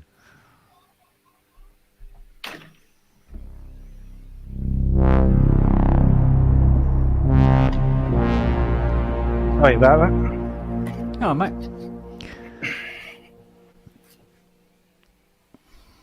I mean, it's like you know, with the 80. I must admit, I love playing the 80, but that's because I like the feel of it. I like the way it responds. I mean, the Hydra doesn't respond the same way. It can't. It's not the same keyboard. But it doesn't mean you can't sound like an 80. You know, in software or whatever, or on synthesizers, and you know, put enough programming nuance in, you can get the sounds. That's the easy bit. That's the easy bit. It's getting the feel. That's the thing. The biggest thing for me, though, coming back from parenthood and coming back to music, the biggest thing to me was VCV Rack. I'm a huge fan of VCV Rack. Primarily, well, there's two reasons really. There's polyphony, and saving patches. And I suppose actually the top reason is it's free. You know, being able to modulate anything with anything in the way, well, it's free if you use it by itself on an expensive computer.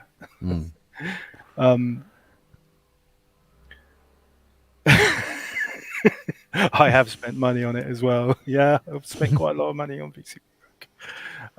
But it's kind of more like playing a game than making music. And that's just changed my whole outlook on musical life. Hello. Can't hear you, Fred. What's gone? Yep. Using a Behringer mic.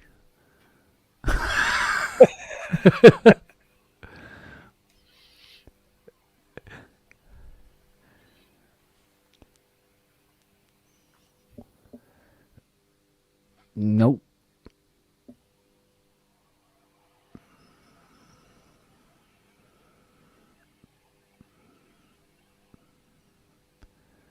I wonder if he can smell petrol.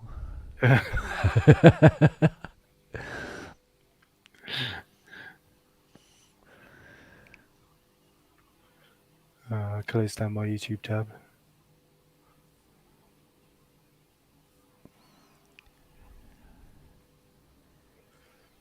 Yeah, no, it's interesting, isn't it? It's horses for courses as well. You know, some people, you know, you can get one person to get a piece of equipment that somebody's going, nah, it's not for me, move on, and they do fantastic things with it. You know, beyond what even the manufacturers thought was the capability of the machine. I mean, the 303 is a prime example. Oh, hello. Oh yeah. Hey guys. Hi. Right there. I love when Steve joins and this thing says trial.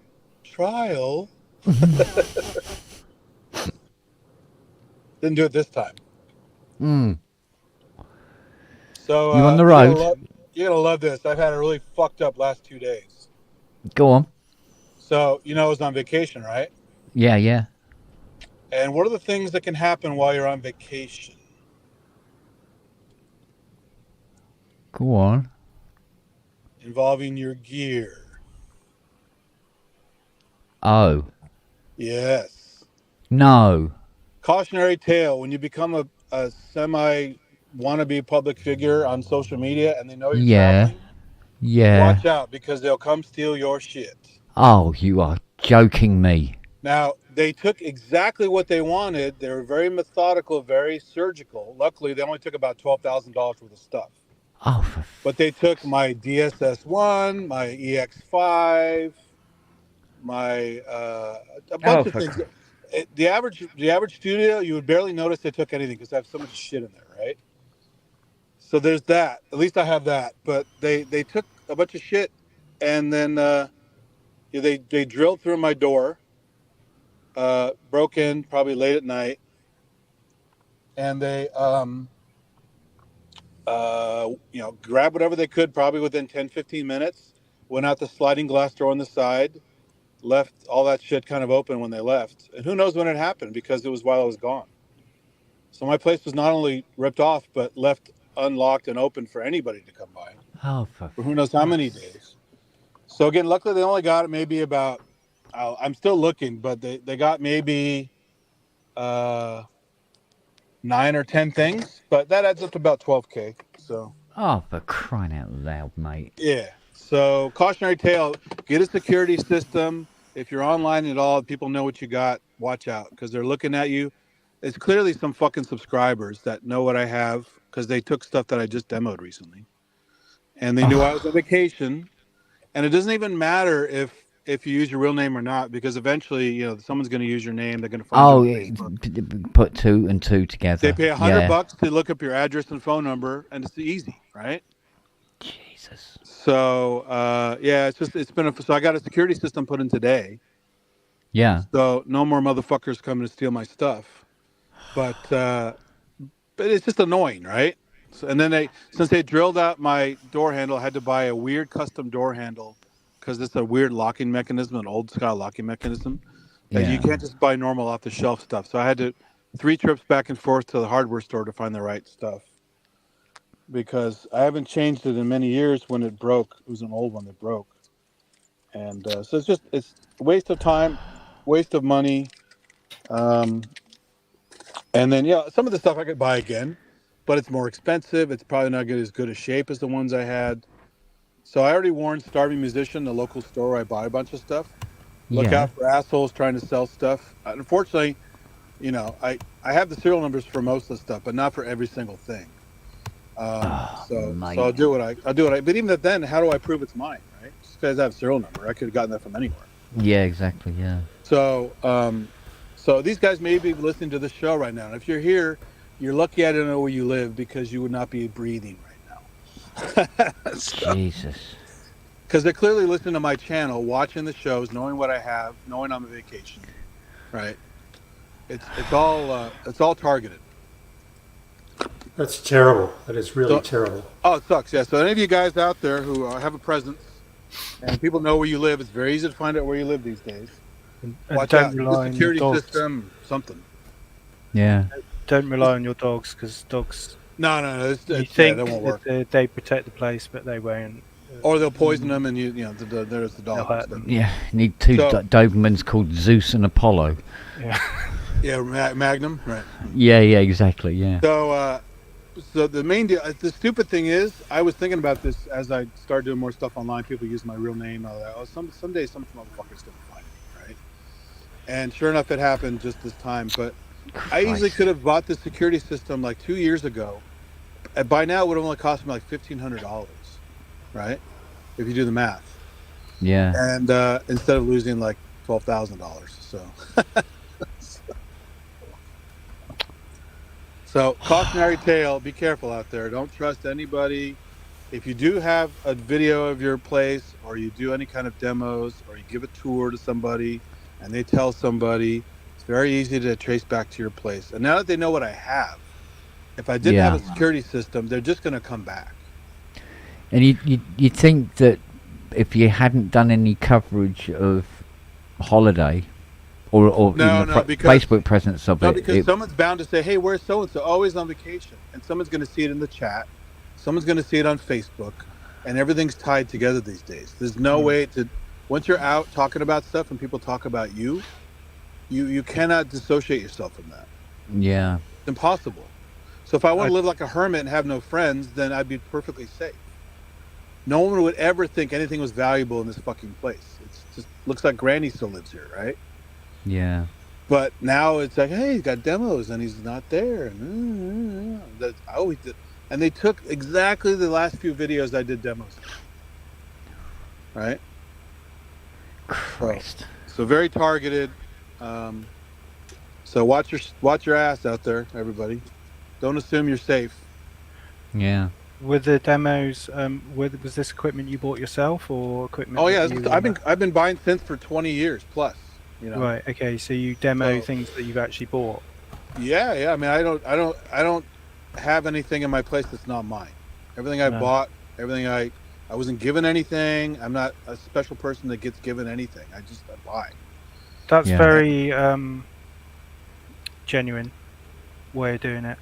Well, and also I'm not showing off. I'm sharing. I'm sharing what I love about the stuff and fun things I found out, and these assholes took advantage of that. They go, oh, he's on vacation, let's go steal it. You know, they don't care that you're trying to just, you know, share stuff and maybe, I don't know. I loosely would say educate, but it's more fun, right? Will contents insurance cover? Well, here's the problem. Not only was I too cheap to buy a security system 2 years ago when I thought about it, but I was on the fence about renter's insurance because I still didn't have everything 100% tracked and trying to figure out the best rate. And so I have to eat the cost. Well, nine times out of 10, insurance companies will not cover musical equipment anyway on contents insurance. You have to get, and you have pictures, and they have to honor a certain amount. Now, will they give you the real fair value of it? Probably not. No. But you're not totally screwed. But like a lot of the cost of my stuff is stuff that's because of the rarity or the condition, or because of, I mean, they even took some fucking guitars, right? Ugh. And a couple of the guitars are kind of like Casio PG380 is not a common guitar. So he probably saw that on one of my shows with Eddie, right?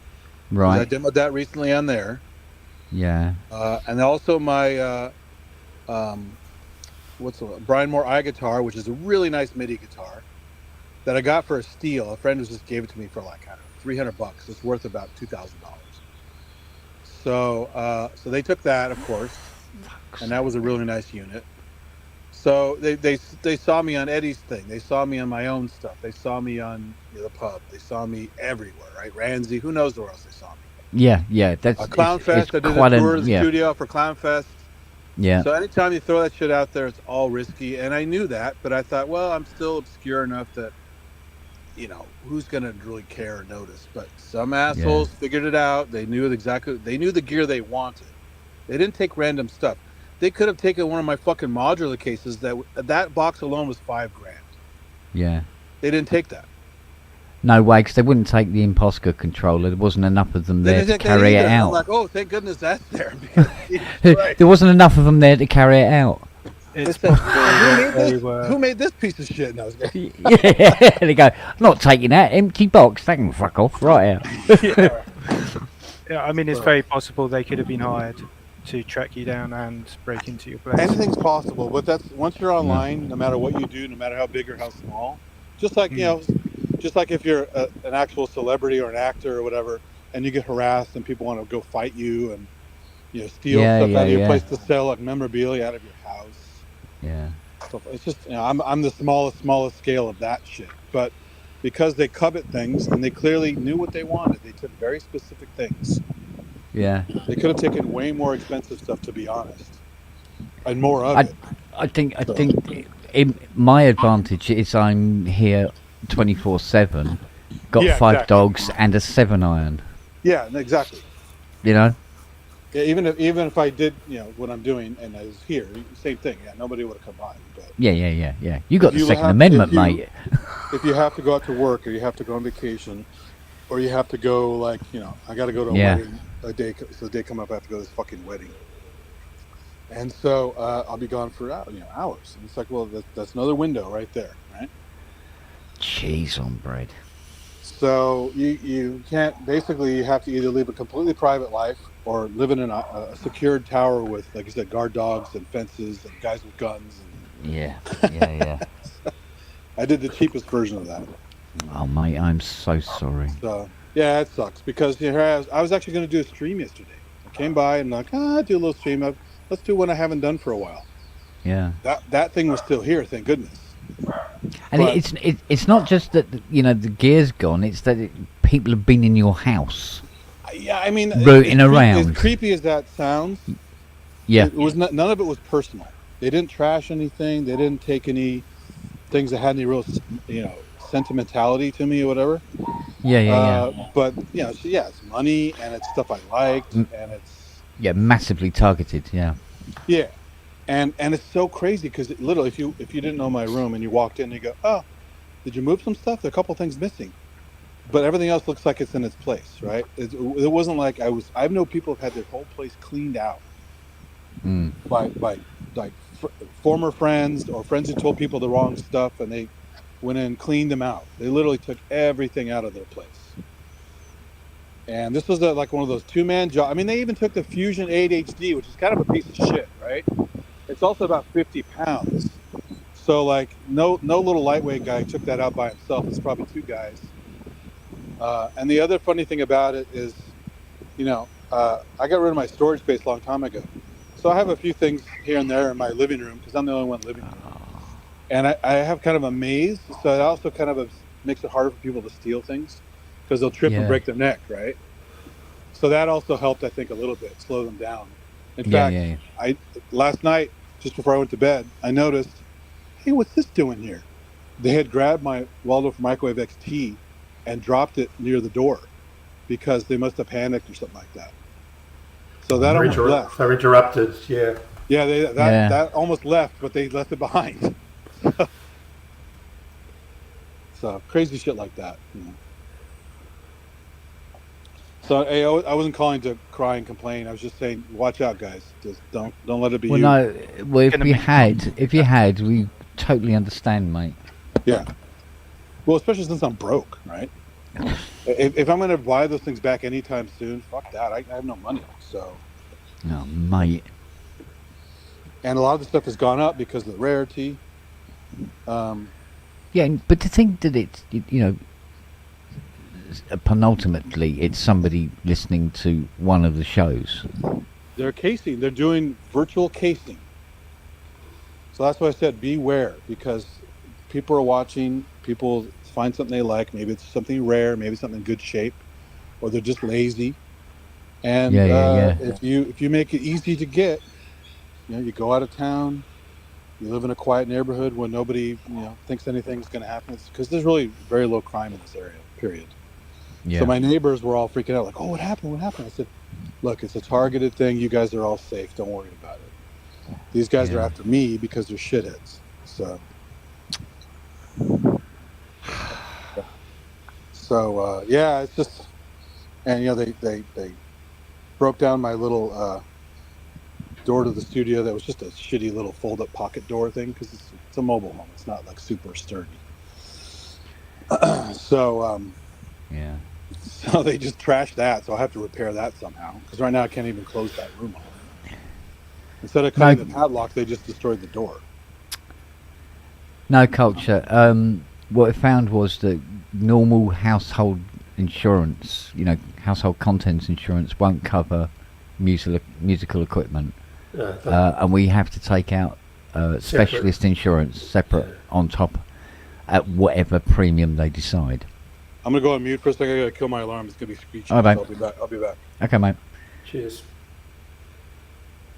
So you have to to get that separately done, and then for people's gear, we just couldn't afford to do it. Hence 5 dogs and a 7-iron. And staying at home 24/7. Well, that was going to happen anyway, so it's an advantage that's just worth mentioning. I got it before it screeched. Good, so we're all good. Oh, cool, man. Yeah, you don't think of that profile thing being a danger, but it is. Yeah, it is. Running. I don't run any demo videos because A, I'm not good enough, but B, it doesn't achieve anything really. Yeah. I'm not going to get 1,000 viewers. And I'm not going to get any stream from YouTube, so it's just a non-consideration. But luckily, I'm home 24/7, and I don't have too much to worry about in that regard. And it's the stuff I've got. Most of it's in storage and locked away anyway. So the expensive stuff. They could take laptops and demo. You just say, "Oh, I have one of those" in a chat room, and they go, "Ooh, he's got one of those," right? Mental note, and they'll actually come get it some other time. The coincidence of you demoing the items that were stolen is well, exactly, that's the thing, right? Yeah, it's no coincidence. Yeah, it's hard to. I must admit, though, admittedly, when I was asking about insurance, I mean, it was back in the the heyday of vintage sense, where I was doing lots of work for Tiny and RL Music. It was still quite an ongoing thing. There was no Brexit. You could get stuff in from Europe and stuff like that.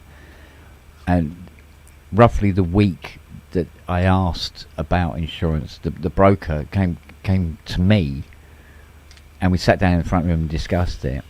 And he goes, well, what's the value of some of this stuff? And as it happened, there was 3 modulars and 2 keyboards in the front room. And I sat there and worked out, and it went, oh yeah, that's nearly £500,000 worth. Yeah. And he's going, oh right, right, your premium, because it would go up and down depending on the week. So it's like, he's like, hold on, let me call a friend for a second. Yeah, I mean the premium was, I mean at the time I had a couple of Hans's modulars here. Do you know what I mean? And the insurance company, he said, look, they're not going to be keen. They're not going to be keen. And then when I said, well, it's not my gear. And they go, well, you've got a security system installed. And I said, well, yeah, we got one, but we wanted to get it updated. We didn't get it updated until about 2 years ago. Now we've got one where you can't fart without the security system knowing about it, The dogs can't go in the garden without being filmed, And... But the other problem in this country is that if you do catch the thief, they're not penalised by the courts. They're not able to give you your money back because it's gone into their arm. Oh no, it's full on vigilante time. That's what it is. So. Yeah. I think we are vulnerable when we've got things that we've worked hard to pay for, and I'm in the same category that I don't have any stuff that's fabulous, but you don't want to lose it on the same token. And the other thing is that you pay for it all yourself. Yeah. And then there's the consideration that if it's gear that you use often, it might actually be integral to a piece of art that you're working on. So there's the potential cost of if you're a commercial artist. Doesn't anybody around where you live have their security systems that may have some footage of? That's the rub, because that's the first thing I did. Right. I called the cops to get the ball rolling, because they take forever to get out here when it's just a regular call.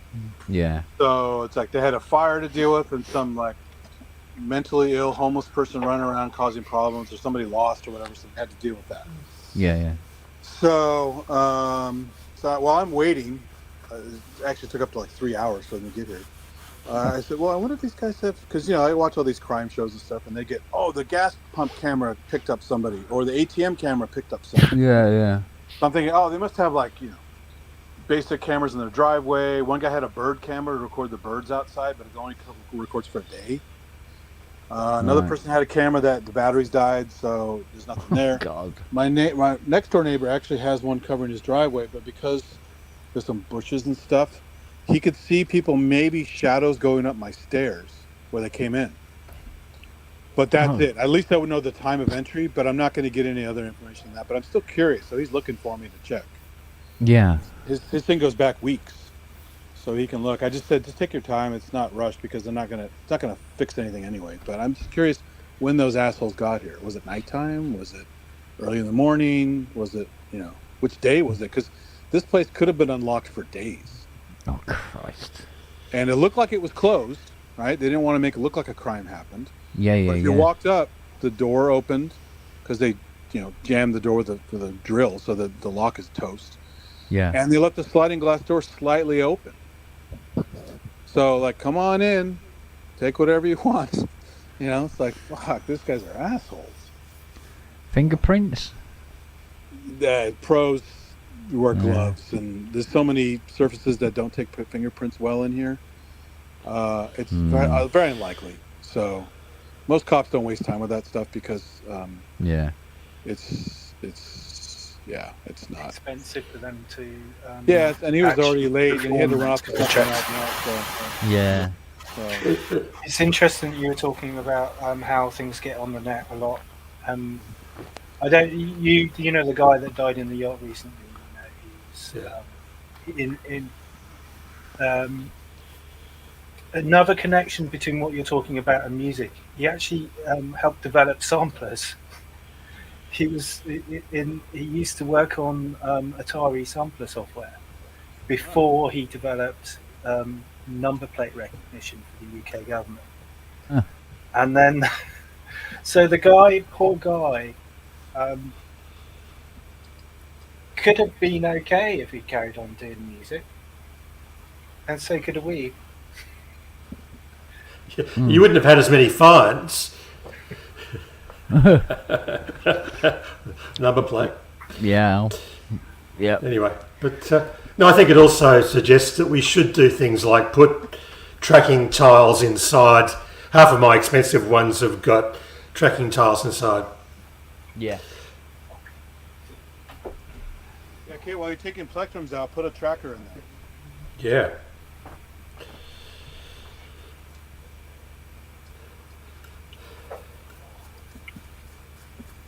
Yeah. Why can't they steal soft synths? I mean, it'd be much cheaper for everybody. They probably can.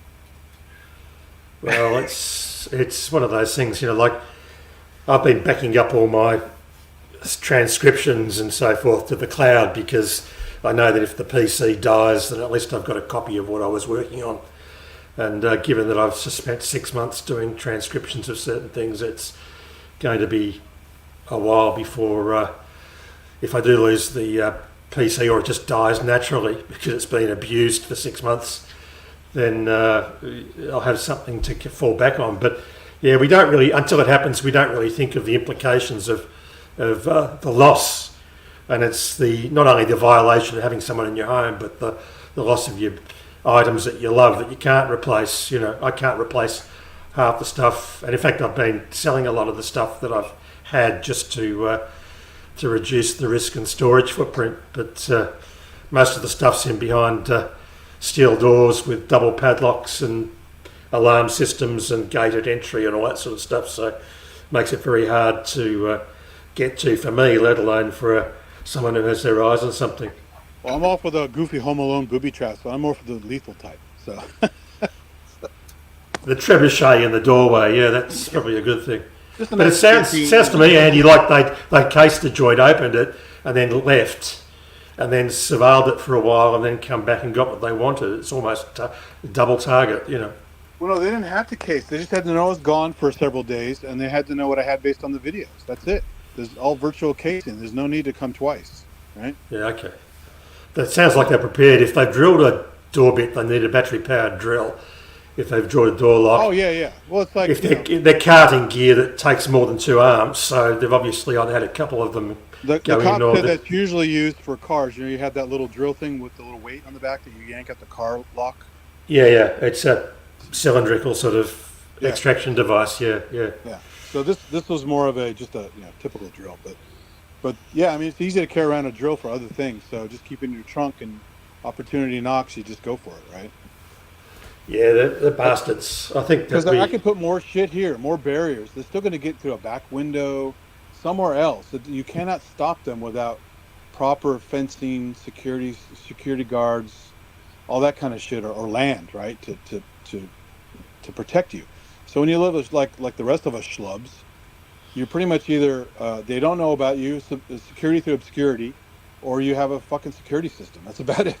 So unfortunately, as I found out recently, having just recently set up a Facebook, I couldn't get in because of the stupid facial recognition. You wouldn't see my beard. Didn't like my face. Anyway, but recently I set it up, and I've realised from the new connections that I'm making socially that you cannot avoid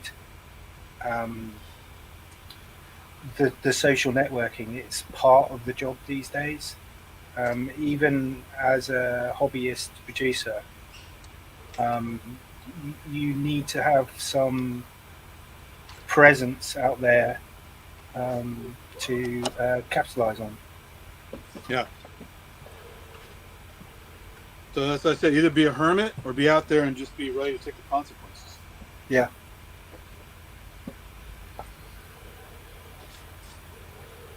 Isn't that cheery? Oh, I'm sorry for you, Andy. I wish I could. In fact, I may just help. I may just put together a care package and ship it your way. Oh, that's nice. Thanks, man. Anyway, I'm not sure. I'm not sure I can replace the items you had because they're quite unusual. But I'll work something out. I'm sure that we can. I don't have your address, funnily enough. I just call those guys. They got my address. Yeah. Yeah, fuck. No, that's terrible. I mean, really. Well, I think. I recently looked up a friend who I lost years ago. He had moved to Japan, married some girl, then moved to Canada, and then his older parents died because he was adopted, and they were wealthy people in the Berkeley Hills. So at some point he just got like probably $10 million and woohoo, and just took off, right? And I was like, I wonder what happened to that guy, because he's got me into Emacs samplers and more Depeche Mode stuff when I was younger. And then I finally bought my own Emacs too, and we shared libraries. And then he had all this other weird like Waldorf stuff that I wasn't aware of. And then I got one of his command stations and all this shit, right? So just he got me into the stuff more than I was before, because some of my friends are kind of out of it. But he's also kind of a weird dude, but he's a nice guy. He took off and I couldn't find him, so I paid, was it like $75 for one of those services? And I found his current address, I found his phone number, I found his blah blah blah blah. So I was ready to contact him pretty soon if I wanted to, because that's how easy it is, right? And that's what these guys did, clearly, because my phone number and address is not on the internet, except for those services. Yeah, it's almost the services almost promote theft, don't they? Just make it a lot easier. But they do help people reunite too, so it's not all bad, right? No, I mean, it's also a case of that. I suppose what we should be now taking as a lesson from this is to put tracking tiles inside all of our hardware that's valuable above $1,000, say, and then or rare and irreplaceable, even if its value is nominal, and to store stuff in storage if we can, or to find a way of securing it in a better way. Storage space, it was a hell of a lot easier because I didn't worry at all. But, it changes the game when you've got to look after it yourself. Yeah. So I was just, I wanted to warn people, just say it can happen to you, so watch out. I think this kind of thing's going to happen a lot more in future as well, because like this guy in the yacht said, the problem, he said in an interview the other day, the problem with the surveillance economy is there aren't enough people to process the information. Let's wonder about the UK. You guys have so much surveillance. But we don't have the funds to actually put people in the offices looking at it. And that's what this guy was working on. In fact, the last bit of software that he was working on takes text and audio and converts it into usable data. This is what he sold to Hewlett Packard. Now, if you combine that with AGI, right, and you make that AGI, or even lower rate AGI, available to the general public, for instance, it starts to sound a little scary. Look, I dare say that with the amount of new apps and the amount of text generation engines that are out there and the amount of deep fakery available to the mortal man, then I could look quite good if I actually put my mind to it on the internet. Well, did you see the new Donald Trump virtual I trading don't cards think you where need it's to all worry AI? about that. No, I haven't seen it. I don't look quite at caching. Yeah, I think the problem is that all this stuff is just exceeding the ability for the average person to protect themselves anymore. And you see so many bogus profiles crop up on Facebook and of friends of yours, and you've got to you report them, and then Facebook says, "Oh, we don't consider it a risk," and you then turn around and say, "Well, we're really screwed. That nobody is going to be protected by anyone. That everyone is just working without any consideration of the criminal element." Yeah, I mean, Half God saying there's no AGI, but actually the Strawberry package that's training Orion with OpenAI is self-learning, so it doesn't need to refer. It thinks in a slightly different. It thinks in loops. It checks itself and then comes up with new hypotheses. And this is the danger for us as new musicians, is to have these kind of AIs, this new generation of AIs, that can take music from wherever, actual music from wherever, and combine it with music theory from wherever, and create these logic loops where it teaches itself how to make music better. And this is the next model that's coming out. The Strawberry model is quite exceptional, and it's training the Orion model, which is the next one, which is going to be the AGI model. And you'll be looking at AGI by 2027, according to some people, but I think it's going to be earlier. Honestly, I think they're even underestimating it then. Yeah, no, it's going to be a brave new world, and I'm not sure what myself and the rest of the Epsilons are going to do for enjoyment. But anyway, it's quite interesting though. It's like being Cornish. I don't know if you know about the Luddites. Do you know about the Luddites? Yeah, heard the expression. Yep. That came from Cornwall. I thought it was a Dutch thing with the wooden shoes thrown in the machines. That was sabotage. The actual yes. Terrorist organisation that marched on London. Yeah. They were from Cornwall, and there were a bunch of cotton manufacturers. No, cotton crafters. They made doilies, basically. Yep. And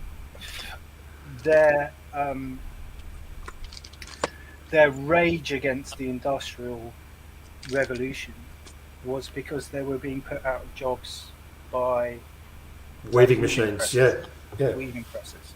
Yeah. And this is the situation we're in now. So I'm expecting Cornwall to really pick up its act and get its together. But if you look at the way that the music generation software is going, 90% of what we listen to will be automated in the future, and we won't have any choice in it. It'll just be bombarding the airwaves. But I'm not sure how people will collect on it. I think that there's a fundamental problem that people will create value somehow, regardless of what's out there. I'm not too worried about AI. I've seen how AI does subtitles for films on YouTube. I'm not that worried about it. It's not great. It's not great. Yeah, but if you look at the progression, like 10 years ago, they would have been manually done and keyed into a chyron and superimposed.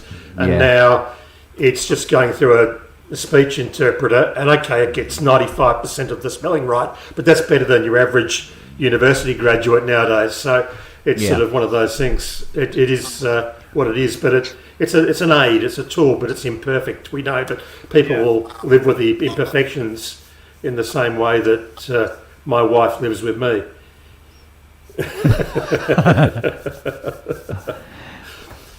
Yeah. Anyway, but look, current LLMs are just search engines, really, with speech recognition software tacked on the front of it, by comparison to the next generation. But it's going to be all over by the time they create the self-learning models which train AI, and then just start seeing the craziness happening. It's more a question of what happens when the robotics industry starts putting these things together. And I've seen some scary footage of Japanese robots that can basically replace a soldier. And when you get to that point where we're in the era of the Terminator machines, and that's a dangerous prospect. And the other aspect is that all of the warfare that's happening overseas largely is being conducted by drones with explosive payloads, and that's another dangerous thing. Yeah, the Kursk invasion is a testing ground for the new AI-enabled U.S. defense. Don't forget the crazy sex robots in Japan that will refuse sex if they don't want to. So. What do you mean they'll refuse? Well, they want realism. Yeah, that's right. It's just going to say. I have a headache. I'm sorry. Yeah. Yeah. Watching my tie. Yeah. Take 365 aspirin and call me in a year.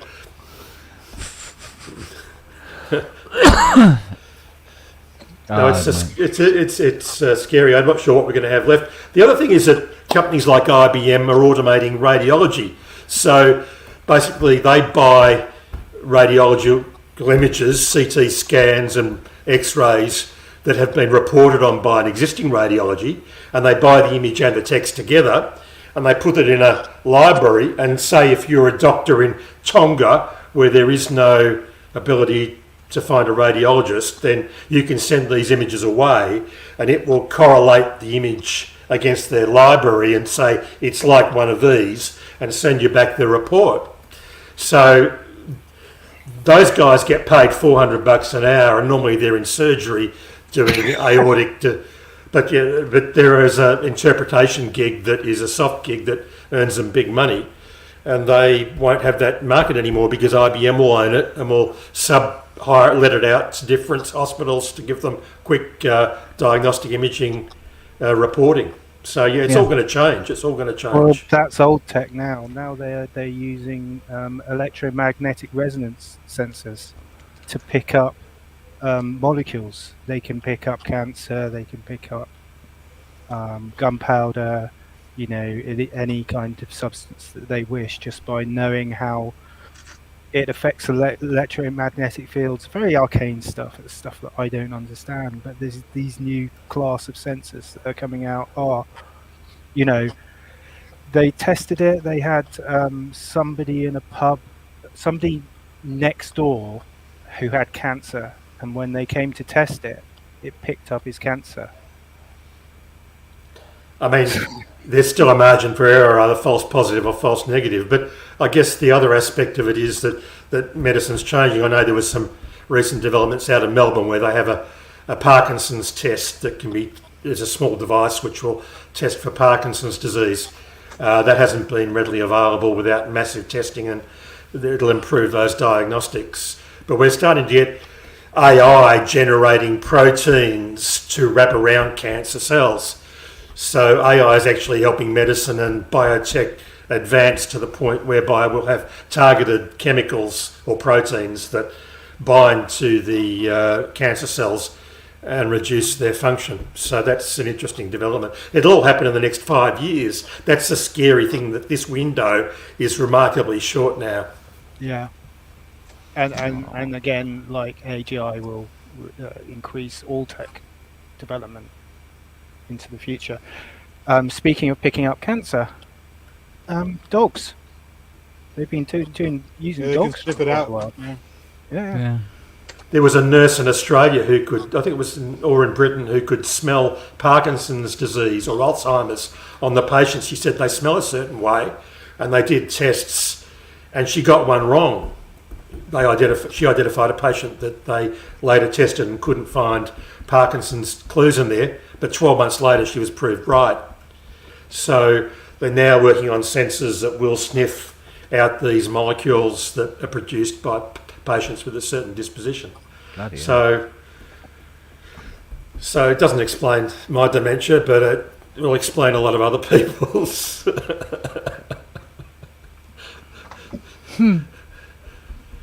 I think we will see some staggering stuff in the next 5 years. Stuff that we wouldn't have dreamed of being fixable will be suddenly fixed. They can't fix old age, but they can certainly fix some of the maladies or identify them early.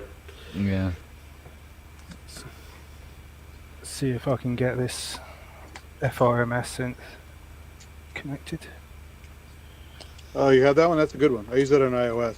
Very good. Yeah, the Android is super cheap. It's great, but it's a bit intense. It's amazing granular stuff. It's really cool. Yeah. And actually, you know, the basic oscillators on the FRMS are really good as well. They're really warm. They kind of remind me of the Novation oscillators. Do you have access to iOS at all? I don't have Apple stuff. Because you got to check out a program called Apparillo. It's fucking amazing. By Sugar Bytes. Holy moly. One of my favorites. I'm actually testing a DAW called Blockhead at the moment. They've just had clap support. Who's laughing? Why are you laughing? Because it's named after me, basically. Oh, okay. I just put my hand up. It's a Blockhead. How did they know? Oh, sorry, I'm looking at the wrong screen. It's all right. No, it was self-deprecating humour, which I use quite a bit of. So yeah, this DAW is really interesting because it tends to approaches time in a different way than most DAWs. There's no meter, there's no track meter. You insert the clock as a media item on each track. Wow. And the same thing with effects. They get inserted as a media item, and you stack effects with the various modulation curves. And then the output is the composite of the baked-in audio. And it's just one guy, and he's beautifully open about the software that he does. This guy called Kalugo, and this thing is incredible. But it's just had clap support, which means you can run Air Windows plugins in it. It's still working on it, but you're talking about kind of new technology, new AI. I think this one's going to be a winner, guys, especially when they get MIDI clocks coming out of it. So I'd recommend everyone take a look at that. You're right down there. Really, Belly. Smells. Really.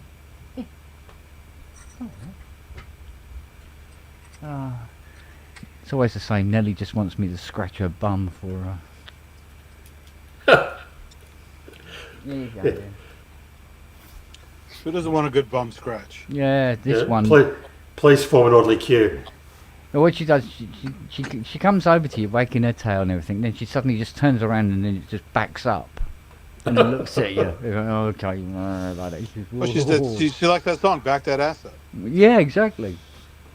Dear. She loves a good bum scratch, that one. Don't we all? Yeah, don't we all? Oh, I feel a big one coming on.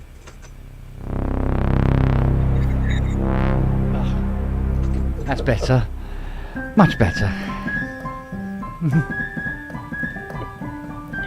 Yeah, my tablet's out of power. Oops. Earlier.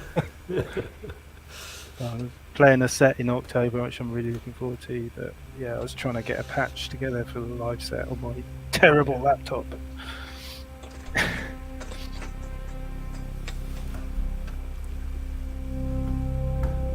I know it's not de rigueur, but I would, I'd throw, if I had a live set, I'd throw everything into a SP404 sampler or something simple and just take the one device and key it all off the pads. Well, I thought about just taking my Akai XL, but... That's one thing those guys stole. They took one of my SP404s. I have 3 of them.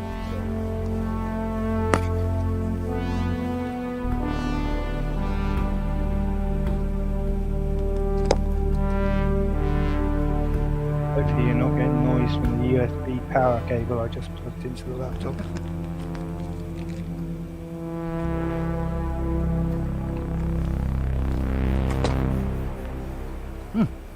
That's a nice noise. You can't beat a nice bit of brass 1 and 2 on an 80 going through a couple of black holes. It's lovely. Hey, Kent, did you ever get that thing fixed that broke, that fancy Lexicon reverb thingy? The white No, I one. still have to get that sorted. That's broken, yeah. Just send it back to them and say, if you want a good advertisement on the show, fix it for me. More to I think it'll be out of warranty, but there's still. I had the fortune to play a Jupiter 8 at college back in the day. My music teacher had a Juno 60, a Jupiter 8, a DX11, a JP 8080, which I loved. I loved that thing. I know it's horrible, but no, they're good things. I mean, they make good noises. Yeah, I think what people have got to realise is that you can make brilliant music with just about anything, and that the price tag is independent of the talent of the user. Plus, you have the Superstar, you got a feedback oscillator, you got some weird shit on there. So. Yeah, the whole idea is to make stuff that you enjoy, and I think the more high-end stuff you've got, the less creative you become. You know, that's the problem, that you really need to be just stuck with one or two devices for a week in a room and just have fun with it. You know? So that's it. Those guys did me a favor. Yeah, they did. Yeah, they made you more productive, Andy. Exactly, yeah. Is that more left?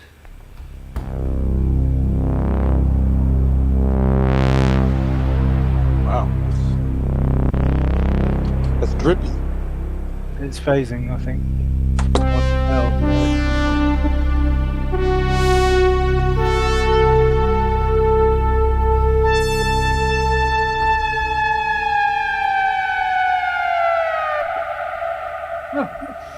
That's great. That is good. So good. All right, it's more balanced. It's great. I've got the meters on the mixer here, right? And Brett's hearing it better than I am. Because I go, oh, hang on a minute. Yeah, the left is like doing. It's this. It's down here. What's going on there? It's a bloody Focusrite. Are there two filters on the CS80? Hmm. Are there two filters on the CS80? Yeah, there's a high and a low. Oh no, yeah. But it's the same chip. Same chip as the Jupiter. No, it's a custom IC in the 80. It's nearly all custom ICs. But so they have like the IG 00156 for high and the IG 00156 for the low as well. And it's just the ancillaries that hang off it determine which frequency responses it's going to give out. So, but they're a nightmare to find now. So, well, it's got to the point now where you have to kill an 80 to repair an 80. It's about that far away from that now. So. I'm just wondering, some of the circuitry was shared by some of the big Electone organs. It might have been the D75 or the E75 or in that number range. Are any of those chips compatible? No. Okay, so... No, they're not. No, this extensive searches have been performed. CS01 to CS80, that includes the 70, which came after the 80, but use these IG00 like the 153, the 156, the 159. What's the other one? There's another one, which eludes me at the moment. Were predominantly in that range. So when they went, the organs tended to not have that tech in it. So although they had a big sound, like the GX1 had a big sound, there's no IG00s in the GX1. You know? So it was a very, very restricted run. I don't know how many spares they made, but I've seen these custom ICs just for no reason, just no, good night, gone. But they use these little VCAs, little 8-leg single inline VCAs. These are IG00 151s.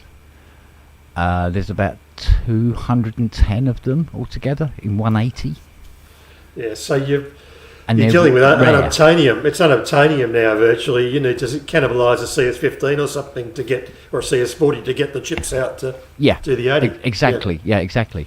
And you know, some of the 80s that have come in the past where one voice worked, you know, and it's all custom ICs that have gone on all the others. You know, 5 of the voices are dead because of filters. Another 7 are dead because of VCOs, and they were banded as well. So you could have you had the color coded VCOs. So you'd have the orange labels, you had the white label ones, and you had 2 figures on the labels. So like 3 and 5, for instance, and this indicated the balance temperature and tuning temperature. So ideally you wanted to match VCOs, so all the VCOs heated up together. The same rate, yeah. Yeah.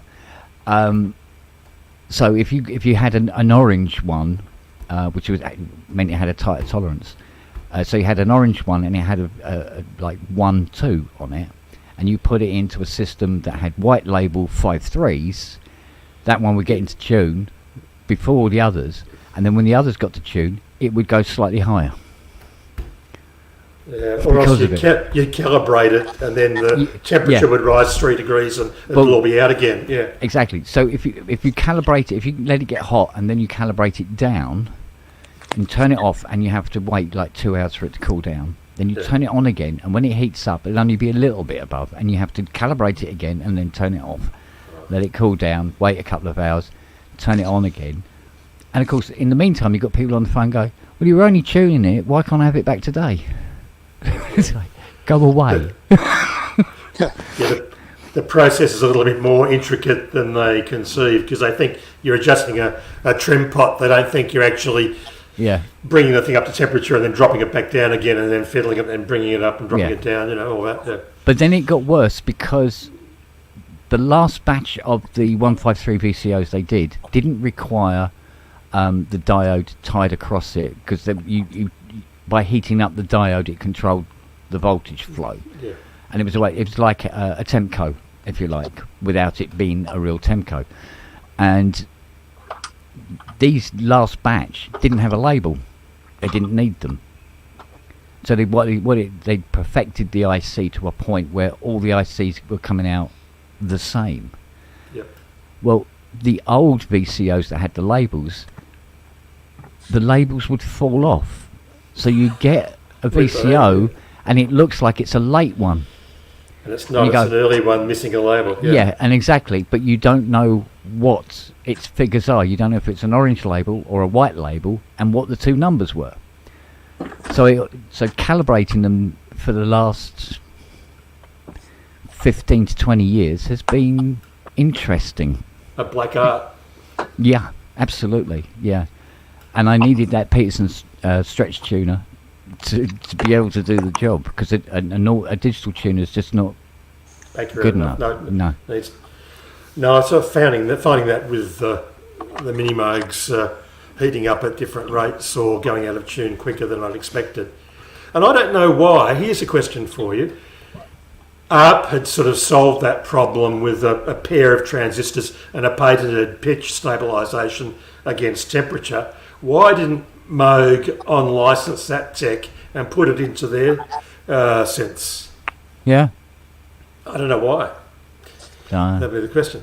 It's Manny, they do have CS components, but none of the actually useful ones, like the VCOs and the filters. Unfortunately.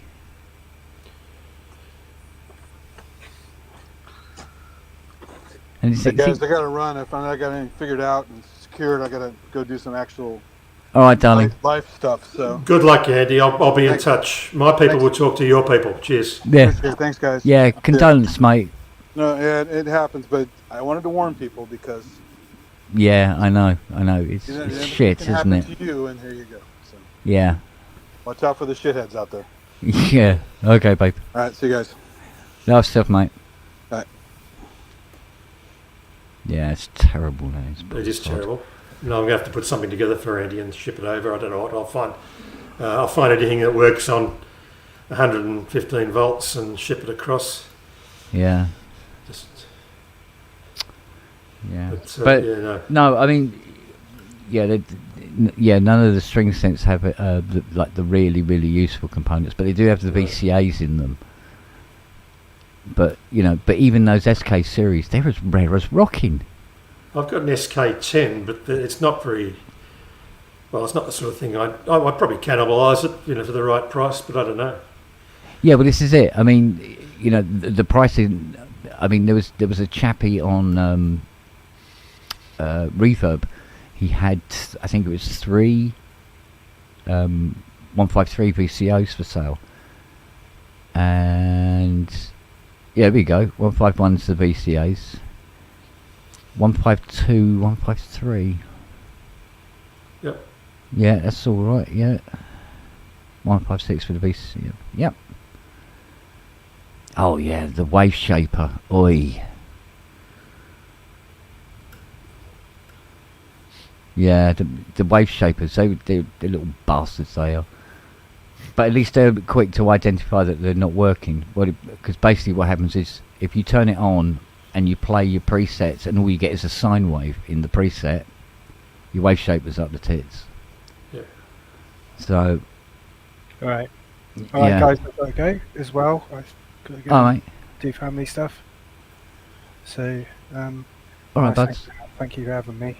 No problems. Anytime, mate. Okay, dude. It was all right, great take care. You, and I do talk too much. All right, mate.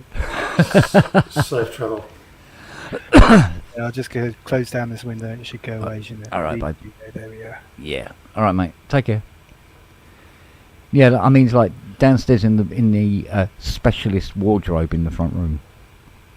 I call it a wardrobe. It's not. It's a cabinet. But there's I got 10 SSM 3320. I think it's 3320.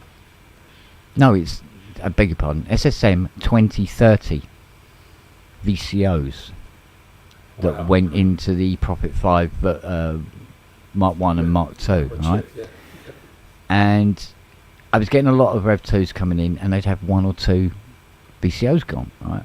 I go, got to keep these things, in stock. And this guy had 10 for sale, and they were 300 quid each. Yeah. And add to that the shipping, the import duty, and everything else. It's, hideous. Yeah. And that's for that, and that's why a Rev 2's like 10k. You go, oh no, it's the sound. No, it's the parts. And you're also buying the liability once the other parts go. So yeah, and you still have this sort of like, I wonder how many of them are actually working VCOs. Well, that's the big question, isn't it? Yeah. So, bless him. I tried all 10 out in a Rev 2, and they were all workers. So fine, but they get eaten up pretty quick. It's a huge outlay too, isn't it? But the thing is now, Mr. Luddite here, I hear the Prophet sound, and the Prophets have a characteristic sound, even going back through the 5s, the early 10s, and then the later 08s, and then they all have a sort of characteristic filter sound. I'm just wondering why people don't sort of say, well, hang the expense, I'll buy a new Prophet, or I'll buy a Prophet 08, which are reasonably cheap, and just use something that gives you, once you put a chorus on it, it's the same pattern sound pretty much. Yeah. Oh yeah, pretty much. I mean, when you actually do the comparison between a 2 and a 3, the 2 is bigger, it's warmer, and all the rest of it. Okay. Right? All right. The one. It's been 40 years since I've touched those devices, so I can't remember. But it really, you have to have them next to each other before you can hear it. When you hear them in isolation, they sound the same. Well, that was my view, and that once you're putting a Prophet pad in a song or something that they do, like I have fun with the little mofos, but they go for $200 here. They're dirt cheap, but they still have a character, and they can still, if you use them as a lead voice on a pad, they make the pad sound like a Prophet pad to the untrained ear. And I think we tend to obsess a lot about, and then you've got all of the soft synth versions of the Prophet 5, which tend to be substitutable for the average mortal who doesn't have a budget. So well, I mean, it always seemed to, I mean, it was just the way things worked, like it's like the VHS Betamax thing, where Betamax was technically better better picture and all that thing, but it died and VHS rose and carried on.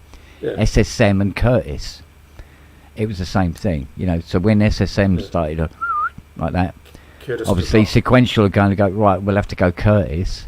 Oh, it'll do, you know. Yeah. It's close enough. And yeah, it is close enough until you hear them together, and it's like, Jesus Christ, these Rev 2s sound fantastic. Yeah, the joy in of comparison. Yeah, the joy of it. And I think you can, I don't know, well, I just think at some point people become the collectors because they're paying huge money for a rare item. They're probably not using it on a gig because it's too valuable to take on a gig. So you wonder what they're probably sitting in studios everywhere and people are just looking at them, you know. It's like the Spinal Tap guitar that you can look at but don't touch. Yeah, exactly so, yeah. And I mean at the moment, because there seems to be a collapse, it was inevitable, but there is a collapse in the pricing of vintage analog at the moment. And things are coming up for sale for far less than they would have done 6 months ago, say. Yeah. Whether there's sensible pricing, that's debatable. But they are certainly cheaper. I'd say somewhere in the region, we're talking about a third off what they would have been going for 6 months ago. And they're still going down, you know? Yeah, no, I see that. I think the other problem is that you've got an oversupply into the market, that all the kiddies who wanted a Mini Moog picked up a Behringer Model D, and those who didn't want that would get a soft synth version. And even Moog released its own soft synth iPhone version of the Mini Moog. And then you've got the reissues have reduced the price further, and then there are guys out there building their own. There's a 15-year-old kid on YouTube who built his own Mini Moog for $3,000. Yeah. And so there are always cheaper substitutes which attenuate the pricing at the top end. And then you can go to any other synth that has a legacy. Korg reissued all the ARP stuff. So suddenly the TTSH and the 2600s, the tonuses out there, I realise they have a particular sound, but there are substitutes which are going to reduce the demand. Yeah. And so obviously that's going to flatten out the playing field a little because... And the other thing is the availability of parts. Like if I buy a synth and I've got to get it serviced, I've got to wait to get it serviced. I've got to buy someone who's reputable. And then the expense and the labour and everything really make it a love thing and not a practicality. Yeah. Well, I mean, you know, this is the problem. I mean, you know, as the vintage prices started to come down into what we would call a more sensible area, at exactly the same time, people are now not wanting to. Well, at one time of the day, I get somebody phone me up and say, "I have a Prophet 5. I'd like it repaired, please. In fact, I want it restored. Can you do the case? You know, the works on it." You go, yeah, absolutely, no problem. Work it out for them and say, well, look, with parts and blah blah blah blah blah blah and all the rest of it, it's going to come to parts and labour about 850 quid altogether. Yep. Brilliant, fine, thank you very much. It makes my $7,000 Rev 2 worth 10 and a half. Yep. Boom, I got no problem with that. And you do all the work, fine. Now I have a Prophet 5 Rev 2, 2 voices aren't working. Can you give me a rough ballpark of how much it might cost to repair it? And you're saying, well, it's going to be at least $1,500. And well, then they say, well, yeah. And you say, well, if you've got 2 voices gone, that's 600 quid straight out of the bucket, right? And they're going, oh, yeah, maybe I'll leave it. And you go, you know, Prophet 5 for spares or repair, you know, kind of thing. And, you know, that's kind of what is really starting to happen now. You know, we thought for a while that when, like, the AS 3340s hit the market, where, you know, suddenly you can get yourself a Prophet 5 Rev 3 VCO for just a few bucks, as opposed to, you know, whatever somebody wanted for an original, you know, SEM 3340. But, well, that's going to make a big difference, you know, it's fine. I mean, it hasn't really made a lot of difference, not in the long run, so it makes you wonder. I mean, reverse engineering stuff, right? Yeah, the money involved in reverse engineering some of these things is ridiculous. Reverse engineering a VCO is a lot of money. It's a lot of money, it's a lot of time, it's a lot of effort, and it's a lot of pain in the arse as well.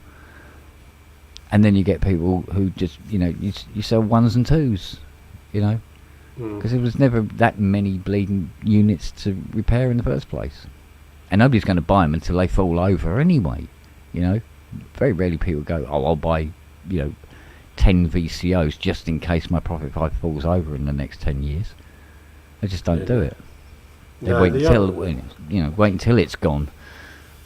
So the law of substitution says that it's cheaper to replace than to repair, and that's a difficulty because it means only the people who really want the top end stuff repaired will have it done. But the other thing is that you can now take a photograph of a circuit board and front and back and virtually get a circuit diagram from the schematic. You can't find the parts, of course, but you can get a rough schematic. If you're going to redo the chips, then that's another problem altogether. Yeah. But anyway, I mean... Well, it's like Wags in the chat is going on about Matey Boy who's done those reverse engineered replacement CS80 voice cards. Yep. I think we have him booked to come on the show. Because, like I said to Robbie, I said, boy, have I got some questions to ask him. And, he says, you can put one into a bank and you can't tell the difference. I'm going, well, you can do that with you can do that with a CS80 voice card and you can tell the difference. So... Yeah. And then the same as they had those replacement voice cards for the Juno 106s, or I think someone produced a replacement for those, and then you'd have to swap them all out, or else it wouldn't sound uniform. Yeah, but it's like when people say to me, "What do you think of the Decker's Dream?" Does it sound like a CS80? And I'm going, well, if it does, I'm not hearing it. It doesn't. Right? It doesn't give you the same. I've got one, so I can say this, and I paid for it. So yeah, I think the experience of walking up to a CS80 and having that huge, spongy, massive wall of sound is a totally different thing to dialing in a patch on a Decker's Dream. Yeah. But yeah, and I say that without fear or prejudice. I think the other aspect is that you don't get the slide strip. You don't get the ability to press the buttons and see the panel configuration as readily. You can save patches, but it's just another synth in a box. And people talk about the Synthex, and I've got a Xerxes because I can't afford a Synthex. So I've got I've got an Isonen because I can't afford a Jupiter 8. And yes, superficially they are close, but there are some. But there's a way you use them, and it's a question of whether you have a particular sound in mind for a particular track, and all those variables change the rules. Yeah, what would make a big difference for me personally, and this is just personal taste, if like the CS80 sounds that you can get from like the Hydra are good. The ANX1 engine is proving to be quite good in that neck of the woods as well, right? Yep. That's all well and good, but unless somebody, whether it has to be me or somebody else, recreates that keyboard action, you can't get the full effect. No, you have to have that action thing. Yeah, you're right. Because those sounds sounded the way they did because of how it was played, and not so much how the sound was constructed, although it plays a big part in it. And like Manny had said, it's not what's in the box, it is the box, So it's a mechanical device, it's an instrument. Yeah. When so you walk up to a... Yeah, sorry, you're going to say... Yeah, you can have the sounds, but you have to have the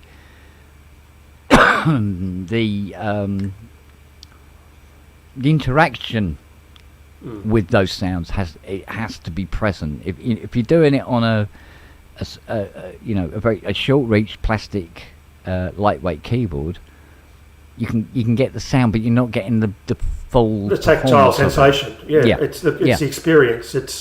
it's the way we felt excited when we walked up to these things when we were 18 years of age. I keep saying it's like walking into the music shop and seeing one and playing it for the first time. Yeah. And I also think that, in the same way that a Rhodes action is sluggish and handles differently and gives you a different sound to a digitised version of a Rhodes. Yeah. You can get close, but it's not that visceral experience. You can't get the feedback of hitting a clavinet and having the strings vibrate through the mechanism at you on a standard keyboard. There are always interactive feedback aspects that change the way you play. Yeah. And it changes the human experience. Well, and another thing that I've noticed is that with a lot of the Poly AT keyboards that are out there now, and let's face it, there's quite a few now available, although I can't speak for all of them, but a lot of the ones that I have tried out have a linear run, and the 80s, logarithmic. Yeah, it's a logarithmic. It's not linear, and when you're playing it, like you get a nice brass sound on the Hydra. You've got the sound, but you don't get the after-touch response. It's not the same way. Now, it's all right for somebody. If somebody buys a Hydra, never played an 80 in their life, they'll be as happy as a pig in shit with that. But people who come from the 80 are going, oh, struggle, it's not quite there, kind of thing. And you think, oh, maybe the sound's not quite there. And it's not that at all. It's the way the machine is played. And the point is that we're often caught with no ability to afford an 80, and we've got to use the vicarious substitute and have that experience, a different experience. But look, it's horses for courses. If you can afford the real thing, do it. But I think you're right that there are some inherent limitations with the user interface and the keyboard experience on some of these clones that you won't get unless you've got an original device. Yeah. I mean, conversely, no one wants the experience of playing a PE1000 action because it's just awful. On a Korg. However, you can individually tune every oscillator, every note can be tuned with a micro-tuned with a screwdriver, so you can actually, you could equal temperament, or you could change its internal characteristic, and that might appeal to some. But I mean, always technology. Eventually, where does it go? Well, I want a brass sound off a PE1000. I can do that almost on something else. Or if I want a Poly 61 experience, I can get that almost on an Oberheim. So just by tweaking it and getting within the ballpark of the sound. So again, it has to do with the individual player. I also have the experience of having a proper Selena restored and then playing the Behringer one, which sounded absolutely identical to me. So yeah, exactly. I mean, I think I can't remember where it was now, but I remember having a conversation with old Dave Spears and saying to him about. He goes, oh well, after you've done the touch tools controller, what you think they're doing? And I went, oh, I want to make a recreation of the CS80's keybed as a controller that sends MIDI, can send the MPE. I said that'd be the dog's nuts, because I want to hear what instruments like Omnisphere and Zebra sound like using that board. And as somebody's already mentioned, I think the closest ever to it was the Kurzweil MIDI board. Yep. And the Kurzweil MIDI board even had the decency to put in a ribbon controller to boot. And if they were not so much 10 a penny, but if they were available, suddenly that Deckard's Dream is going to sound completely different. Much better, yeah. Yeah. The experience of playing it will be better. I think that's the way to put it. That you can still play like a bag of crap on a CS80. Oh Christ, yeah. But But I think we need to take a view that these are becoming rarer and that their legacy has to be preserved somehow. Yeah. And the other thing is that they were spending a lot of money on design back then, and now they don't do that. They turn around and say, what's our price point? And they work back from that, and then they give you a widget that does X. Yeah. It's not a case of saying, well, the Japanese guys will do the Kaizen, which is the gradual continuous improvement, and they will work for 2 years to develop this CS80 action so that it actually gives you an experience that's almost as good as sex. Yeah, yeah. Well, I mean, the files are still sitting down on the computer downstairs. I've got I've 3D modelled the keys because they're what. They're about it's a huge jiggy action. Yeah, about a foot and a half long. The balance point is absolutely critical. You're a mil out either way, and that key feels wrong, right? Yep. And I got all the files set up. I've got all the circuit boards ready for the car bearer to cut out and all the rest of it. But, mate, I want to replace the steel framework for the keys and the contacts, and that can be done in aluminium. That will reduce the weight and has nothing to do with its action. You want to look at carbon fibre. I know it's hard to machine, but it would be significantly lighter again. Yeah. You can do. Yeah.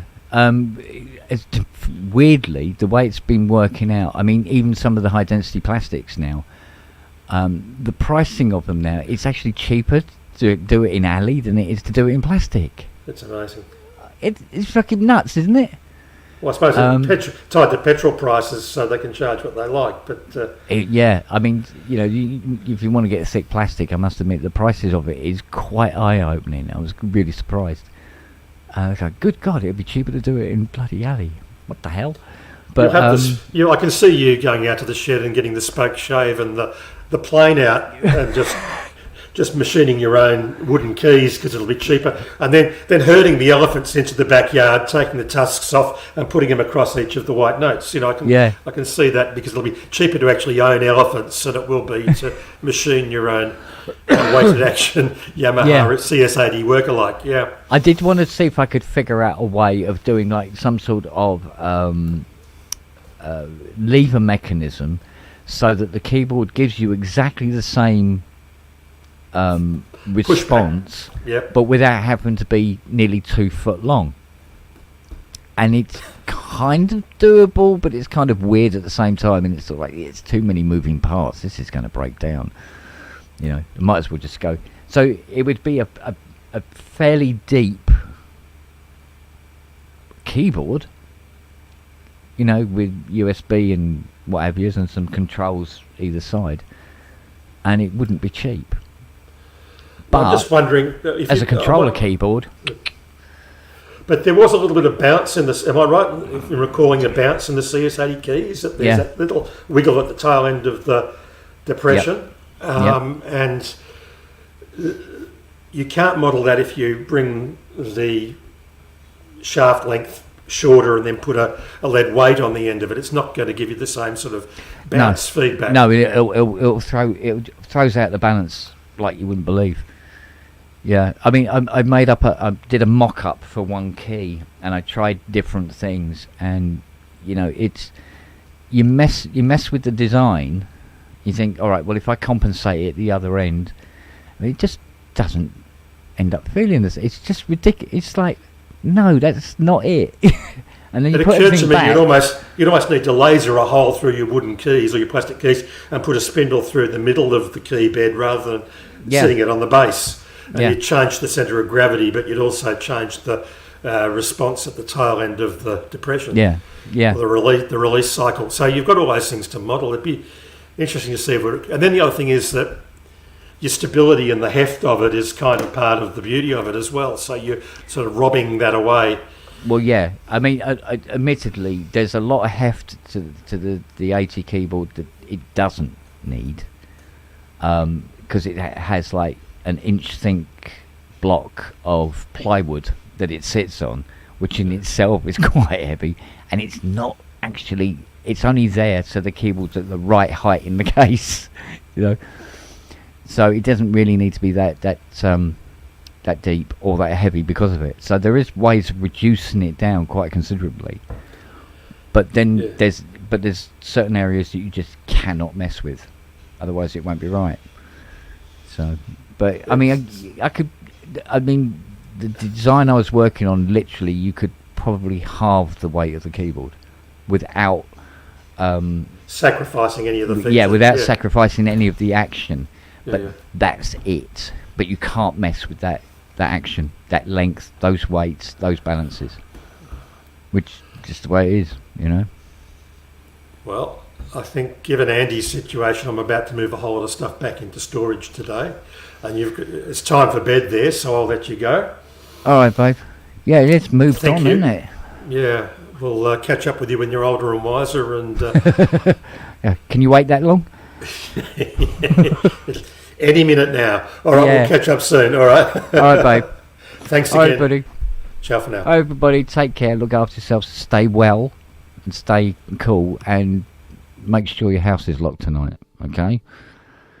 Poor old Andy. It's terrible.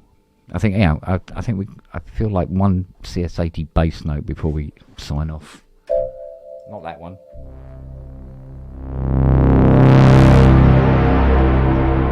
That's it, I feel better now. Okay, everybody, look after yourselves and take care.